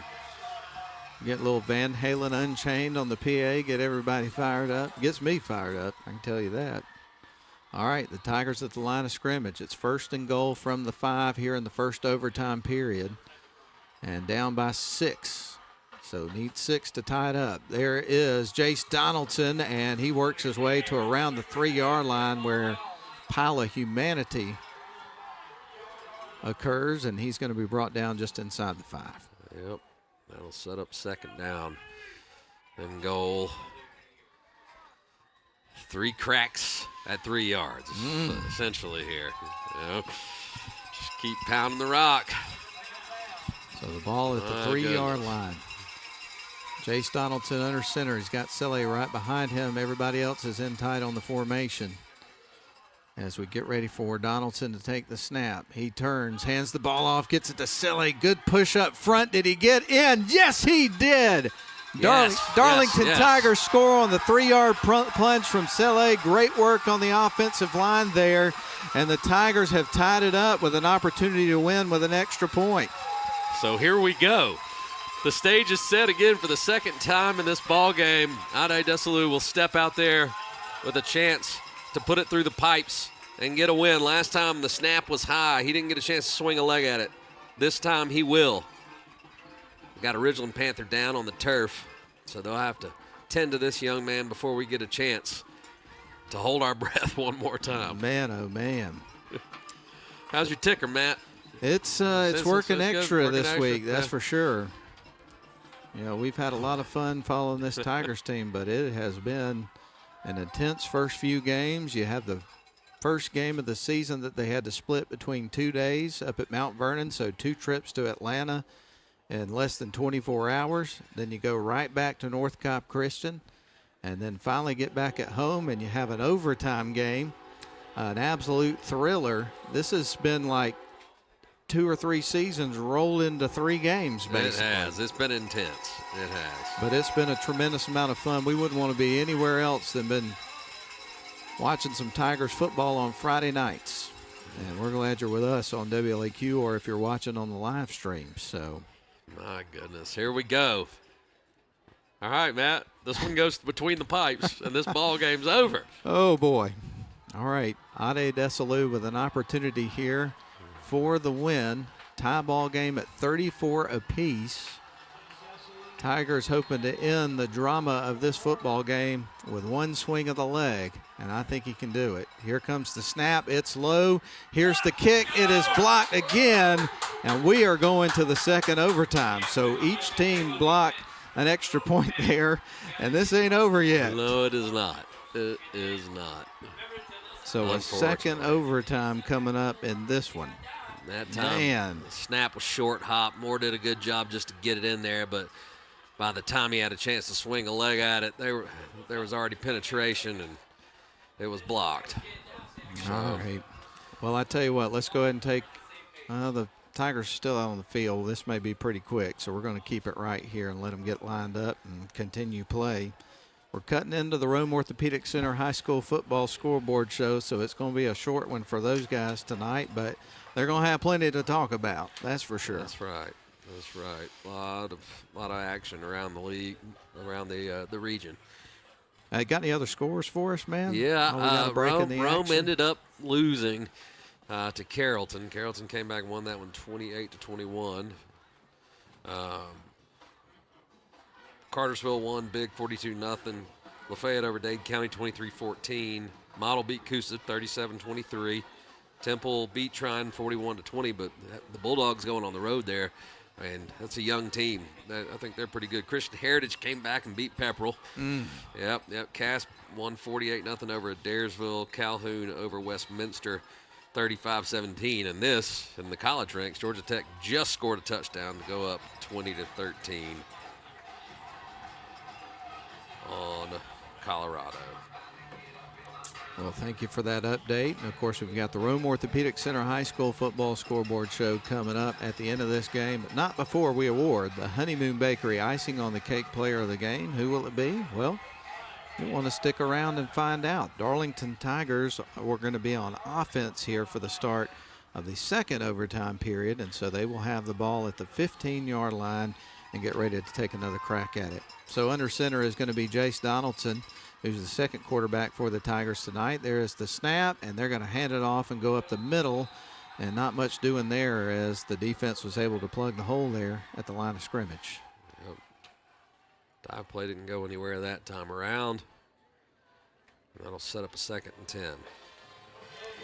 So 2nd and 10 coming up there from the 15-yard line, as couldn't get anything going there on that first play of the second overtime, and these guys are going to be gassed after this game, everybody. Absolutely.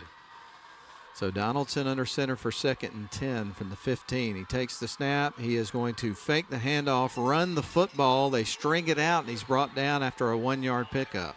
You got to wonder if it's 4-down territory with the snap being an issue on the last two kicking attempts. One a 34-yard field goal, the other an extra point. Will they roll the dice and stay on the field if they don't pick this up? And they mark it at the 13, so he picked up 2, bringing up a 3rd and 8 for the Tigers here in the second OT. 34 apiece between Ridgeland and Darlington. Both had blocked extra points in the first overtime period. Donaldson under center. Wide receivers, 2 of them on the far side, 1 on the near. There's the snap. Donaldson rolls out to his left, trying to get to the edge. He's going to run the football, stays up, and he's going to drag him down to about the 2 or 3 yard line before they haul him out of bounds. First, that's huge.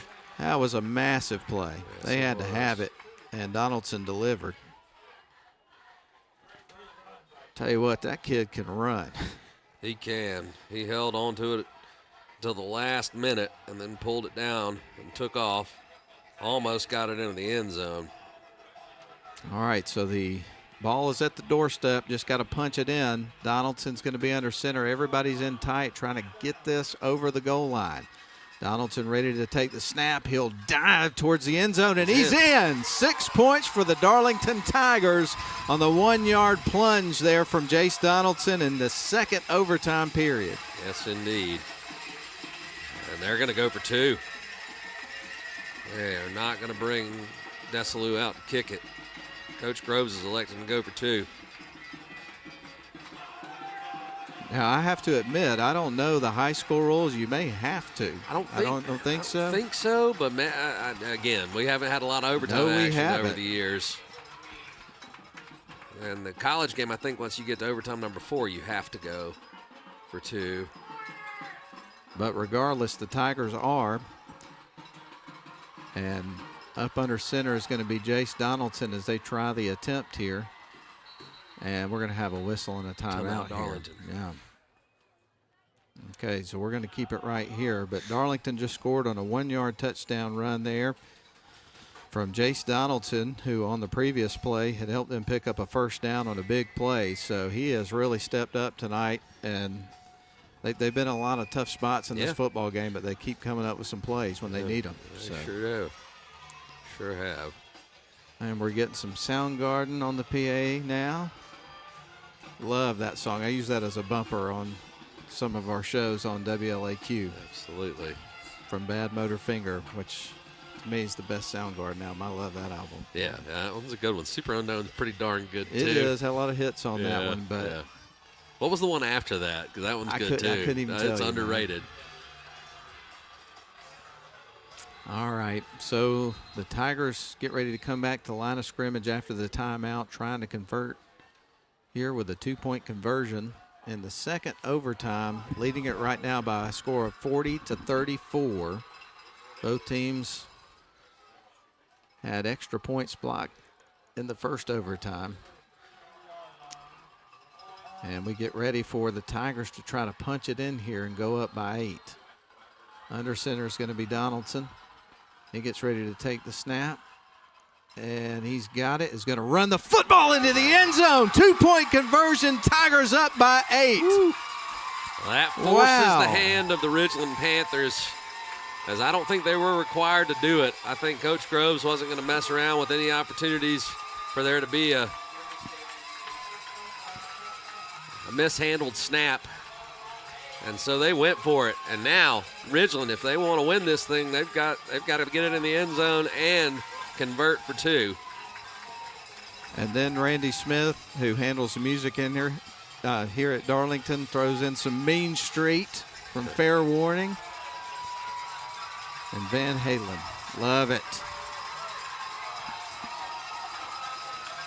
All right, the Panthers come back to the line of scrimmage in the second overtime with their backs up against the wall, now needing a touchdown and a 2-point conversion here to push this to a third overtime. And Caden Williams, the quarterback, gets ready to take the snap from the pistol, and he's got it. Rolls out to his left, looking to throw, and that was almost intercepted by Jace Donaldson, who got a mid on it and knocked it to the turf. Wow. The game was almost over right there. Right there. Williams rolled out to his left, fired back, and he had his man open. Donaldson, if he doesn't make that play, that's going to be a touchdown. Whew.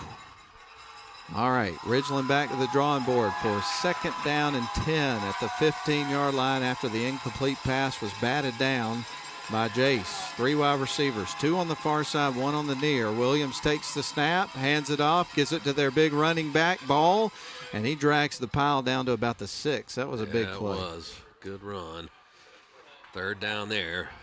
It goes without saying, this is 4 down territory. They've got to have a touchdown, so they'll keep plugging away. So that brings up 3rd and 2 here for this Panthers team. Going to send 2 wide receivers to the far side, 1 on the near side. Pistol set. In the backfield is going to be Ball. Caden Williams, the quarterback, takes the snap a little bit high. He pulls it down. He's going to run the football up the middle, squeaks through, and I believe they got the first down. They did, down to the 3. 1st and goal at the 3. Chains will move. We got to, nope. Oh, goodness gracious. Tell you what. All right, so the Panthers are in business here. They got the ball at the 3-yard line. They need a touchdown and a 2-point conversion here to extend the game. Got to send 2 wide out to the far side, 1 on the near side. Looks like a direct snap. It's going to go to Jadarius, and he dives forward at the end of the play. He's in the end zone. A 3-yard plunge there for Jadarius Hinton on the Wildcat, and they answer. They got the touchdown, need the 2-point conversion. It all comes down to this. Hinton has been a problem. He has just been excellent tonight. That's his 4th touchdown of the game, by my count. Ridgeland's going to take a timeout so they can get the right play call in. We're going to keep it right here. We don't want to miss any of this action. Right now it is Darlington 42, Ridgeland 40, and I don't think I've ever seen a game quite like this before. This has been interesting. Been a lot of fun, that's for sure. Certainly an entertaining ball game. Well, if I'm going to be up past my bedtime on a Friday night. It might as well be at a the world knows when I have to get up here. early the next day. They know I've got to drive to the airport and pick up some family tomorrow. But if I'm gonna be groggy on that drive tomorrow, at least this ball game will have been well worth it. It was entertaining. Late night Tigers football for you on WLAQ and also the live stream. We may not have a scoreboard show tonight. This may be it, Ian. Us relaying scores in these overtime periods. Get it back to the studio as fast as we can. That's right. All right. Tiger sidelines keeping the fans engaged here, and they are being loud. They got the cowbells out. They're on their feet. And here we go. Need a stop on a 2-point conversion from Ridgeland. Hinton's going to take the snap. No surprise. They want the ball in his hands. And there's the snap to him. He's going to run the ball, bounces out to the left, trying to string him out. Get him out of bounds. No. Did he get it over the plane? Absolutely not. Yes, he did. Yes, he did. Goodness. Reached over the plane just as he was starting to go out of bounds, and we've got another overtime period coming up. My goodness. Donaldson was out there to make the play. He got the hit on him. He did. He stretched it out. Yes, he did. Yeah. So it is 42 apiece. This is the craziest game I think I've ever seen at a high school football game. I'm running out of place to write things here, so I guess I'm going to have to go back. I know. Don't ask me to do the scoring recap because I can't remember at this point. There won't be a recap after this game. We're going to. But, man, we're still playing football. 3 overtimes coming up. And, yeah, the Darlington Tigers and Ridgeland Panthers have put on a show tonight for these fans. Whatever you pay to get into a high school football game these days, you got every penny's worth tonight for sure. Yeah, you did.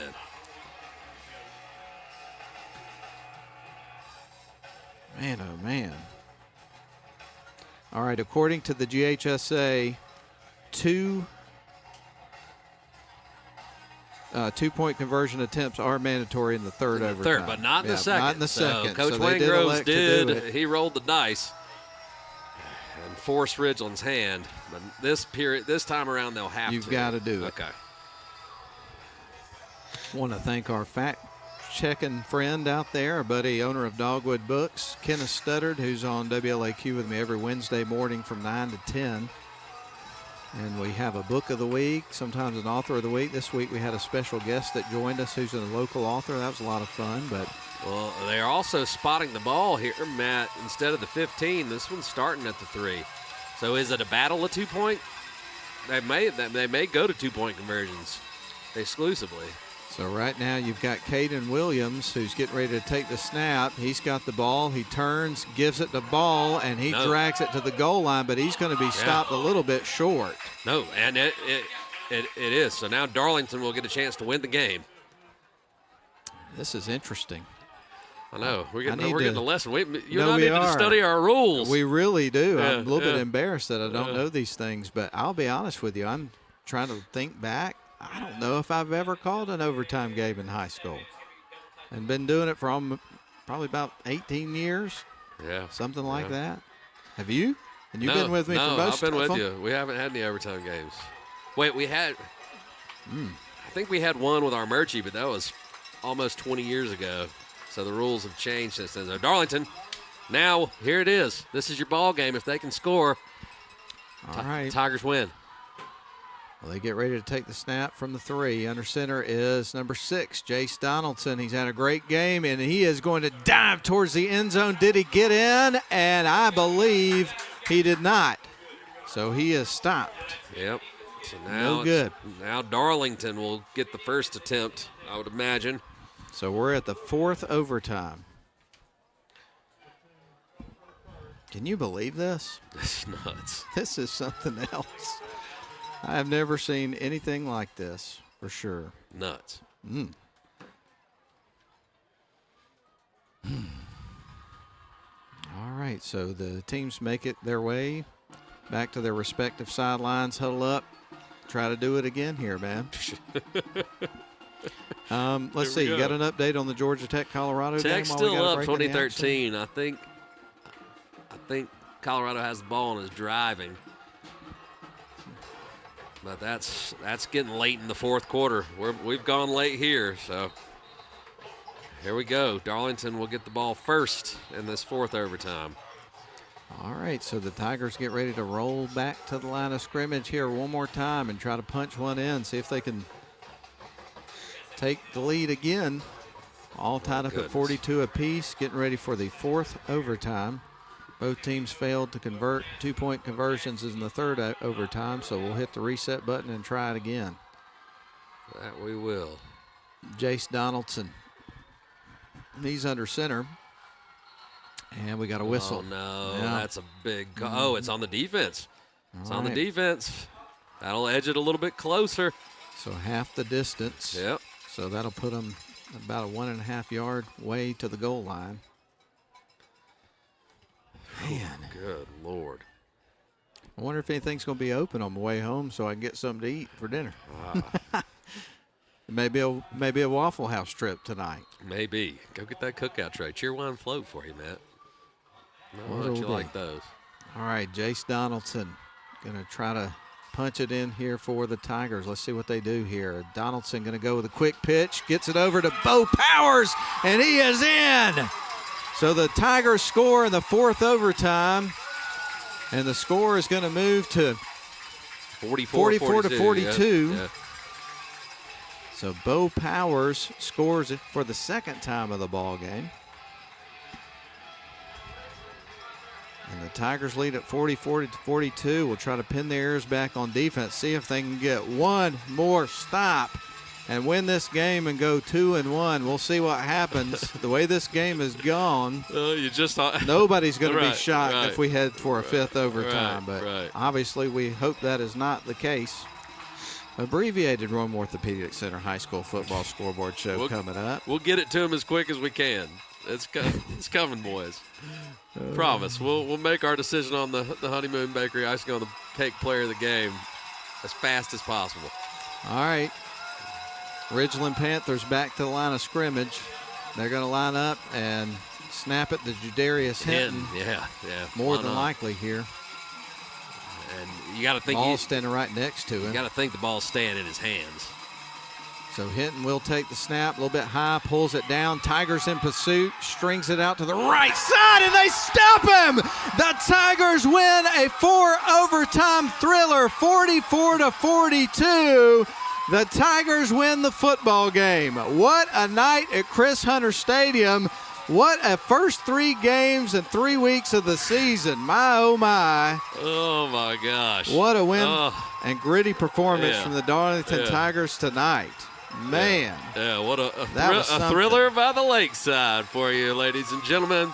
The Tigers win this thing in 4 overtimes, 44 to 22. So if we were talking to Coach Groves right now, or any of the players and rest of the coaches, are you more excited or relieved at this point in time? I think it's a mixture. A little bit of both, I would imagine. I'd say equal parts. But the celebration is on here at Chris Hunter Stadium. The Tigers win it, a 4-overtime thriller. I think we're going to have a lot to talk about on the Coach Grove Show, but we don't have a show this week. We'll have one coming up next week, but a lot to unpack there for sure. But what a gritty win for this Darlington bunch. 44 to 42 is your final score. We're going to catch our breath for 2 minutes, come back with the Honeymoon Bakery icing on the cake player of the game, third installment of that of the season, and then we'll wrap up and get you ready for a shortened Rome Orthopedic Center High School football scoreboard show. Happy ending to a wild night of football. Tigers win it, 44 to 42. We're back in 2 minutes. At Rome Orthopedic Center, we salute students, freshmen and seniors, athletes and artists, first stringers and choral singers, band majors and game changers. We hope you never need orthopedic care, but if you do, choose the only practice in the Rome area solely dedicated to the orthopedic needs of the students and families in our community. Rome Orthopedic Center. To make an appointment, call 706-292-0040. Mark your calendar for Alumni Weekend on October 24th through October 26th. For information on hotel blocks and reunions for classes ending in 0 and 5, visit our website at www.darlingtonschool.org/alumni weekend. We hope to see you there. Shop for your next car, truck, or SUV at Riverside Auto Group. Check out riversideautogroup.com today to browse their selection or visit with them in person at Riverside Chevrolet GMC in Rome, Riverside Toyota in Rome, and the all-new Riverside GMC Cadillac in Cartersville. Locally owned and operated by the Welburn family since 1974. That's Riverside Auto Group. Visit riversideautogroup.com.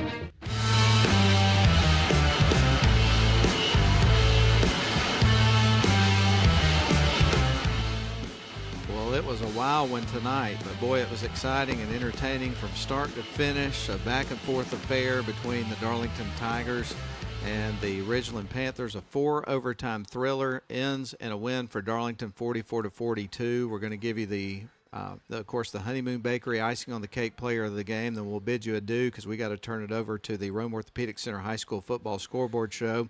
It was a really tough decision Very tonight. tough. A lot of contributors in this game, but here's the selection. Yeah, a lot of guys that helped this win happen. But we're going to give it to the guy who started the game at quarterback. Nate Konchesky had 2 touchdowns. He was injured on the last touchdown, which was the go-ahead score for the Tigers at that time in the ball game, and then he sustained an ankle injury and was out the rest of the way. But Nate Konchesky is our Honeymoon Bakery icing on the cake player of the game this week. No question about it. Stepped into a difficult spot here starting in the 3rd game of the season after the starting quarterback went down with an injury. Did a great job, led the team, did just a tremendous job for his team throughout the game. Hated to see him go up with an injury, but you had a lot of guys step up in this game. It was a great team victory, and boy, what a gritty performance for the Tigers getting the win tonight. Indeed. Man, 2-1 on the season, going to have a much earned and needed bye week coming up next week. Heal some bumps and bruises, hopefully get some guys back before you hit the road and go to Whitfield Academy down in Mableton, Georgia on the 12th of September. So we'll talk to you all in September. Hope you have a great Labor Day weekend, everybody. Have a good time celebrating, stay safe, and we'll talk to you again coming up on September the 12th. That's going to put a wrap on this end of the broadcast. For Ian Griffin, I'm Matt Davis. For the whole crew with Northwest Georgia Media, we're going to send it back to the studio. Tigers win it in 4 overtimes, 44-42 your final score. For Lynn Butler back at the studio, who's going to take over now with his son Austin, it's time for the Rome Orthopedic Center High School football scoreboard show. Go Tigers. So long, everybody. Have a great night.